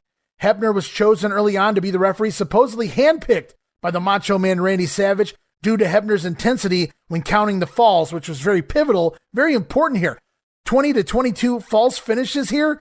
Randy Savage reportedly handpicked Dave Hebner due to the intensity when he counted the 1, 2, 3s. And so not only did Steamboat and Savage have to learn the match, but so did Dave Hebner in order to be in the right place at the right time and make sure he was there for all those false finishes. Talk about a workout. Referees are people too. From there, Lanny said that Randy had a meeting before the match with Hebner and Ricky Steamboat. Randy said, here's the deal. We're not going to put heat on the referee here. Dave, if the man's shoulders are down, you count to 3. And I don't care if that ruins the finish. Whoever's shoulders are down has the responsibility to get their shoulders up. Because if the fans can't believe in the finish, they'll lose the drama. Wow, Randy Savage, after putting this whole thing together, goes to David Hebner and says, I don't care how spectacular this looks like on paper. If somebody's shoulders down, you count the 3. Match over. And a true testament to both men. They got their shoulders up more than 20 times in this one, right when they were supposed to. Really good stuff there.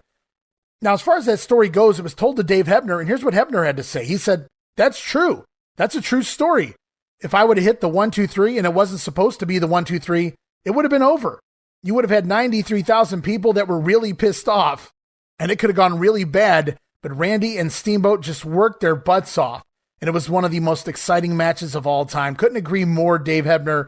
Now, as for Steamboat in this match, he says he has only one regret. Looking back, Steamboat lamented that amid their 22 false finishes, they didn't do one where Savage kicked out of Steamboat's diving crossbody finisher. And that was because finishers were much more protected in the pro wrestling business back then than compared to today. Steamboat felt that such a rare moment in time like this would have really shocked the fans and made them go even wilder when he finally captured the title from Randy Savage. And I really couldn't agree more there, though. But I do want to go back to the spot where Steamboat comes off the top rope with the big flying karate chop, because Steamboat had started using that since his return as a finisher more often than not. And I think that was purposely done so that when he hit it in this match, rather than it be his real crossbody finisher, that at least when we saw it, maybe the fans would say, oh my God, that's the finisher, and Savage kicks out of that. But again, like the Dragon said, they don't use the actual flying crossbody off the top rope in this matchup. And for the times, I get why. But I also agree with Steamboat would have sent the crowd into the next orbit had he hit that move and Savage got out of it. People weren't really kicking out of finishers all that much back then, especially the heels. Ricky Steamboat also talks about spending nights up with Randy Savage in hotel rooms, going over their match line by line. I say that because Randy actually had the pages on the paper numbered. What was line number 56, 57, 58? Quick, nice pop quiz there. Randy Savage and Ricky Steamboat quizzing each other to make sure they had this match down pat. Now, again, a lot of guys like to talk about calling it in the ring, and there's nothing wrong with that when you're having a basic match. But when you want to have something like this is something special, guys. Something very special. And again, I don't care how you get there. If you can get there, what an amazing treat to the fans of professional wrestling that will resonate throughout history. And I'd love to sit here and think about this match for another 10 minutes, but we don't have time, guys, because the action continues. The show goes on as we head off to more back-to-back promos. This time first, it's Jake the Snake Roberts along with rock star Alice Cooper. Then on the other side, it's the Honky Tonk Man with his manager, the Colonel, Jimmy Hart. All right, this man, Alice Cooper, to be in the corner of Jake the Snake Roberts this afternoon at WrestleMania 3 when you go against the Honky Tonk Man. And Jake, in light of all that's happened in the past, especially in the Snake Pit where the Honky Tonk Man blasted you with that guitar, I expect a shootout. You don't think I don't remember that, huh? I know you remember. You don't think I don't remember what happened? I still remember. And that's the reason this man is there, because I'll tell you something, Okerlund. I don't think Jimmy Hart, number one, he's got the man to take care of me in the Honky Tonk. And number two, the Honky Tonk is not the man that thought of this whole thing. I'm telling you, Jimmy Hart had to plant the seed because Honky Tonk hasn't got enough guts to take a shot at me. But Honky Tonk, when you take a shot at a man like me, you better make that shot count, and you didn't. You see, I'm still walking, and that's all I need to do is to get in that ring this afternoon, my man, and have my way with you. Alice Cooper, I'm sure you're going to be keeping tabs on Jimmy, mouth of the South Heart. I noticed the spurs. Yes, I'll be watching him all the way. This will be his nightmare. This is also my hometown, and the hometown of heavy metal. Oh, I love it. We're going to ride, brother. All right, Honky Tonk Man. Jimmy Hart, just a second here.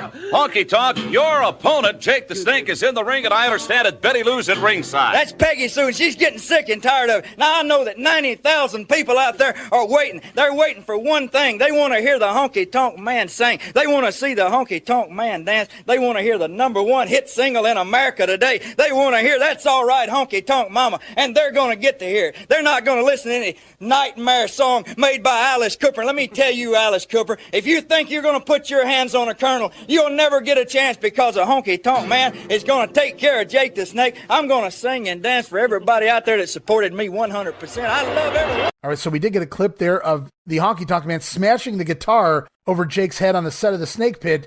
Jake says the Honky Tonk Man, he took his shot, but Jake's still walking. And that's where Honky made his mistake. On the other end, Honky more worried about singing here tonight, or is he? Honky claims the people came to see him sing. They don't want another nightmare song from Alice Cooper. Honky Tonk Man loves all the fans who support him, and he promised to sing and dance for them here tonight. Good luck with that, Honky Tonk Man. And angry Jake the Snake Roberts gunning for you. And it all starts, we go back just a few weeks ago. And it's kind of funny, the Honky Tonk Man, a natural heel coming into the WWF as a babyface, while we had Jake the Snake Roberts, who was also a heel here in the WWF, but was getting over with the crowd because of his character.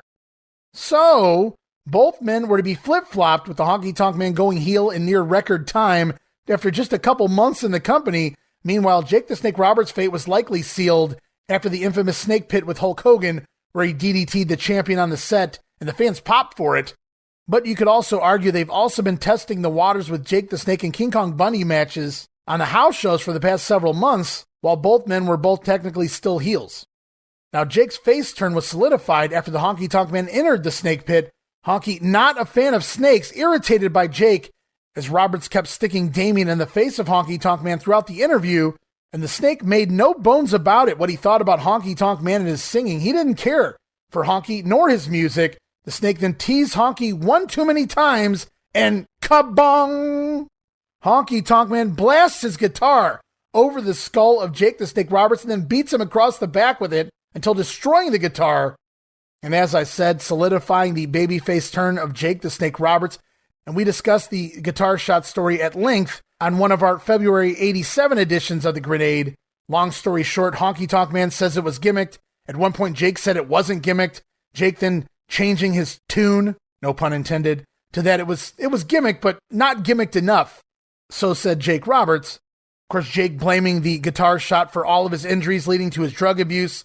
Again, we discussed this at length, dissecting both sides of the story, both Honky and Jake's sides of the stories a few episodes ago here on the February 87 edition of The Grenade. So we'll move on. Having one of the most hated characters in the WWF, the Honky Tonk Man, crushed Jake Roberts with the guitar, immediately turned Jake face, and the feud was on. And in a play on Jake's dark character and to match up against the Elvis Presley wannabe, Jake would find a rocker himself in Alice Cooper to act as his corner man for one night only, in order to counteract the potential interference of Jimmy Hart out there on the floor. And it's the Snake, Jake Roberts, and Alice Cooper out first on the ring cart. And I was honestly a little surprised here, Jake coming out. No theme music yet, remember, here for the Snake Man. But since he was coming to the ring with Alice Cooper, I didn't understand why they couldn't have given the Snake some Alice Cooper-esque music for the night. I ain't paying for that. What's an Alice Cooper? Fuck that, pal. And for those unfamiliar with Alice's work, Cooper was more relevant in the 1970s than he was the 80s, but big hits at the time with No More Mr. Nice Guy and School's Out for Summer.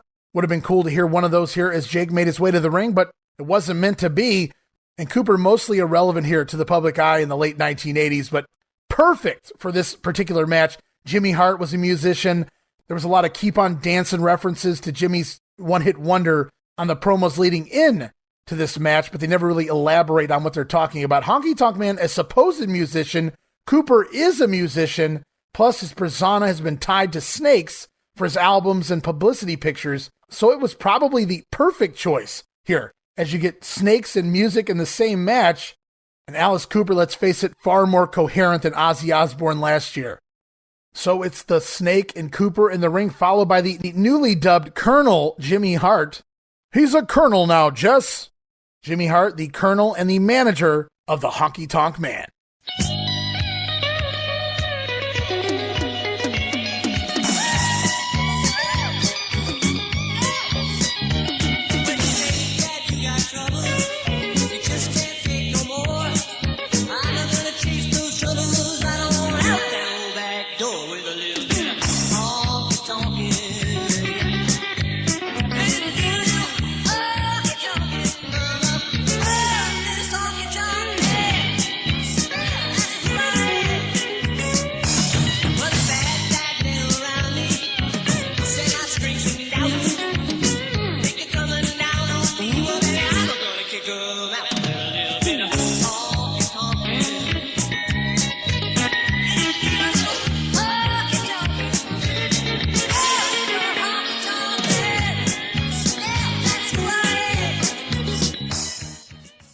Yeah, we got to get that Honky Tonk Man theme, the original Honky Tonk Man theme in while we can, because pretty soon it's going to change over to the more famous theme song of Honky Tonk.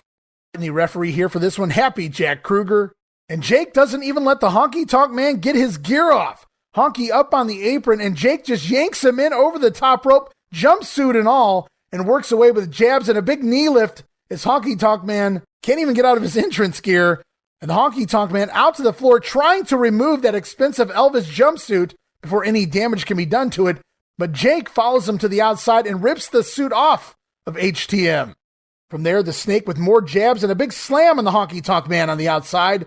Then back in the ring, Jake runs right into a knee from Honky Tonk Man in the corner as the heel takes over, working on Jake Roberts, but missing a big roundhouse. And Roberts comes back with a short clothesline, and he's already calling for it, signaling for the DDT.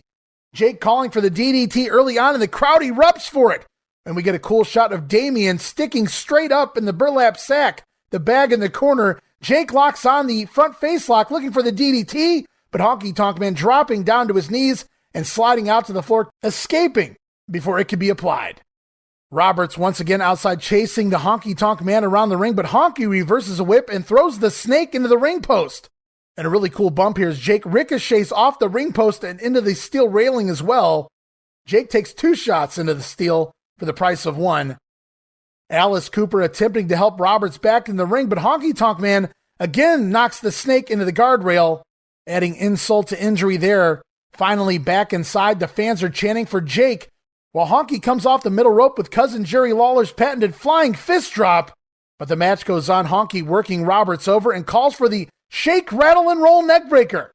Honky locks it in. We get a little shake, a little rattle, but there's no roll. Jake countering the neckbreaker with a backdrop and escapes. But Honky stays on top, maintains control, mounts Roberts in the corner with punches, but Jake counters out with an inverted atomic drop. And it's the Snake Man making the comeback with a series of punches as Honky Tonk Man begs off on his knees.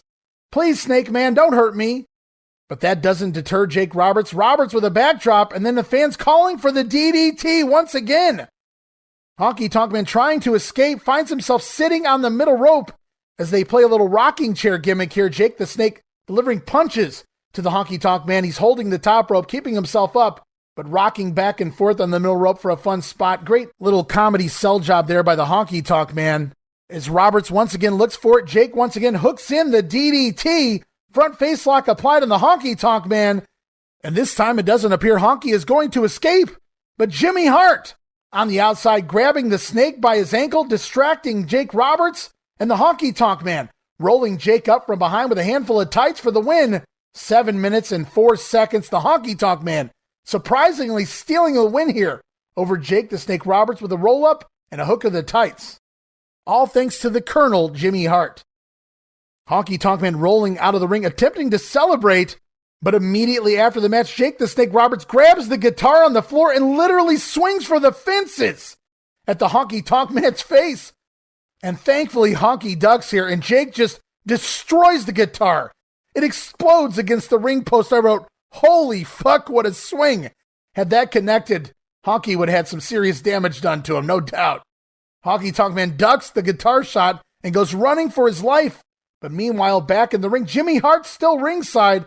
Honky takes off to the locker room, but Hart is trapped in between Cooper and Jake the Snake Roberts. And just for a moment, it's Jimmy Hart and Alice Cooper in the ring all alone. Hart not really fearing Alice Cooper. Hart, he looks ready to throw down. Jimmy Hart removes his ring jacket. Oh, but this isn't fair. Jake Roberts from behind hooks Jimmy Hart in a full Nelson, while Alice Cooper toys with Hart by releasing Damien from the back and shoving the Snake into the face of the poor mouth of the South. Jake finally throws Damien on top of Jimmy before Hart and a returning Honky Tonk Man finally flee from ringside. Honky returning to save his manager here from utter humiliation. And you might say, damn, Jimmy did an amazing job of playing scared there. But that's because he wasn't acting, guys. Jake was legitimately having to hold him to prevent him from dodging the Snake.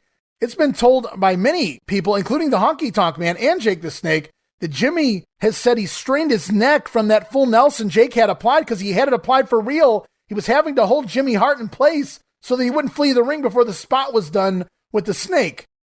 Jimmy Hart clearly not a fan of snakes there. And it's also been said that Jimmy had marks from Jake's arms as well. And I'm not blaming Jake at all for this. Jake was just doing what he needed to do. But it was clear Jimmy Hart really didn't want anything to do with Damien here. But a fun little segment nonetheless as Honky Tonk Man and Jimmy Hart go running off after stealing a win over Jake the Snake Roberts. Alice Cooper was there to combat Jimmy Hart, but it just didn't seem to work.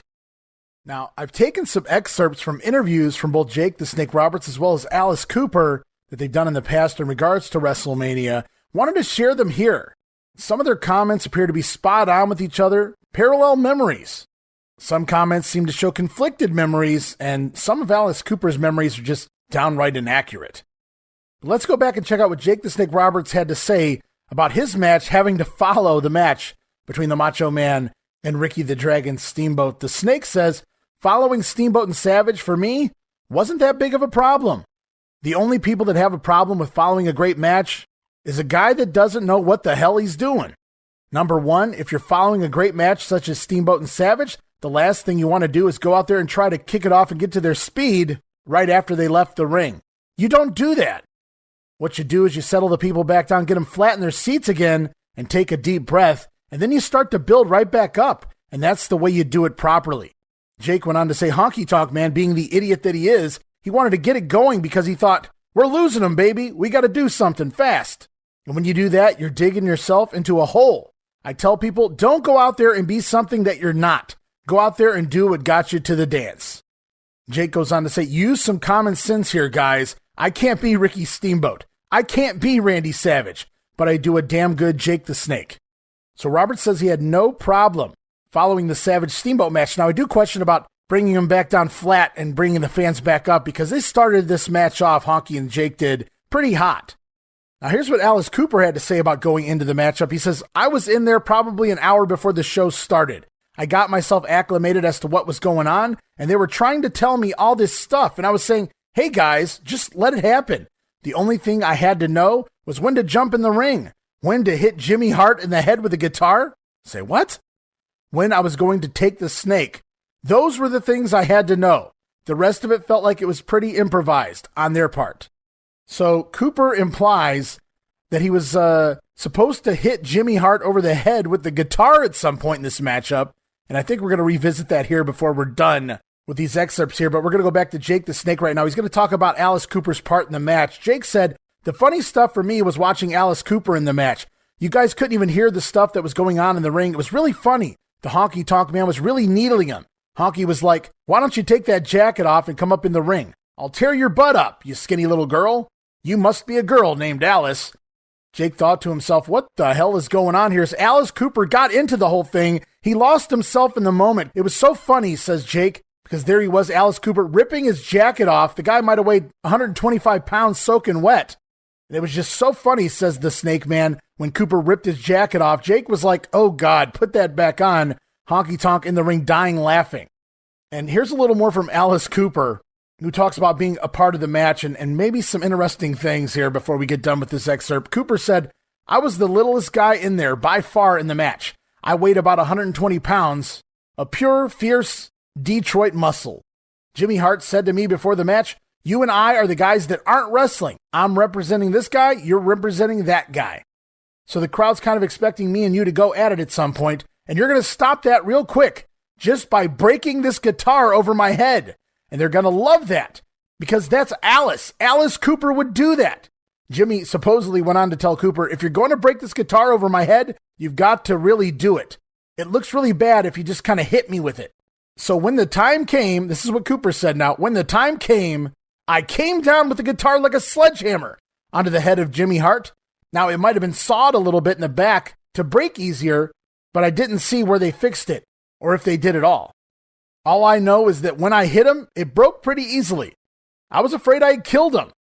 Wow. Alice Cooper implying that at some point in this match, now it was one thing to imply that Jimmy Hart told him maybe it was a pre-planned spot that didn't take place where Jimmy Hart was supposed to get smashed with a guitar. Highly unlikely, to quote the gorilla there.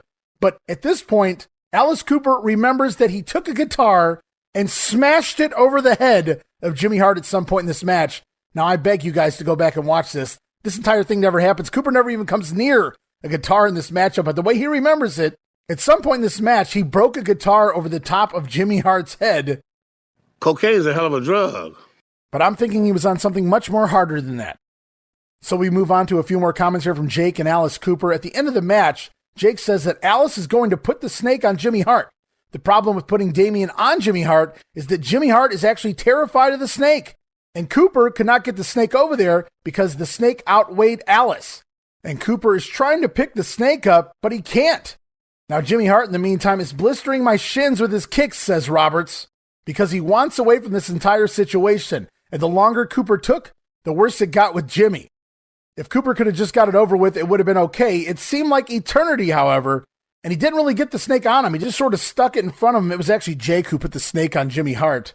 Jake said that was pretty much about it. So Cooper was originally supposed to take the snake and place it around Jimmy Hart, but Cooper couldn't really pick the snake up and carry it across the ring and use it as he was supposed to because, well, according to Jake, the snake outweighed Alice Cooper, which isn't really hard to do, and Cooper kind of agrees with that. He says that what I didn't realize was Jake's snake was one of the most meanest animals I've ever seen in my life. He treated it really roughly. So when that thing came out of the bag, it would have taken your hand off. I had to grab it by the nose and hold its mouth closed just so he wouldn't bite me. Cooper also admits to weighing 120 pounds at the time, which would seem to go in line with the weight of the snake versus the weight of rock star Alice Cooper here. In closing, they talk a little bit about payoffs here. Alice Cooper remembers it this way. He says, I don't think we asked for any money for this. I think we did it just because it was Detroit. Remember the home of Alice Cooper, Detroit, Michigan. Cooper goes on to say, I think we were doing a concert around then, before or after the event, and I said, let's do it. Let's do WrestleMania. Come on. This will be the one time we ever get to do this. Alice Cooper implying not only did he smash a guitar, an imaginary guitar apparently, over the head of Jimmy Hart, but now that he agreed to work WrestleMania for free. Jake's rebuttal to that comment, he said, it was business. He got paid. I have no doubt about that. Now, maybe he blew all of his money that night, just saying, but I have no doubt that Alice Cooper got paid for his merits here. And to be honest with you, for what it was, Cooper wasn't an embarrassment out there. He went out there and did what he was told to do, and apparently in his mind, he did even more than that. Again, cocaine's a hell of a drug. And here's what DeMeltz had to say about this one. He said, finish seemed messed up, and it appeared Alice Cooper kind of screwed up in the post-match antics as well. Not sure about any of that, Dave. But Meltzer goes on to say that Jake was real good here and carried the way. Honky is fun, but once the bell rings, he ceases to be much. Meltzer gives this match 2.5 stars. Now, as for my take on this match, on one end, it was a Jake Roberts match. Those can usually be fun. But then on the other end, it was a Honky Tonk Man match. And much like Dave said, the bell rings. So you get and you give here. But this match itself, this is what happens when the crowd really loves one character and really hates the other. The crowd was hot and loud for everything in this match, and that makes it easy. And Jake, the master of psychology, knew how to play to the crowd, and it doesn't hurt that the Honky Tonk Man is one of the most hated wrestlers of all time. If you're doing the math, we're 10 matches into this show, and the crowd is as hot as they were for match number 1 in the Can-Am Connection. Unbelievable there. Now, Alice Cooper hadn't been relevant here for a good 8 to 10 years, depending on the music you listen to. And I got to be honest with you, in 1987, I had no idea who he was at the time. Oh, that's the guy that sings Schools Out. Now I know who he is. But as I said before, his character matched Jake the Snake Roberts, and maybe Roberts suggested him. As he's pointed out, he was a huge fan of Alice Cooper in the 70s. And of course, they had Ozzy Osbourne last year. They downgraded to Cooper this year. And you'd think this would be Jake's revenge match, like Piper on Adonis, Steamboat over Savage. And at this point, you'd think a cartoon such as the Honky Tonk Man wasn't meant to go beyond the mid-card. So the win here was a shocker to many. I really thought going into this was Jake the Snake Roberts' match for revenge, but much like Davis scoring the win over the Bulldogs earlier in WrestleMania, this too shocked me, the Honky Tonk Man stealing the win here, really solidifying himself as more than just a throwaway mid-card gimmick, one of the many gimmicks Vince McMahon had a hard-on for, we would come to learn. And in this instance, it worked out in the long run. Honky Tonk Man, a real heat getter here. I thought this was a good little match, but yet maybe another match on the card that was best remembered for the post-match activities rather than the actual action in the ring. The feud is obviously to carry on at this point as the Honky looks to ban the DDT. Moving forward here in the WWF, Honky Tonk Man manages to escape the DDT here at WrestleMania 3. And I simply can't imagine the drugs consumed by Jake the Snake and Alice Cooper after the show. Meltzer gave this match 2.5 stars. I'm going to give this match right around the same. I'm going to say 2.5 stars. As we head back to the ring, we see Mean Gene Okerlund standing by with a special announcement here. And the best part, we don't have to call a 900 number to get it. Definitely Ladies and gentlemen, if I may have your attention for just a moment. At this time, I've been told we have a very special announcement. And here to make the announcement is the World Wrestling Federation's own Mean Gene Okerlund. All right, ladies and gentlemen, we all are part of history in the making here this afternoon for WrestleMania III. I have come to the Silverdome, like you, to be part of this historic date, March the 29th, 1987.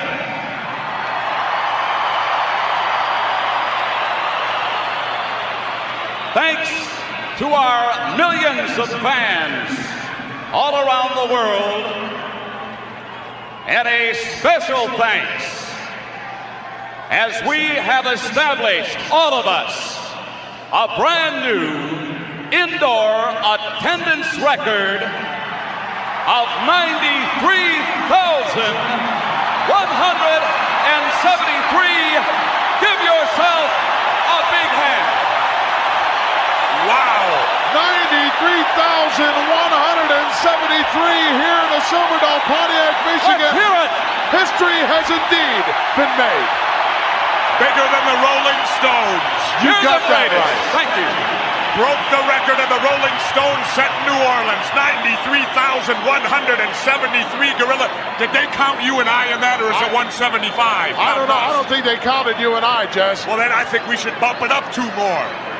All right, Mean Gene announcing the attendance of WrestleMania III, that famous number of 93,173. And listen to that monster pop from the fans. Put this into perspective, guys. Heading into our 11th out of 12 matches on the card for the simple announcement of an indoor attendance record. This crowd is amazing. And all of that will bring us to another quick edition of Break It Down. Break it down.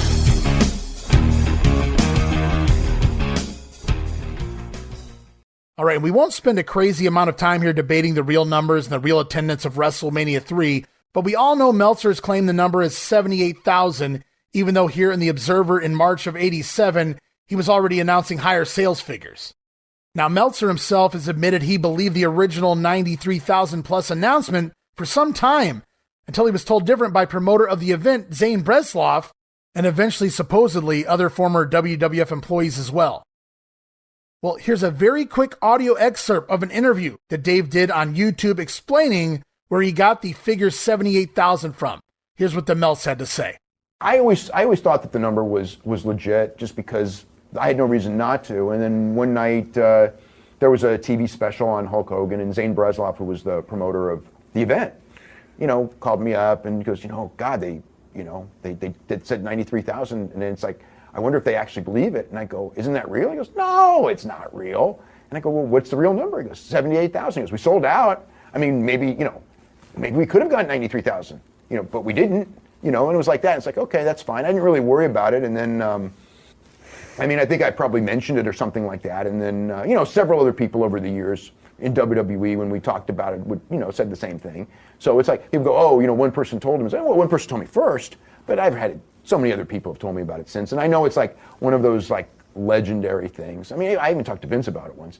It's one of those legendary things where people just don't want to believe. People grew up with it, and they grew up with that number being part of their religion, and your religion tells you it didn't, so you don't want to hear it, and you get mad at people who tell you it. You know what I mean? Now, as Eric Bischoff says, context is king. And let's make it known right away here. When that conversation took place between Meltzer and Bresloff, Zane Bresloff was then working for the competition.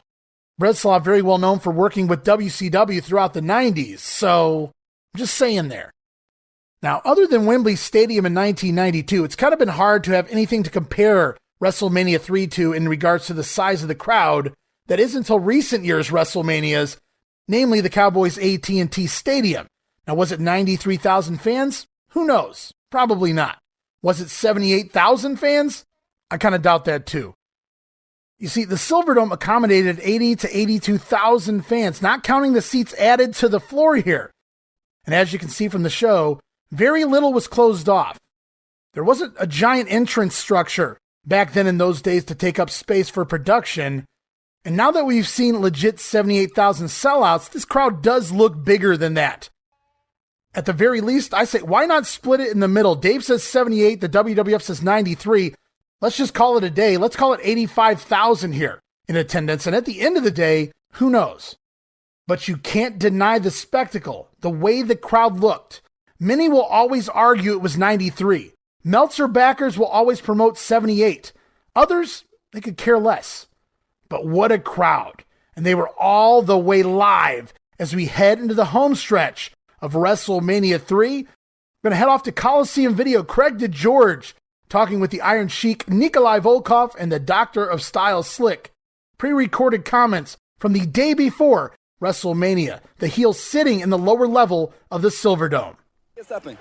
You talk about sweetness, then you take a good look at the Iron Sheik and the mighty Nikolai Volkov, brother, because that's exactly where it is.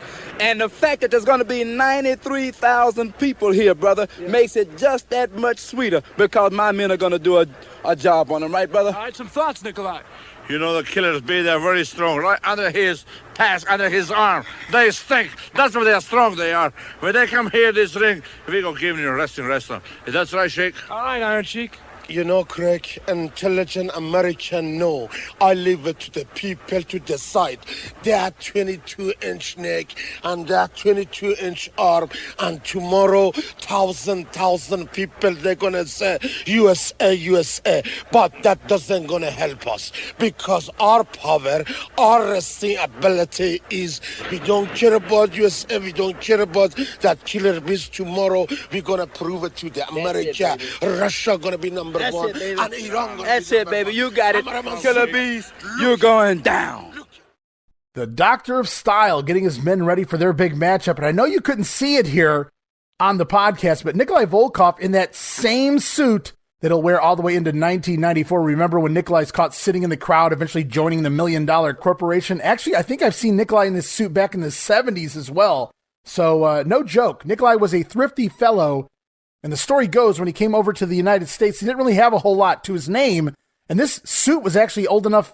It goes further back to Nikolai. It was actually gifted to him by one Gorilla Monsoon at one point many years ago. And you have to say that Nikolai got good use out of that suit.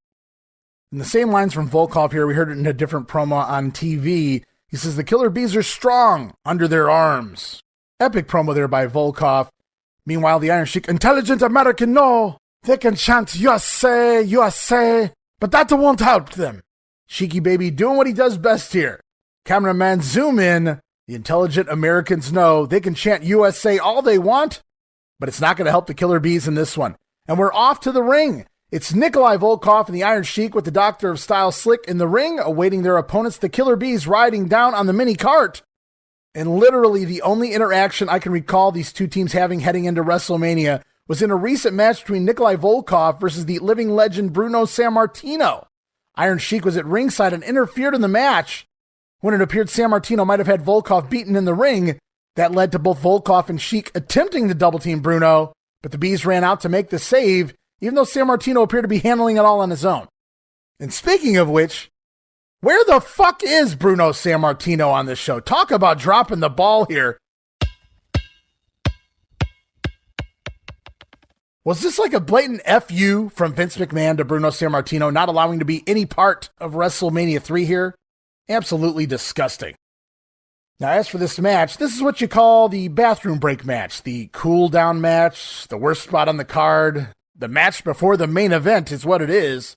And yes, there he is. The Doctor of Style Slick has returned to the ring, ripped up suit and all. Doesn't appear he brought a change of clothes here. I wrote LOL seeing Slick back out there in a torn up suit.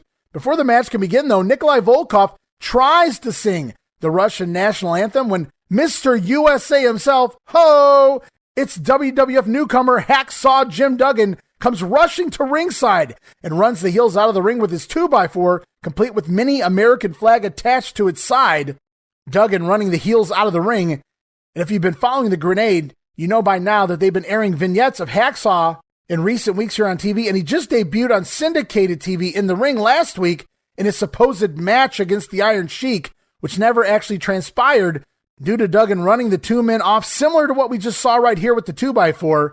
But now on this past Saturday's edition of WWF Superstars, it was Slick who would challenge Duggan to a quote-unquote rematch with the Iron Sheik for next week after WrestleMania on TV.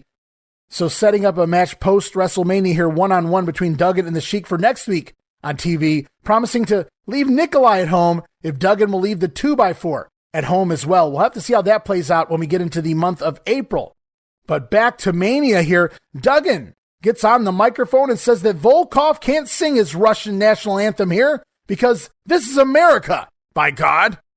This man has vowed that Nikolai Volkov would never again sing the Russian national anthem as long as he's around. And look at this, he even has a little flag taped to that 2x4.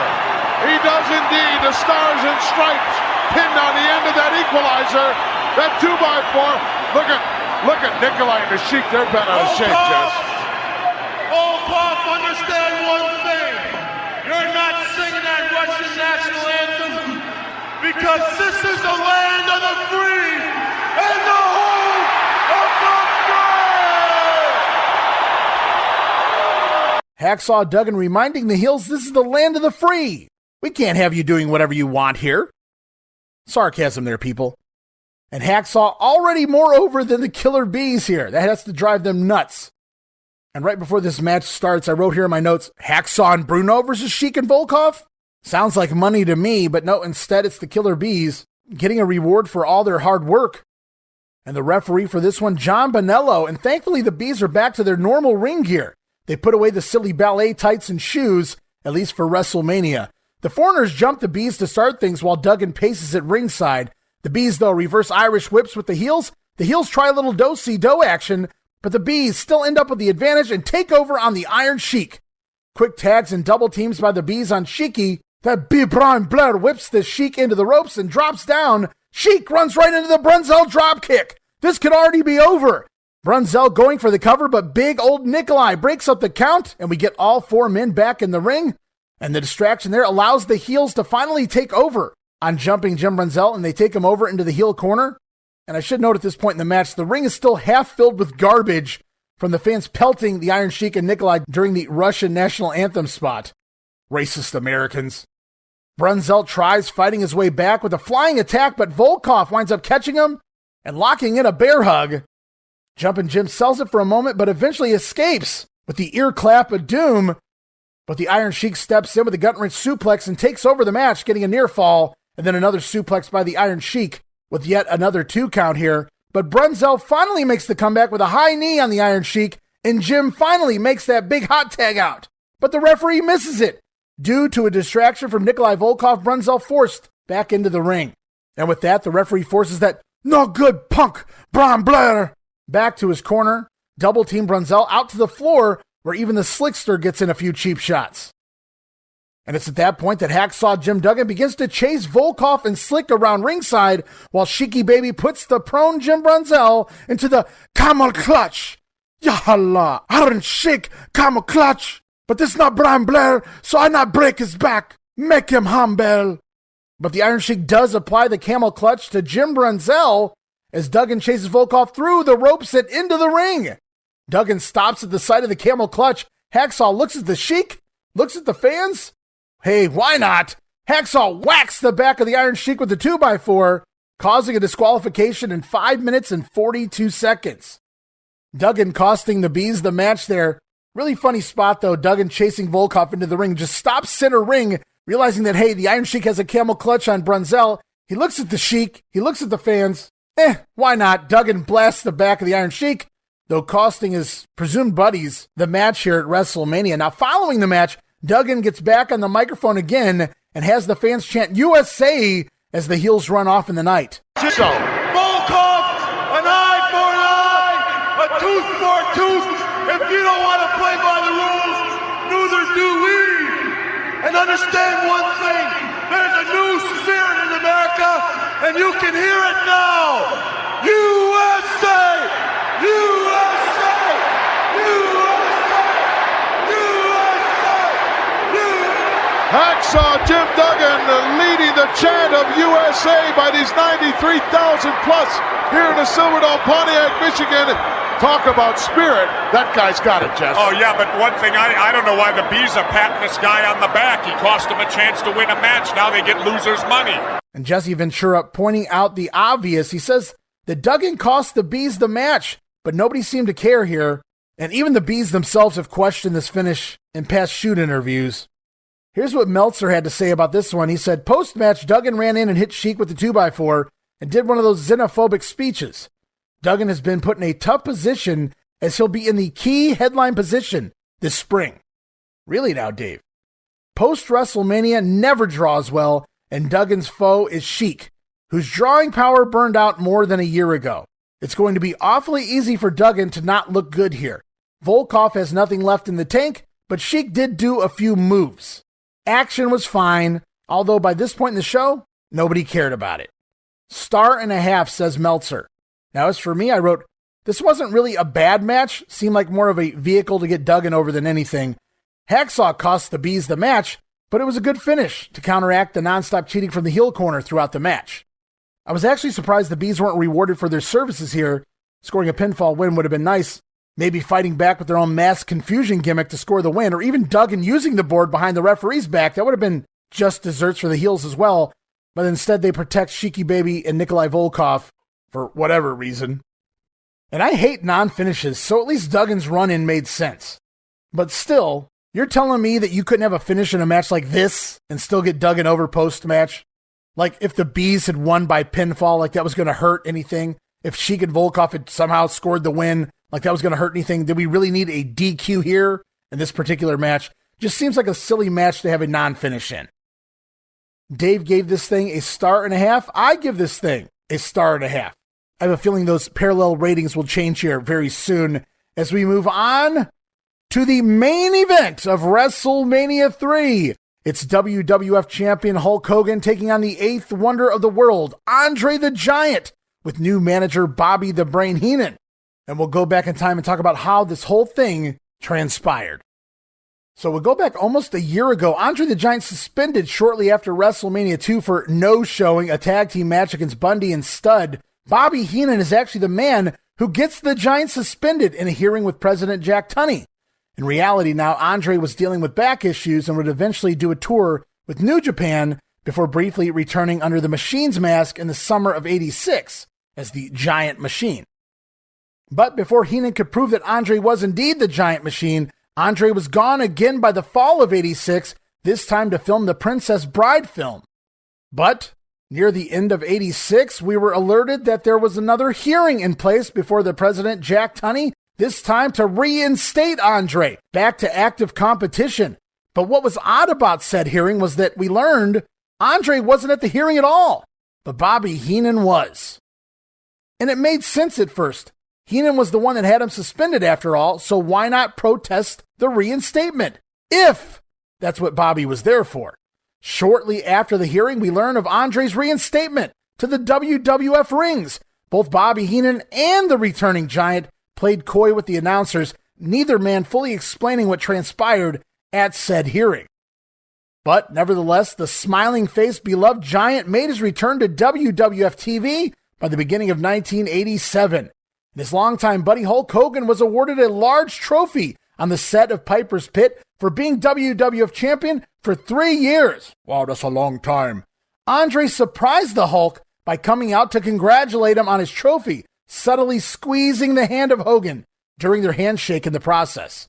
Now, a week later, it was Andre who would receive his own award also on the set of Piper's Pit, also a trophy, a noticeably smaller trophy than Hulk Hogan's for going undefeated for 15 years.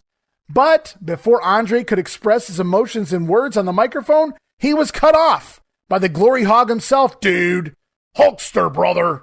Hulk Hogan comes out to Piper's Pit, cuts Andre off, yanking the trophy from the hand of Andre the Giant to hold it up for him, and then Hogan cuts his own promo causing Andre to sit his trophy down and leave the pit. And naturally, the asshat Hogan chalked it up to Andre. He's being modest, man. That's why he's not talking. No, Hogan, he's not talking because your ass came out and took the microphone from him, dude. It was also at this point, it became noticeable on commentary throughout the weeks that Bobby Heenan was upset that Hogan got a trophy larger than Andre's. Then, when Andre did receive a trophy, Heenan said he was the one that embarrassed Jack Tunney into forcing him give Andre a trophy, though the Brain also points out a much smaller trophy. Bobby also pointed out that Hogan comes out and steals the spotlight. Well, I'll tell you what, guys, Bobby wasn't lying. As things became interesting, there appeared to be dissension. A buzz was in the air, and it was time to air things out. Jesse the Body Ventura promised Andre on the set of Piper's Pit if Roddy Piper could produce the Hulkster. Andre and Hogan on the pit face-to-face to discuss the presumed issues between these two quote-unquote best friends. Would they appear on Piper's Pit to iron things out once and for all? Both men agreed to meet face-to-face the following week, and that they did, with Hogan waiting on the set of Piper's Pit. True to his word, Jesse Ventura produces Andre the Giant. But the Giant doesn't come out alone. Even Ventura seems surprised when Andre arrives, with Bobby the Brain Heenan by his side. The Hulkster then pleads with his supposed friend, begging him to say it ain't so, Andre. It doesn't have to be like this. Don't turn to the dark side, brother. But that's when Andre made his intentions known. I'm here for one reason, to challenge you for a world championship match in the WrestleMania. He wanted to challenge Hogan to a world championship match in the WrestleMania. Hulk couldn't believe it. You can't believe it, Hogan? Believe this, as Andre rips the shirt off the Hulkster and the crucifix torn off his neck and tossed to the floor. The Hulk in disbelief as Andre the Giant leaves Piper's Pit with new manager Bobby Heenan. A week later, Hogan returned to Piper's Pit to answer said challenge. Would Hogan defend his championship belt against Andre the Giant at WrestleMania 3? Tell me yes or no. Are you or are you not going to fight him in WrestleMania 3 for the World Heavyweight Championship? Yes or no?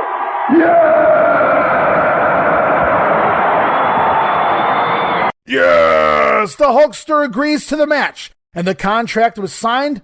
And as the weeks went on, the anticipation continued to build.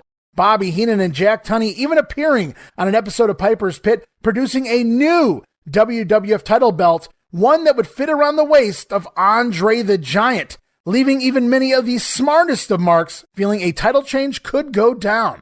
Why would they make a belt that size if they weren't intending to give Andre the title? From there, it was the March 14th edition of Saturday Night's Main Event, the 20-man Battle Royal, featuring Hulk Hogan and Andre the Giant. It would mark the first time these two men touched each other leading into the big pay-per-view. As Hogan and Andre took turns eliminating half the field before coming to blows themselves, as Hogan had just eliminated Mr. Wonderful Paul Orndorff, the Giant grabbed Hulk from behind, delivered a skull-crushing headbutt into the back of Hulk's head, and disposed of Hogan like trash. With ease, Andre eliminated the WWF champion from the Battle Royal. Meanwhile, it took 8 men to eliminate one Giant from that match. If there was ever a long and winding road to WrestleMania, this one didn't disappoint. The stage is set as we have some last-minute audio clips before we get to the main event. And we're going to go back in time to the WrestleMania 3 press conference here. Now, I chopped this up a little bit for audio purposes.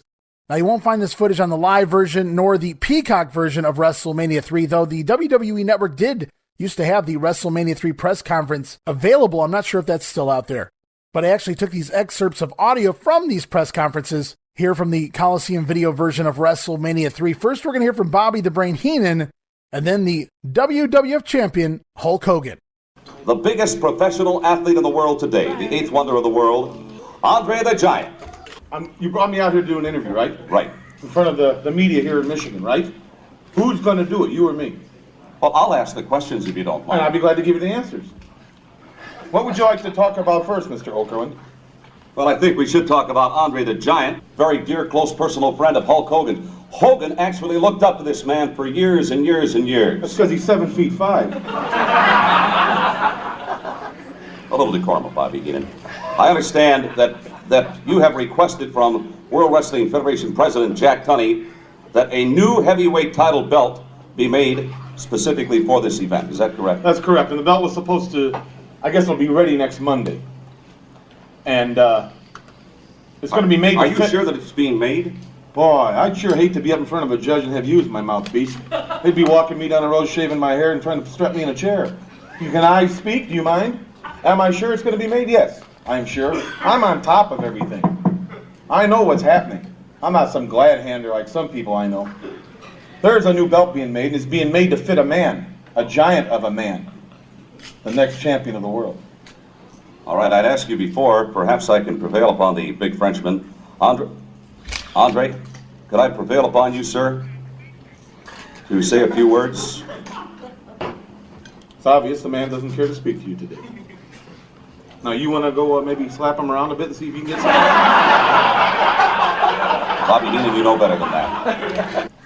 The folks that I talk to around the country right now are betting that Andre is going to be the next heavyweight champion of the world. Well, let's face it, all good things come to an end. The man's had 3 good years as world champion. Had a cartoon show named after him. He's done movies. He's done television. He's got a line of dolls out. He's got bed sheets. He's got everything out. So is Andre the Giant. Exactly, but he's missing one thing. It's the championship of the world. I mean, the guy's had 3 years. You act like it's all over for Hogan. He can do all of it. Him and Piper can go to Hollywood together. They can go to Paramount and one to Fox. They can park cars when the bus tours come through. All right. Bobby Heenan, is there any need for us to continue on this conversation that seems to be deteriorating? No, I was bored when you first brought me in. I see. At this time, let me introduce the champion from Venice Beach, California, Hulk Hogan.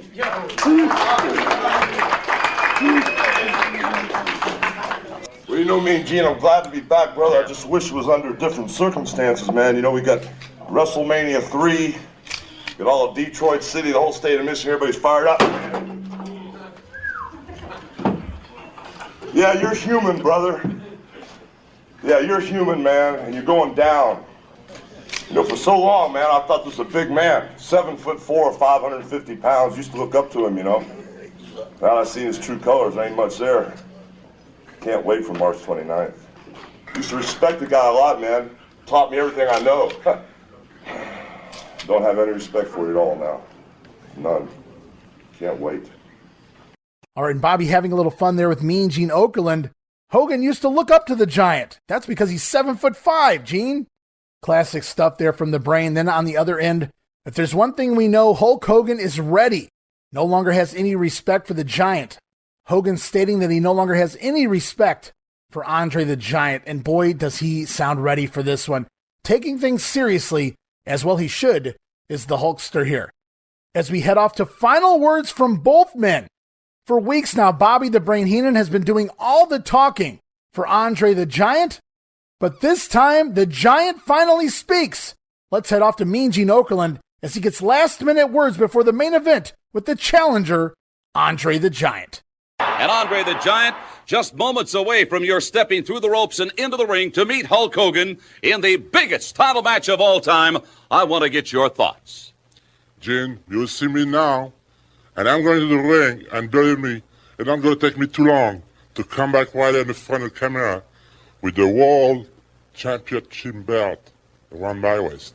Bobby. Oh, I can feel it. Oh, the adrenaline's going. This man right here is going to make me famous. He's going to become the heavyweight champion of the world, and I'm going to go down the history books as the manager of the world's heavyweight champion. I'm ready. Hogan, you better be ready. And Andre speaks. Unbelievable. Won't take him too long to return backstage with the WWF title, says the Giant. Heenan is amped up. He is ready for this one. Hogan, you better be ready, because we're ready, dude. And speaking of the Hulkster, let's head backstage. One final promo here on WrestleMania 3 and how fitting it would be with the WWF champion, Mean Gene Okerlund, standing by with the Hulkster. Moments away from the biggest heavyweight title defense for this man ever. Hulk Hogan, you gotta be ready. Well, you know, I hope Pontiac, Michigan recovers, man. I'm glad I snuck in early last night, brother. I didn't realize the interstates, the Pontiac Silverdome was in danger. Not the 90,000 plus on the inside. It's the 90,000 plus on the outside of the Silverdome. Those are the ones I'm worried about, because when I get my hands on that big, nasty giant, when he faces the truth, when he feels the wrath of Hulkamania, the day the whole earth is gonna shake, what are those 90,000 plus Hulkamaniacs on the outside gonna think? I'm not worried about the people at the closed circuit. I'm not worried about the people all around the world. They'll see it.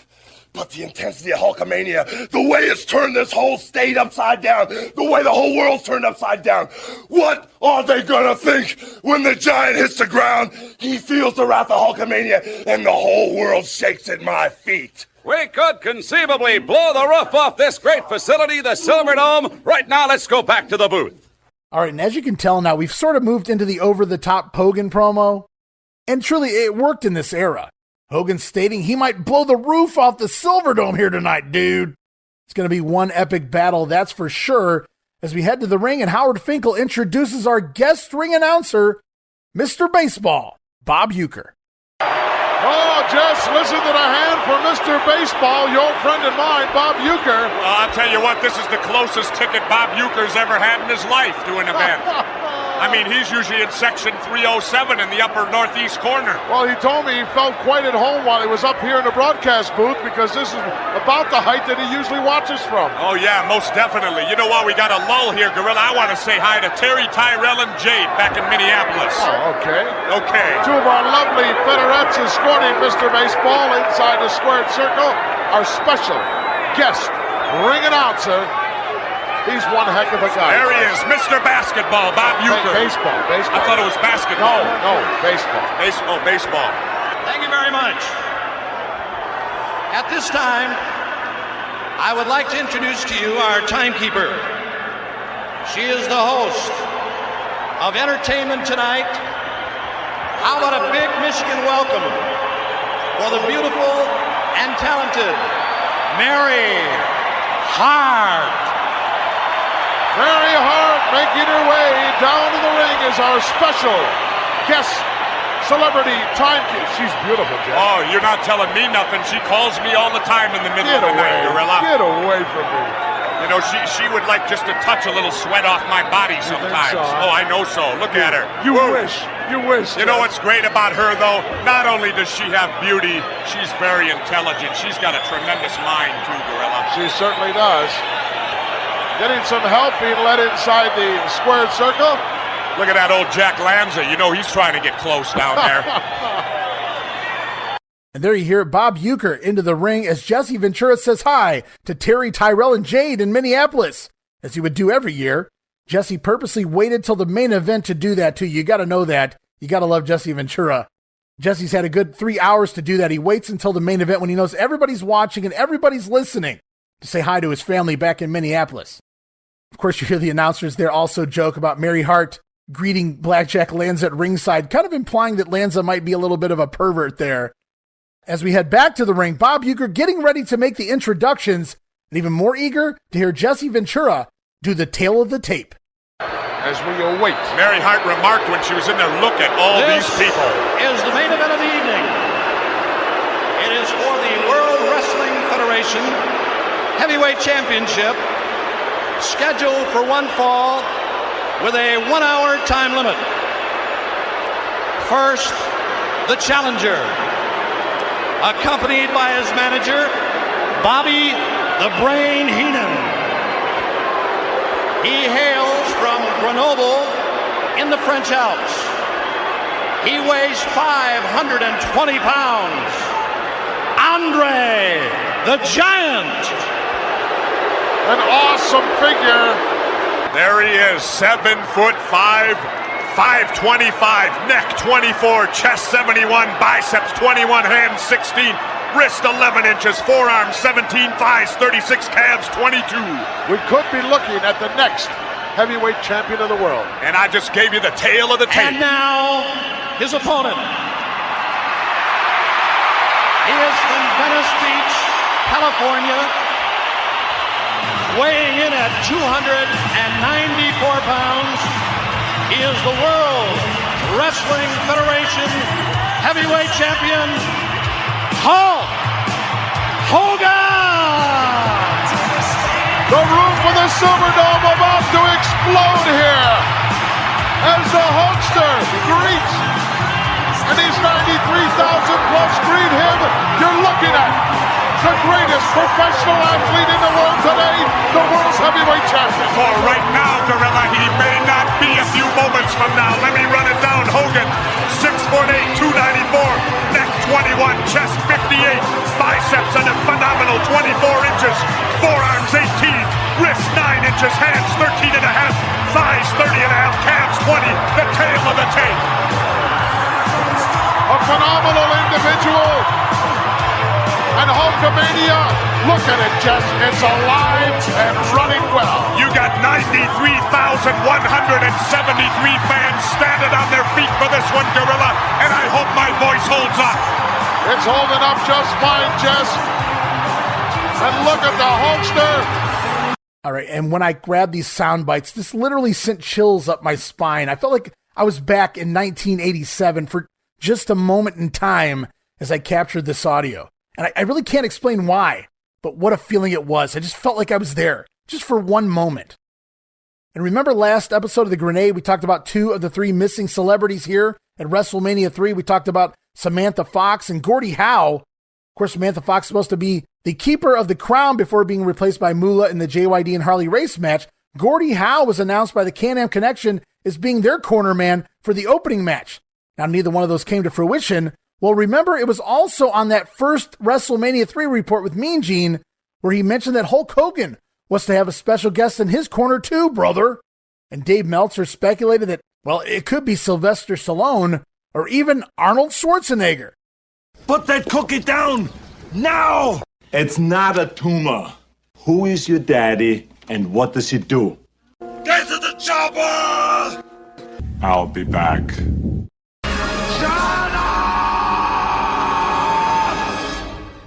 Hasta la vista, baby. Put the cookie down! But unlike the Can-Am Connection, there are no known promos with Hogan mentioning who it might have been. And asking Hogan now, I'm sure we get an absolutely ridiculous answer. So I guess we'll never really know. 2 out of the 3 celebrity mysteries solved. The third one, well, I guess we have ourselves a WWF unsolved mystery here, guys. And as the Hulkster makes his way out, only the second man to walk to the ring all night. He and Roddy Piper really stick out here. We don't need no stinking ring carts, man. Hulk Hogan making sure everyone puts their eyes on him as he walks to the ring, saluting the fans. But the time for talking is done. Both men in the ring, staring across the ring from one another, and the bell sounds, and there's no turning back. I hate to see the night conclude, but all good things must come to an end, and here we go. It's time for the showdown of all showdowns, a true match of epic proportions. It's the Hulk and the Giant for the first time in the era of Hulkamania, and for the first time ever, their roles here in the States have switched. Now it's Hogan, the glowing hero, versus the evil Giant, who wants a last run at the top before heading off into the sunset. A climax if there ever was one.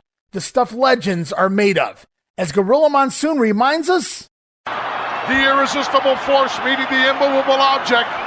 It is the irresistible force meeting the immovable object. Look at the size of the Giant. I mean, Hogan is 6'8". Andre is 7'5". Referee Joey Morella returns, signals for the bell, and we're all set to go as we get the epic stare down that when you watch it to this day still feels larger than life. Because these 2 guys are larger than life, and the feeling of importance just exudes from them as they meet center ring. Hulk trembles with rage as the statuesque Giant finally moves and gives Hogan a shove. But the Hulkster shoves right back as Andre tries a big right hand, but Hogan blocks it and lands 3 big rights of his own. And Hogan going for the body slam early on. Hogan lifting the Giant in the air in the early moments of the match. But the 500-plus pounds of weight forces Hulk's back to give out, and Andre lands on top of Hogan for the cover. 1, 2, 3? Well, that should have been it. According to many sources, Hulk doesn't make the typical kick out here. Instead, he slides out from underneath Andre and gets a shoulder up on the opposite side of the referee. So this played in well for the next year as Heenan continued to refer to Andre as the uncrowned champion based on this very pinfall. Now you see, Andre signals it was a 3 count. Heenan yelling the same thing to Marella. It was definitely a near fall, I'll give him that. Hogan just escapes an epic letdown here only a minute into the match. Yes, guys, this spot took place a minute into the matchup. Imagine if Marella had to follow the instructions of Randy Savage from earlier. The same instructions Savage gave Dave Hebner. If you count 3, you call it a 3. I think in this case, Marella knew better. In all honesty, I do believe Hogan got his shoulder up, but barely got his shoulder up before the 3 count. And wisely, Andre goes to the back of the Hulkster. Remember, it gave out during that body slam attempt. And now it's Andre picking Hogan up like a sack of potatoes and slamming him down in the middle of the match. Hogan sells it huge, like he was driven through the ring, as the fans just can't seem to fathom Hogan being manhandled like this. It's at this point in the match you can actually see the black back brace being worn by Andre underneath his singlet just to keep him mobile enough to work this match. It shows you how much he went through just to be able to perform here at WrestleMania. You have to respect Andre for that.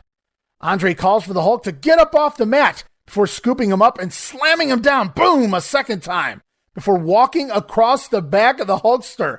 An awesome visual there. Good heel shit. Andre the Giant putting all his weight on Hogan, walking across his back. And naturally, the champion Hogan sells it like he's been rolled over by a tank. Andre then impressively yanks Hogan up to his feet by his trunks. That's 300 pounds, guys, before he continues to work Hogan over, whipping him from corner to corner, landing shoulder butts, butt bumps in the corner, delivering a series of headbutts. But Hogan finally manages to dodge a headbutt in the corner, and Andre hits the buckle.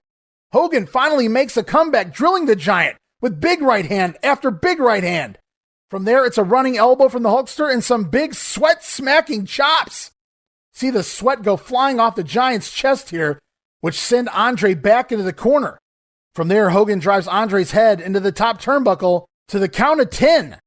But Hogan runs into an Andre boot when he tries a clothesline in the corner, and the Giant finally takes back over with a nasty chop across the chest of the champion and goes into a bear hug to wear the champ down. Hogan seems to begin to fade. He goes weak in the knees as referee Marella begins to check his arm once, and it falls. A second time, and it falls again. Hogan in trouble here. Marella raising the champ's hand a third and final time. Joey Marella assumes this one's over as he starts to walk away from the wrestlers and towards the timekeeper to signal for the bell, but realizes Hogan has kept his arm up. It's still up as the Hulk begins shaking back and breaking the bear hug after over a dozen right hands to the temple of Andre the Giant, the crowd getting louder and louder for each punch. Insanity, this crowd here at the Silverdome. From there, the Hulkster tries to take Andre off his feet with a pair of shoulder tackles, but a third attempt sees Hogan run right into a big chop from Andre. Then the Giant sends Hogan into the ropes for his big boot to the stomach of Hogan. At least he tried. Andre just couldn't get that foot all the way up. Hulk, though, takes a bump to the floor, and Andre follows him right outside. The Giant backing Hogan up against the ring post tries for a headbutt, but Hulk moves, and Andre headbutts the steel post instead. It's at this point in the match the champion removes the safety padding from ringside and attempts to pile drive the Giant on the floor. You gotta be kidding me. But Andre counters the pile driver with a very slow motion backdrop, and Hogan takes the lamest bump he could possibly ever take for this backdrop. Just awful, just embarrassing by Hulk Hogan here. He looks to pile drive Andre, which just wasn't going to happen, on the concrete, but then Andre reverses it with a backdrop, but Hogan is not wanting to take this spot on the padding, off the padding, either way. He grabs hold of the apron and kind of flips over onto the apron in slow motion, then slowly falls down onto the mat on the outside. Just awful looking here by Hogan. And it was just sad, especially considering the magnitude of this match and the money he was being paid to take this fucking bump. Take a fucking bump, Hogan, brother. At least Andre has an excuse. Nevertheless, let's pretend like that backdrop is a thing of beauty. Andre rolls Hogan back into the ring and goes for yet another big boot. But this time Hogan dodges it and comes running back off the ropes. Big clothesline. Rocks the Giant and both men go down. Andre and Hogan on the mat. The Giant falling near the ropes with Bobby Heenan standing there yelling in his ear, pleading with Andre, get up! The Brain begging the challenger, begging his man to get up and keep fighting. But it's Hulk Hogan who sits up first. No, he doesn't sit up. He hulks up. Hulk Hogan is hulking up. He can feel it now. The power of Hulkamania and the 93,000 fans enables Hogan to get to his feet. Can he do it? Can he do it? Hogan scoops up the Giant, full rotation, body slams the Giant, center of the ring. And the big leg drop for good measure. 1, 2, 3. Hulk Hogan does the impossible. Hulk Hogan defeats the undefeated Giant. Hogan the winner after 12 minutes and 1 second. Unbelievable way to end the night. And I want you guys to take a listen to this finish here. And yes, I said a listen. Listen for the slam. That's right, I said it. Listen for the slam. You won't mistake this. That's the first time I think that the Giant's ever been knocked off his feet like that. Look at the look on the face of the champion. He's hulking up, Jess. I don't know if he's got enough left in him. That adrenaline can do wonders. We're seeing what this guy is really made of. Why he is the greatest professional athlete in the world today. Look at this. He's slammed it. I don't believe it. I don't believe it. Oh, dropping a big leg. Over for the cover. It's over. Unbelievable. I never thought it could be done, Gorilla. Neither did these 93,000 plus. As the world's heavyweight champion, Hulk Hogan has proven to everyone what he's made of. What can I say? I never thought it could be done, Gorilla Monsoon. The winner of the bout, and still World Wrestling Federation Heavyweight Champion, Hulk Hogan! Listen to the ovation. He is truly a real American, Jess. Great line there from Gorilla. He's hulking up, Jess. What are you going to do at that point? Hulk wins, and what a pop for that slam. I know you guys heard it. You could tell when the slam was going down. What a sound from that audience there in the Silverdome. Unbelievable night of action here. Here's what Meltzer had to say about this one. Wasn't too kind. He says, this wasn't the worst match I ever saw. Well, that's a good way to start it, Dave. But it threatened to be at times. Should have known that was coming. So Dave says it wasn't the worst match he's ever seen, but it threatened to be at times. Hulk proved all his critics right, and that he simply can't carry a match. Andre was even worse than I expected. From there, Meltzer goes on to complain about Hogan and Andre being outside the ring too long, said they should have been double counted out. From there, Dave says that everything the two men did, besides the first non-slam and the final slam of the match, was poor. Dave gave this match -4 stars. In case you guys can't read hyphens here, or you think it's a typo, Dave clarifies. He says, that's -4 stars, people. But Meltzer doesn't in there. He goes on. He says, I'll have nightmares about this match. Andre just standing there, not moving for minutes on end, nearly falling asleep while holding Hogan in a 4-minute bear hug. But who can complain? Well, apparently you can, Dave. In one day, this match did more business than every Buddy Rogers versus Johnny Valentine, Pat Patterson versus Ray Stevens, Lou Thez versus Carl Gotch, Ricky Steamboat versus Ric Flair, and Jack Briscoe versus Terry Funk match combined. And that's something to think about. And those were all the thoughts expressed by Mr. Observer Dave Meltzer himself. But now as for my thoughts, first let me just touch on the commentary for a minute. A fantastic job by both men, Gorilla and the Body, but Jesse Ventura especially, who was super intense and interested in the match, even giving Hogan his kudos to give this thing the right feel.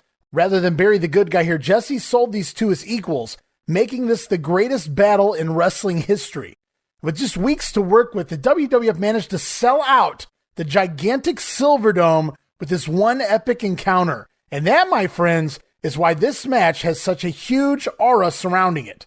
Was the wrestling great? Not really, especially considering Andre could barely move. But the electricity behind the match is really all that it needed to prove itself as a legendary moment in time. Now, the match itself, it wasn't the prettiest thing, but nobody expected it to be. To be honest with you, it wasn't the worst thing ever either. They clearly had spots planned and the psychology was there. The worst thing in the match came from Hogan taking that terrible quote-unquote bump on the floor. Very embarrassing there, Hulkster. But for all those who followed in suit to Dave Meltzer's original review and ripped the match without taking into consideration the situation, then just keep playing the sheep of the world. Keep listening to something Meltzer said 35 years ago. Now, this match was far from perfect, but it was hardly the worst match ever. I've seen worse in 2022, guys. And you have to think even Dave by now has had his time to ponder his original comments, and he knows the magnitude of this match. It wasn't great, it wasn't even good, but it set out and did what it was supposed to. And for the internet nerds who were trained to turn their nose to anything that doesn't resemble a 4+ star match, keep in mind that this match somehow managed to entertain a good 80 to 90,000 fans in this arena, not counting the many more around the world.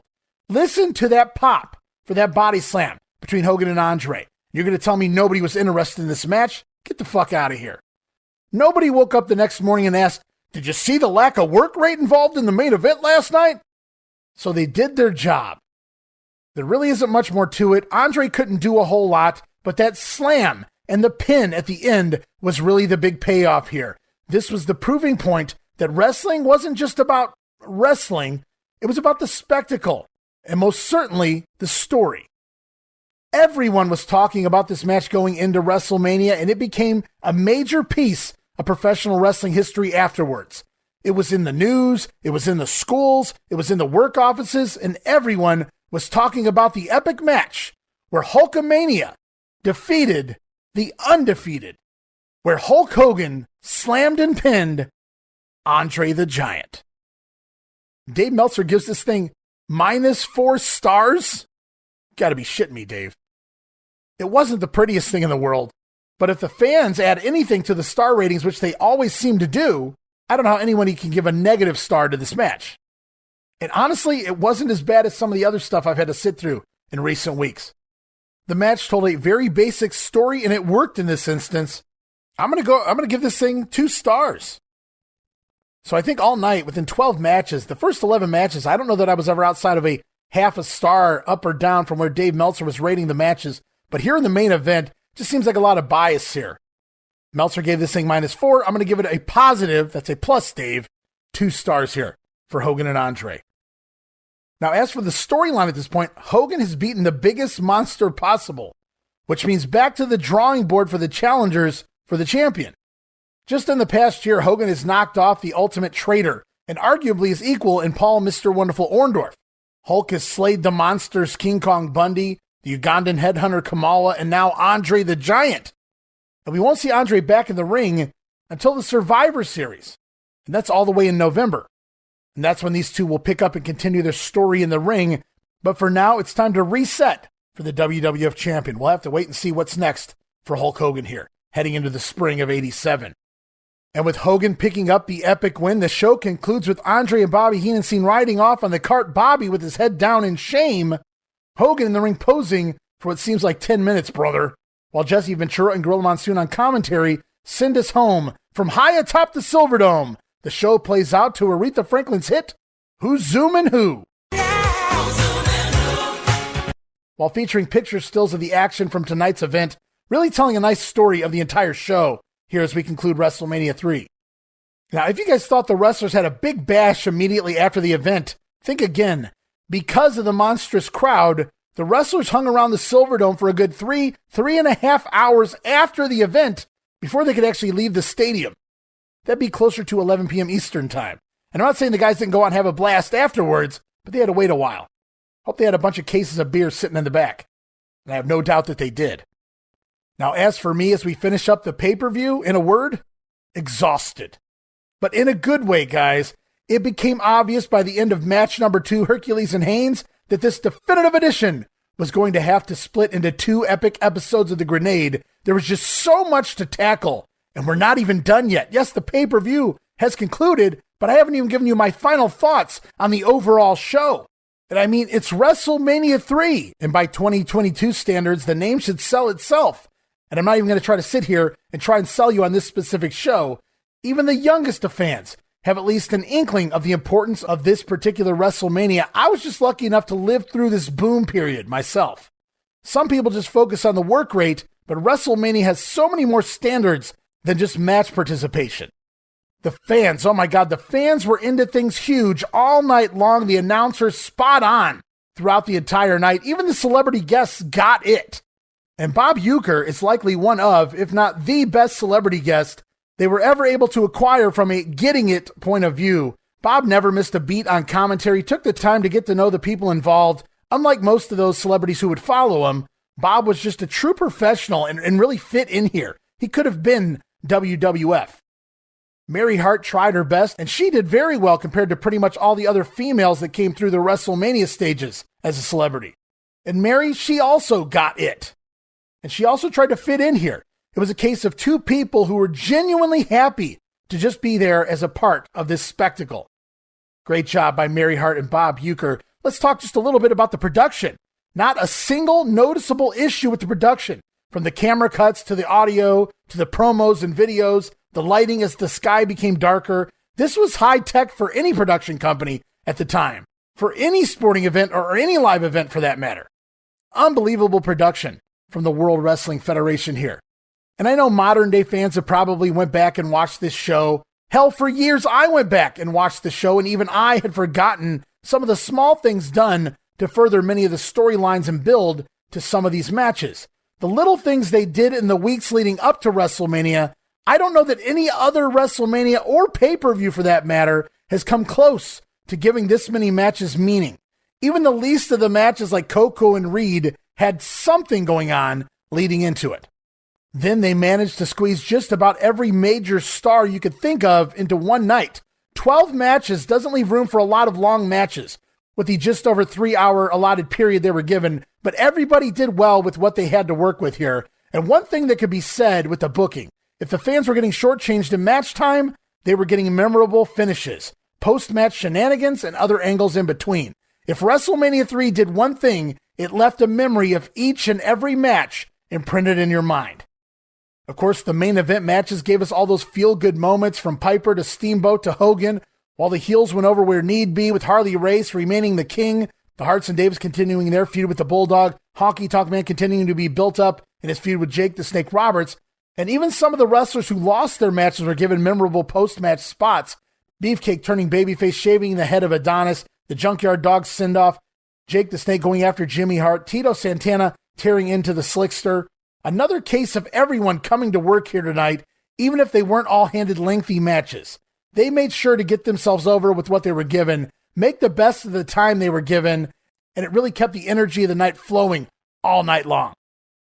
Oh yeah, and I got to go back to the fans. Kudos to the 93, the 78, the 85, however many thousand fans were truly in attendance here. They never got tired, they never got lazy, they never lost interest all night long.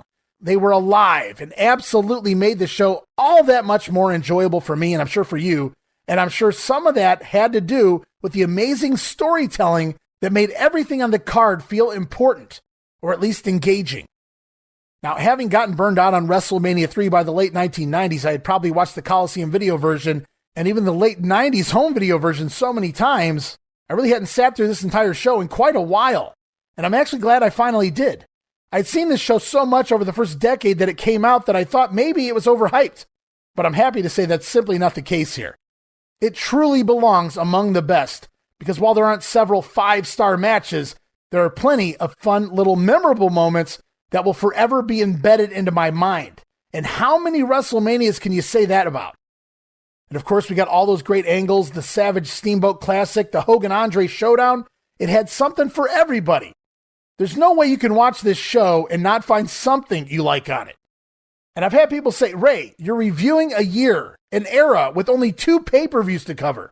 There's not a whole lot of quote-unquote big shows here in 1987.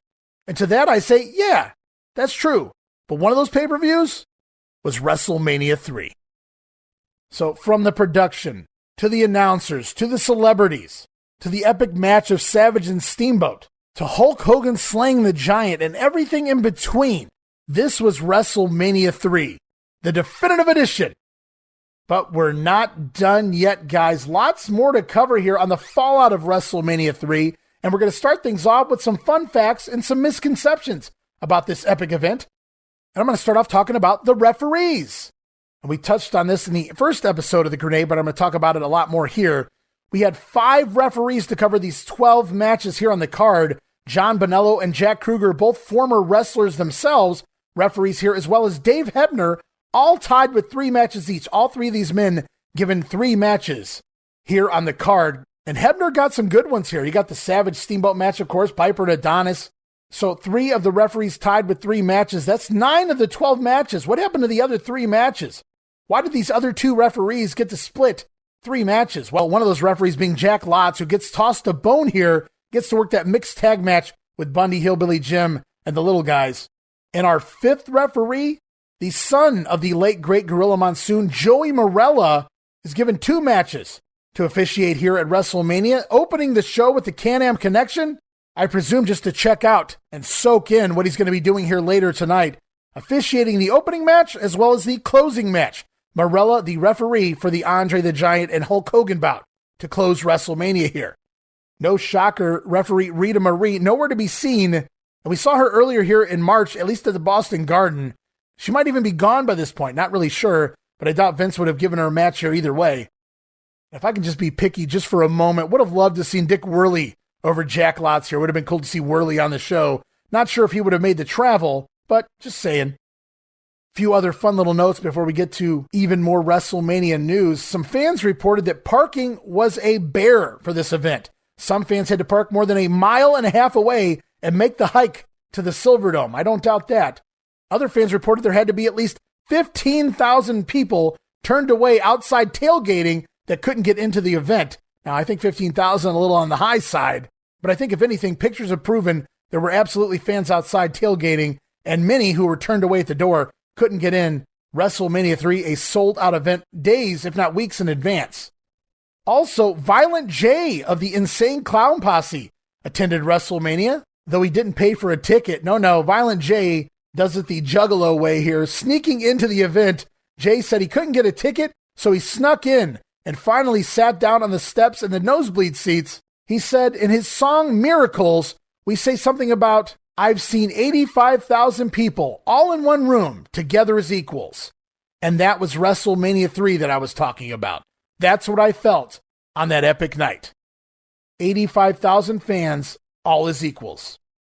It's also been reported that Kevin Nash and Rob Van Dam were in attendance for this show, which makes sense. Nash from Detroit, Rob Van Dam from nearby Battle Creek. Now, as for misconceptions, this one bothered me a little bit, so I wanted to touch on this here. It's been pointed out on multiple websites and reviews that the heels win all night long except for 4 pivotal matches, those being Hulk, Piper, Steamboat, and of course the up-and-coming Can-Am Connection. Makes sense. You want to enhance your babyface's wins by putting the heels over in all of the other matches than giving Hulk, Piper, and Steamboat those big wins, and the Can-Am's win means even more to their upcoming expected big push. And while I agree it does put more emphasis on these wins, I must point out, guys, Hillbilly Jim also got a win. So that throws this whole concept out the window. 5 babyfaces went over, guys, not 4. And you've been waiting for it for nearly 2 full episodes. It's time to talk WrestleMania 3 payoffs. Wait for it. Okay, he's not going to say it. So here it is, WrestleMania 3 payoffs. Playoffs? Don't talk about it. Playoffs? Oh, there it was. Payouts for the main event. Reportedly, Bobby Heenan received $100,000. It's almost $250,000 in 2022 money. It's reported that Bobby took that money and immediately bought a home in Florida with it for his family. Good for you, Bobby Heenan. Also, reportedly, Hulk Hogan made $750,000 for this show. Also, Andre making $750,000 for this show, plus an additional $250K for doing the job and simply going out there in the shape he was in, I would imagine. So it's reported that Hogan made $750 and Andre $750, but an additional $250, giving Andre $1 million here. Now, since that time, Jesse Ventura has quoted via his lawsuit deposition with the WWF that he was given the financials for WrestleMania and that he claims Hulk Hogan got more than everyone on the card combined, including Andre. Now, I don't doubt that, but I'm a little curious if Jesse was just over-exaggerating. So you guys say Hogan and Andre, okay, they made it big here. Bobby Heenan, he did well for himself, and he did a hell of a job. One of the MVPs of the night is Bobby the Brain Heenan. But what about the underneath guys? What did the guys make on the lower card here at WrestleMania? Reportedly, at least confirmed by certain wrestlers, guys like, and I'm talking the Coco Bewares, the Butch Reeds, the Killer Bees, the Can-Am Connection. It's reported those guys received $10,000 payouts for their matches on the card. And as for the mid-carders like Bret Hart, Bret himself stated in his book that he received $15,000 for WrestleMania 3. Think about that, $15K, presumably times 6 here in that 6-man tag team match. That's $90,000 for that 6-man tag, plus whatever Jimmy Hart got paid for the night. No wonder Vince hated tag team matches. And now here's a fun segment I know you've all been waiting for. I call it Missing from Mania. As we take a look, lots of names have been thrown around over the years, lots of what-ifs, lots of fantasy booking has been done, but only a few are truly realistic in making it to WrestleMania that were actually left off the show. Now, we could always talk about the honorable mentions here of guys like Leaping Lanny Poffo, Corporal Kirchner, Jimmy Jack Funk, Mr. Everything, Pedro Morales, C.V. Affi, Salvatore Bellomo, who just left the company prior to this, Paul Roma, Steve Lombardi, Tony Gurria, Terry Gibbs, Special Delivery Jones, Jerry Allen, all did their jobs well as enhancement talent, worked hard to make the superstars who did make it onto WrestleMania look great headed into the big event. But let's face it, none of these guys were ever going to make it on the card. But now we move on to some of the bigger names here. Lots of people have always tried to fantasy book the new U.S. Express onto the show. That's Mike Rotunda and Dan Spivey. But the reality of it is Mike Rotunda left the company in the middle of February. He's been gone for a month and a half. And Danny Spivey suffered another major knee injury just 2 weeks prior to WrestleMania 3. So there was no way either one of these guys were going to make it onto the card. Also, let's talk about Mike Rotunda's father-in-law, Blackjack Mulligan, who's also part of the WWF at this time. Now, while it looks like he's about to be entrenched in a feud with Outlaw Ron Bass, the reality is that Blackjack Mulligan has only one more TV match that he'll be filming, and that's a throwaway 6-man tag team match. Now, his matches will continue to air into April, maybe even May TV, but essentially, he's all but gone here from the company by WrestleMania 3. Just wanted to set the narrative straight there with Blackjack Mulligan and the U.S. Express. Now let's look at some of the other names here, some of the guys we really haven't seen a whole lot of here in 1987. We start right off with Outlaw Ron Bass, also new to the company, and let's face it, the way he was brought in on a 6-man enhancement talent team, cutting insert promos up in the corner of the screen, hasn't really done a whole lot here. Outlaw Ron Bass as of yet in the company. Simply here, meant to work the underneath mid-card and fill out those C shows, is the Outlaw. So could they have thrown him on the pay-per-view? Would it have been offensive? No. Outlaw versus Blackjack Mulligan in a 3-minute throwaway doesn't bother me a bit, but at the end of the day, Bass has only been here a couple months, and he really hasn't done anything to merit a spot here on the card. From there, yeah, he's still here. The Rebel Dick Slater, who just never seemed to get over here in this 86-87 run with the company, hasn't even been on syndicated TV once here in 1987 that I can recall. So I guess it's easy to say the writing's on the wall. Dick Slater went off the road with everyone else on March 20th, and he'll return for about a half a dozen house shows in the month of May. But another name that's basically all but gone from the company at this point is Dick Slater. Outback Jack, another newcomer as well. Questionable name to be part of WrestleMania, and it already feels like they've given up on old Outback. He made that one debut match on syndicated TV, and we really haven't seen a whole lot of him since that time outside of the house shows. Sika, the Wild Samoan. You could argue that one either way. A tag team with Kamala here in WrestleMania, maybe? Or maybe versus Coco Beware on the undercard. Had they done Reed and Tito, I could see Coco and Sika. I know they had a match on Primetime recently. Not really a travesty of justice, as Gorilla would say, that Sika misses this show, but had he been a part, another one I wouldn't have argued with. As we move on, the Islanders, Haku and Tama. Wow, seems like all the South Pacific guys left off the card. Honestly, they could have easily filled the Bees or the Rougeos spot here with the Islanders, but of course in the Rougeos match, they're feuding with Dino Bravo, so they really couldn't move the Islanders in place of the Rougeos there either. So the Islanders just kind of the odd team out, unfortunately, here, especially with those Rougeos tying into that Bravo new Dream Team storyline. But Haku, he might have beat up Duggan for interfering, come to think of it. Had the Islanders replaced the Bees in that match with Sheik and Volkov, had Duggan cost them the match, Haku may have turned heel right there, right then. And we can't have that now, can we? Honestly, though, the Islanders, talented as all hell, but really just not getting a push right now here in the company, which should change to a degree here soon. From there, we look at George the Animal Steele. Jim Myers, a man from Detroit, Michigan, who has went on shoot interviews since this time and said he was bummed, said it broke his heart that he didn't get to wrestle at WrestleMania III. He was essentially 14 miles down the road from his house and didn't even get to get in the ring. But on the other end, his spot on the card was a good story, I thought, and he was an important part of the finish of the Steamboat Savage match. Could he have had the Hillbilly Jim spot on the card? Well, I guess anybody could have. But at the end of the day, his spot in the Intercontinental title match was more memorable for me. And I get the unhappiness here, though, for the Animal. But let's be real.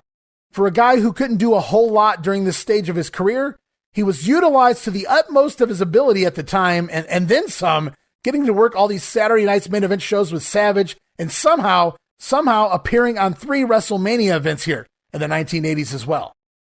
Though I do feel for George the Animal Steele there, we continue to look at names here like Dino Bravo. And I'll lump him in here with George Steele. More of the same of the Animal. Bravo's spot as the corner man made more sense here with the Dream Team versus the Rougeaus, because an undercard win here for Dino Bravo wouldn't mean anything. So his spot with the Dream Team was fine with me. And of course, they formed a new Dream Team there. Plus, do we really ever need a late 80s Dino Bravo match anyway? I mean, seriously, guys.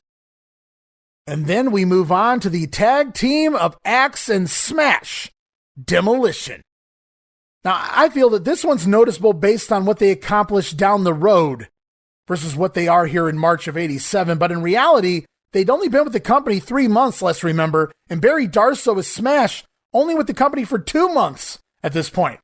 You have to also remember they just changed managers at the TV taping prior to WrestleMania, and that won't even make air for another month on TV. Now, Demolition did get a little play in the Saturday night's main event Battle Royal Smash, coming down to the final 3 with Hercules and Billy Jack Haynes. Now, could they have worked a match with the Killer Bees, the Rougeaus, or even the Islanders here? Sure they could have. And it would have been awesome to see Demolition in that Silverdome setting. But the reality is, the characters themselves were still being fine-tuned at this point, and they just weren't ready for prime time, I suppose. What about this name, often overlooked, re-signed with the WWF in 1986, but went down with an injury before he could even return? I'm talking about the superstar, Billy Graham. And you won't believe this one. Billy Graham was originally scheduled to return and feud with the Intercontinental Champion, the Macho Man Randy Savage, leading to Graham taking the title from Savage at WrestleMania III. Yes, that's right, you heard me right. Superstar Graham was Savage's original picked opponent for WrestleMania III, and he would have got a run with the Intercontinental title here in 87, but his health just never held up. And we'll see that story again later here in 87 as well with the superstar. And that's when they pivoted to Randy Savage's next idea of Ricky the Dragon Steamboat. Savage, knowing they'd have great matches, offering to drop the strap to the Steamer here at WrestleMania 3. But think about that just for a minute, Randy Savage and Superstar Graham. Maybe not the classic match that we got with Steamboat and Savage, but man, think about the promos leading in. Here's another big name left off the card. Ho, tough guy, Hacksaw Jim Duggan. Didn't have a match here at WrestleMania, but you got to remember he was brand new to the company. Outside of a few vignettes, made his syndicated debut just the week prior to WrestleMania 3. So the fact that he was even on the show at all is simply amazing.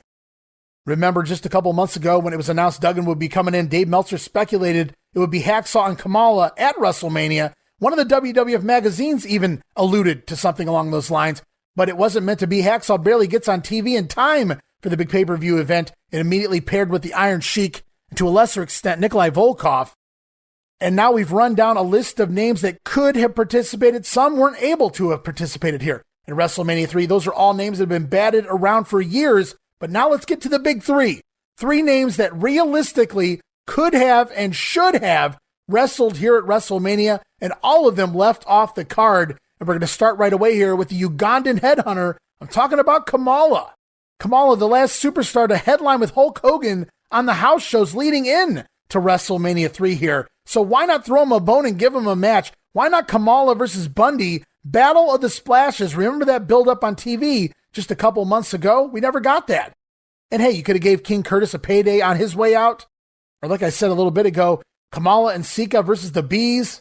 Throw that somewhere else on the card and let Bruno work the Sheik. And have Nikolai and Duggan do the run-ins for that match. Really odd that Kamala was left off WrestleMania here. Not really fair to the big guy. And now the most talked about and most glaring omission from WrestleMania. I'm talking about Mr. Wonderful himself, Paul Orndorff. And for years, it's been rumored. Reportedly, Orndorff was to be the backup plan for Andre the Giant if the Giant couldn't go on show day. And I'm not so sure about that. You see, Orndorff was off the road with everyone else going into WrestleMania, but he doesn't return until June. Now, could Paul have worked the WrestleMania event? Go back and watch his matches from March in Boston and Philly, Maple Leaf Gardens headed in, and judge for yourself. I can't tell you how Orndorff felt that day, but could he have worked the show? It seems likely. Rumors were, though, that Paul was paid a sum of money to stand by and do nothing for this event. Now, when Orndorff was asked about that, he certainly didn't seem to recall that supposed payoff for doing nothing. And Paul loved letting people know when he got one over on the promoters, so I just don't know that that was a thing. Now, since that time, Paul's son Travis seems to confirm that his father, Mr. Wonderful, was indeed the backup plan for WrestleMania, but Dave Meltzer and some of the others in the know dispute that possibility here. Now, if not true, it's fun folklore. And remember that Saturday night's main event finish from January did leave the possibility of a rematch available between Mr. Wonderful and Hulk Hogan. But Orndorff was getting very little mention, very little play on TV all the way into the pay-per-view, even by Bobby Heenan on primetime, heading into this event. So it seemed like they were putting Orndorff on the back burner. And here's the biggest tell of them all. If Paul Orndorff was there as a standby to replace Andre if he couldn't go at WrestleMania 3, then why wasn't Paul Orndorff at WrestleMania 3? Think about that. And the last name that comes to mind, a big omission for me personally, and that is the living legend, Bruno Sammartino. And it really hurts me to know that Bruno didn't get to walk out and see this crowd after everything he put into this business, everything he put into the WWF and now the WWF, even stepping into the ring to fill in at house shows when he didn't even have to. So why couldn't we have seen Bruno versus the Sheik here, one-on-one? Like I said, have Nikolai do the run, have Duggan make the save there, or even, hey, Bruno and Duggan as a tag team versus Sheik and Volkov. Talk about money there. Hell, even throw him a bone, make him a corner man. We've seen several of those here tonight. Put him in the corner of Hogan even. Would have been fun to see Bobby Heenan sell for Bruno there. So the big three for me, Bruno Sammartino, yes, I know he was an announcer, but he was also still used, and I do mean used, anytime Vince McMahon could get him in the ring to replace some of his injured superstars. It was just awkward for me to know that Bruno Sammartino was part of the company and they couldn't find something for him to do throughout the course of this near 3.5-hour event. Now, Kamala, I feel like he was completely ripped off here. Paul Orndorff, I don't know the story. Was he the standby? A lot of people say yes. A lot of people say no, he wasn't. For years, I like to pretend that he was. Now I'm not so sure about that. But after coming off a near year-long feud with the WWF champion, selling out house shows left and right, you would think they would have wanted to do something with Mr. Wonderful here at WrestleMania 3. So of all the names that were left off the show, the three names for me most realistically that should have been part of that show, Bruno Sammartino, Kamala, and of course, Mr. Wonderful. As we move on to the WrestleMania fallout, not only does it affect the WWF's business moving forward, but it affects the entire landscape of professional wrestling.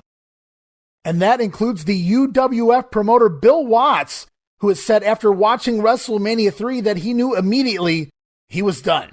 He couldn't compete. There was no point moving forward with his UWF promotion. And ultimately, Watts would work out a deal pretty quickly here to sell to Jim Crockett Promotions. Also, Houston promoter Paul Bosch would go on to make a deal and hand over his Houston territory to Vince McMahon without putting up much of a fight, probably because he knew there wouldn't be much of one. Bosch knew he simply couldn't defeat Vince McMahon, so he joined them, albeit briefly. Also, the next big heel in the WWF saw money signs when he saw WrestleMania 3, ironically, because it was Ted DiBiase, who reportedly saw WrestleMania 3, called up his UWF boss Bill Watts and said, I got to be part of that. I got to be part of the WWF. I need out of my UWF agreement. And Bill Watts, feeling the same way, asked Teddy, hold steady for a while here. Let me make a deal with Jim Crockett, because having guys like Ted DiBiase in place might garner Watts' UWF a higher price tag. Now, Crockett initially made a guarantee for Ted DiBiase to go over to JCP, but DiBiase thought long-term and wound up siding with the WWF offer at the end of the day. We'll talk a lot more about that coming up on our next edition of The Grenade. But speaking of JCP, Crockett, too, saw WrestleMania 3, and apparently who didn't? But more specifically, Crockett saw the money to be made off of pay-per-view. Up until this point, JCP was mildly successful locally with the closed-circuit television, but national pay-per-view was where the money was at. Enter Starrcade 87, coming to pay-per-view this Thanksgiving. However, the success of WrestleMania 3 also allowed Vince to threaten cable companies, promising to pull his pay-per-views from their cable availability if they aired other wrestling pay-per-views, ultimately screwing Crockett and Starrcade 87, running the inaugural Survivor Series pay-per-view up against Starrcade and making cable companies pick between the two.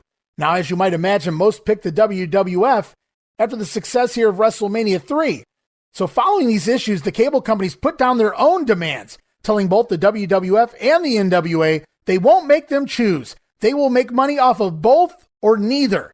But the damage had already been done. Jim Crockett had dug his own grave, lost their ass on Starrcade 87, never recovered, and along with other mismanagement of money, Crockett would have to sell to Ted Turner in 1988. All of this because of WrestleMania 3. Think about that. And at the end of the day, this pay-per-view was the really big final hump that Vince McMahon had to make it over to really set the WWF to coast after this for quite a while. The WWF living off their popularity, which really exploded during this boom period right here. And we're getting down to the nitty-gritty now as we talk WrestleMania final figures, guys. Now, if we go back to the late 80s in the Wrestling Observer newsletter, this is what DeMeltz originally came up with for facts and figures here at the Silverdome in WrestleMania 3. He said that there were 90,873 fans paid in attendance here, and you heard it from the horse's mouth. He also originally believed the 93,000 were in fact in attendance. Now, since that time, obviously, since speaking to Zane Bresloff and supposedly some others as well, he's had to rearrange this, but according to the Observer in the late 80s, there were 90,873 fans paid of those 93,000 plus in those seats for a grand total of nearly $1.6 million just in ticket sales. Damn. And you have to remember, Michigan and even some parts of Ontario, Canada were blacked out of pay-per-view and had very few closed-circuit venues, forcing the locals to make the drive to watch the show. Brilliant strategies, once again, to sell out this event, though I'm not even sure if it was necessary. Now we move on and we look at the closed-circuit numbers here. In the United States, it was estimated over 375,000 fans came to see WrestleMania 3 via closed-circuit television for a gross of $4.5 million. Then up in Canada, another 85,000 fans came out to watch WrestleMania on closed circuit for a grand total of over 1,670,000. That's US dollars, guys. The total estimated worldwide for WrestleMania on closed circuit, 550,000 fans came out to see the big event, enabling the WWF to gross $6.8 million just in closed circuit revenue. But if you think that's something, we were talking about Crockett realizing money was to be made on pay-per-view. The total grossing figure for WrestleMania 3 via pay-per-view was $10.3 million. And when you factor in all the video sales, the souvenirs, and etc., WrestleMania grossed nearly $20 million in 1987 money. Now, since that time, DeMeltz has said it's somewhere actually between $17.5 to $18 million that WrestleMania grossed. And if that is in fact correct, which I don't doubt that it is, that's $47 million in today's money. WrestleMania 3, had it happened today, grossed $47 million. Was that a success? Yeah, I think so. Vince McMahon had to be very happy after WrestleMania 3. I'm sure a lot of things changed in the World Wrestling Federation after this giant event, which brings us down to the final question of the program. The big question. where are we at now? And what I mean is, what are the superstars doing coming out of WrestleMania? Where do we go next? Now, it does appear a lot of feuds may continue. We know Jake the Snake Roberts and the Honky Tonk Man will go on as Honky and Jimmy Hart look to ban the DDT. Good luck with that, guys. Plus, from what we saw at WrestleMania, no doubt that Billy Jack Haynes is looking for revenge on the mighty Hercules. You'd also have to imagine the Natural Butch Reed coming for revenge on behalf of his manager Slick against Tito Santana. Plus, after Danny Davis stole that pinfall win over Davey Boy Smith, it does appear that the Hart Foundation Bulldogs feud will continue on. And it also appears that Savage versus Steamboat is on the docket for post-WrestleMania. It doesn't appear to be done yet, though it feels like we've actually peaked here with Steamboat winning the title. These two will continue to compete in rematches, including several steel cage matches. We also see some new feuds coming out of WrestleMania. Of course, Hacksaw Jim Duggan against Sheik and Nikolai Volkov. We started setting that up a week or two ago on TV. It continues here through WrestleMania. Duggan's scheduled to wrestle the Iron Sheik next week on TV. It also appears Brutus Beefcake will continue his issues with the adorable Adrian Adonis. And now Dino Bravo has found himself a partner in Greg the Hammer Valentine, the new Dream Team. Bravo now has a partner in his feud against the fabulous Rougeau brothers. So we start looking at some of these matches, Duggan and the Iron Sheik, Adonis and Beefcake, the new Dream Team and the Rougeaus. I wrote, thank goodness there's a major influx of talent headed in very soon. And as for the WWF champion Hulk Hogan, new challenges ahead for the Hulkster, no doubt. And it'll be interesting to see where things go coming out of the biggest event in wrestling history. I think we can certainly expect a cool-down period, I'd imagine, but also expect the start of a new season here, guys. But we'll talk about all of that next time on the April 87 news edition of The Grenade. Lots of new stars headed in. Lots of changes coming here in the WWF. But what an epic event and what an epic time I had breaking this thing down from every aspect I possibly could. It was a tedious assignment that I handed myself, but well worth it at the end of the day. If there was anything you ever wanted to know about WrestleMania 3, hopefully you found it somewhere here in this two-part podcast on The Grenade. And for those who want to hear this show straight through, WrestleMania 3 Part 1 and Part 2, check back soon. A bonus edition of The Grenade will be up soon. You'll be able to listen to the show here from beginning to end on WrestleMania 3, the definitive edition. Can't thank you guys enough for your support. Looking forward to see what happens next as the project goes on. Promotional consideration paid for by the following. Remember this great day forever. WrestleMania 3 commemorative items are available right now at souvenir stands as well as by mail order. The WrestleMania 3 program, filled with brand new color photos, is available for $5. This unique baseball style cap is $10. And this commemorative t-shirt can be yours in small, medium, or large, or even extra large for only $12. To order by mail, send a check in the correct amount to WWF Merchandise, Post Office Box 6789, Stamford, Connecticut 06904. That's World Wrestling Federation Merchandise, P.O. Box 6789, Stamford, Connecticut 06904.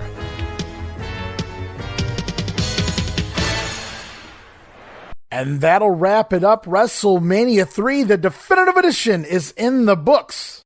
And my gosh, what a fun 2 weeks it has been here on The Grenade. It's been my pleasure to bring to you WrestleMania 3 in WrestleCopia format. From Piper and Adonis to Savage and Steamboat, the Bulldogs and Santana versus the Hart Foundation and Davis, the Honky Tonk Man, Jake the Snake Roberts, and of course, Hulk Hogan versus Andre the Giant. What a blast it was to cover this, and I hope this brought some nostalgic memories back to you as I covered this event. An event so huge that we had to spread it across 2 episodes here of The Grenade, and I hope you guys really enjoyed it. I got a lot of great feedback over the Thanksgiving holiday weekend from many of the listeners of the first half of WrestleMania 3. I hope to hear from you guys yet again, and maybe some new listeners joining in now that both parts are up. You can listen to the whole show. And you can look for a special bonus edition of The Grenade dropping at some point soon when I combine both episodes of The Grenade into one big show for those interested in listening to everything straight through. Should make a nice bonus gift for the upcoming holiday season. Nevertheless, it was a fun time and a fun ride getting here to WrestleMania 3. 3 months in the books now in 1987 in the WWF. But the project continues, 3 down, 9 to go, 9 more months of WWF. I'll be back very soon as we begin to discuss the fallout from WrestleMania 3, all the news, results, and so much more in regards to the month of April here in 1987 in the WWF. A reminder, you can follow us on Twitter at Wrestling Grenade. That's at RASSLIN Grenade. Also, follow and like us on Facebook.com/Wrestling Grenade. Constantly adding nostalgic videos and images on our social media accounts, and always adding new footage each and every week to our YouTube account over at YouTube.com/Wrestling Grenade. And of course, as I've already asked you at the beginning of the show, if you can give us a try just 1 month, see what you think. The $5 all access tier is the way to go over at patreon.com/WrestleCopia. That's patreon.com/WrestleCopia. Now there's multiple tiers to choose from there. You guys can look around. A price affordable for anyone. Various prices there, various offers. But the $5 all access tier is where I just say, hey, give us a try. Tell us what you think. Lots of great gifts come with that all access tier, including all of my insanely detailed show notes for the Grenade, for Monday Warfare, for the upcoming regional wrestling podcast. You'll also receive early access to many of the upcoming podcasts here on the WrestleCopia Podcast Network, digital downloads for your viewing and reading pleasure, remastered versions of the earliest episodes of the Grenade covering the NWA in 1989. Those remastered versions include enhanced audio and new conversations originally edited out of the show, edited back in. You'll hear them for the first time ever as an all-access tier member, and it doesn't end there. You'll also have access to the Patreon-exclusive Watch-Along series, covering many past WWF and WCW pay-per-views, Saturday night's main events, Clash of the Champions, Coliseum videos, and so much more. All of that for the low, low price of $5. No subscription. Cancel anytime. Give it a go for a month. I think you're going to like what we offer, and every penny you donate, every penny you give, goes right back into the WrestleCopia Podcast Network to help keep all of our shows. Monday Warfare, the Wrestling Memory Grenade, the upcoming regional wrestling podcast. Tom Robinson says he's returning here soon. New TR Shocks, the world's on the way right around the corner as well. Keep all of that and more up and running for the months and the years to come. And WrestleMania 3 may have very well been the most epic pay-per-view, the most epic big event we've covered here thus far in the history of the WrestleCopia Podcast Network. And I don't mind telling you guys, it was a tedious process. I didn't just watch the show and discuss what I saw on the screen.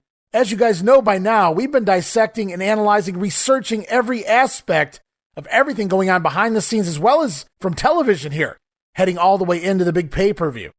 It's been a lot of work, not counting all the editing and the sound bites, the videos going up on YouTube. I can't really say much more than it's been a lot of work.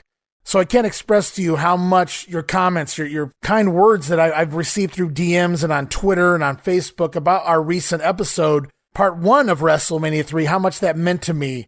It made everything all worthwhile. Because I don't mind telling you guys, this was a heck of a project to tackle.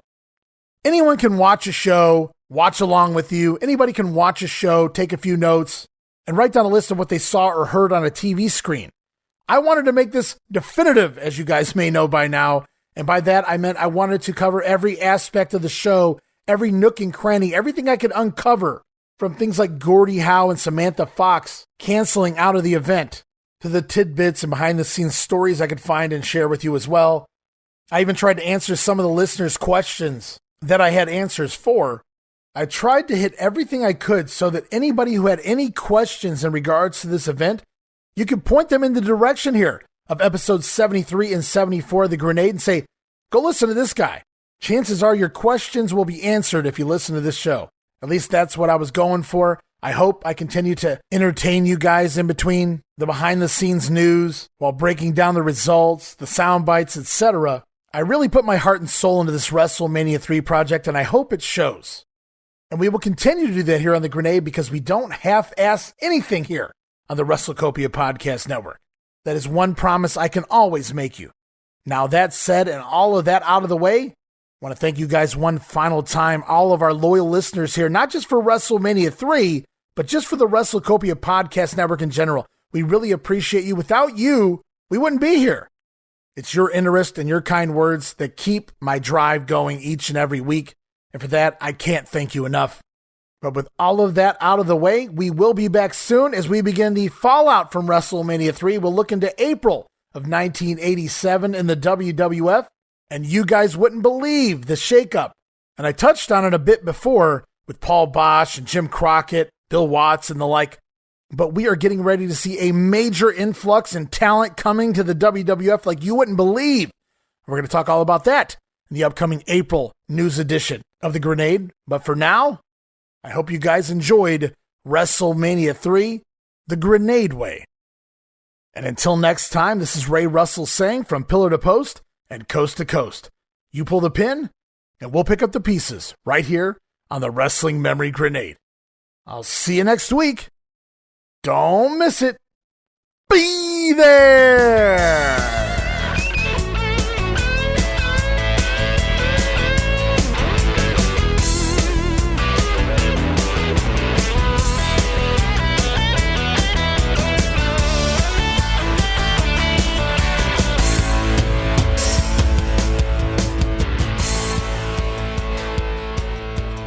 A brand new indoor attendance record of 93,173.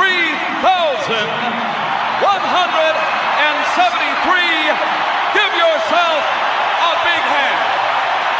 The irresistible force meeting the immovable object.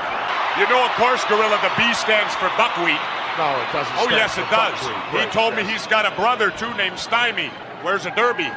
History beckons the Macho Man, yeah. I will come away with the championship belt and see new horizons. The definitive edition of WrestleMania 3.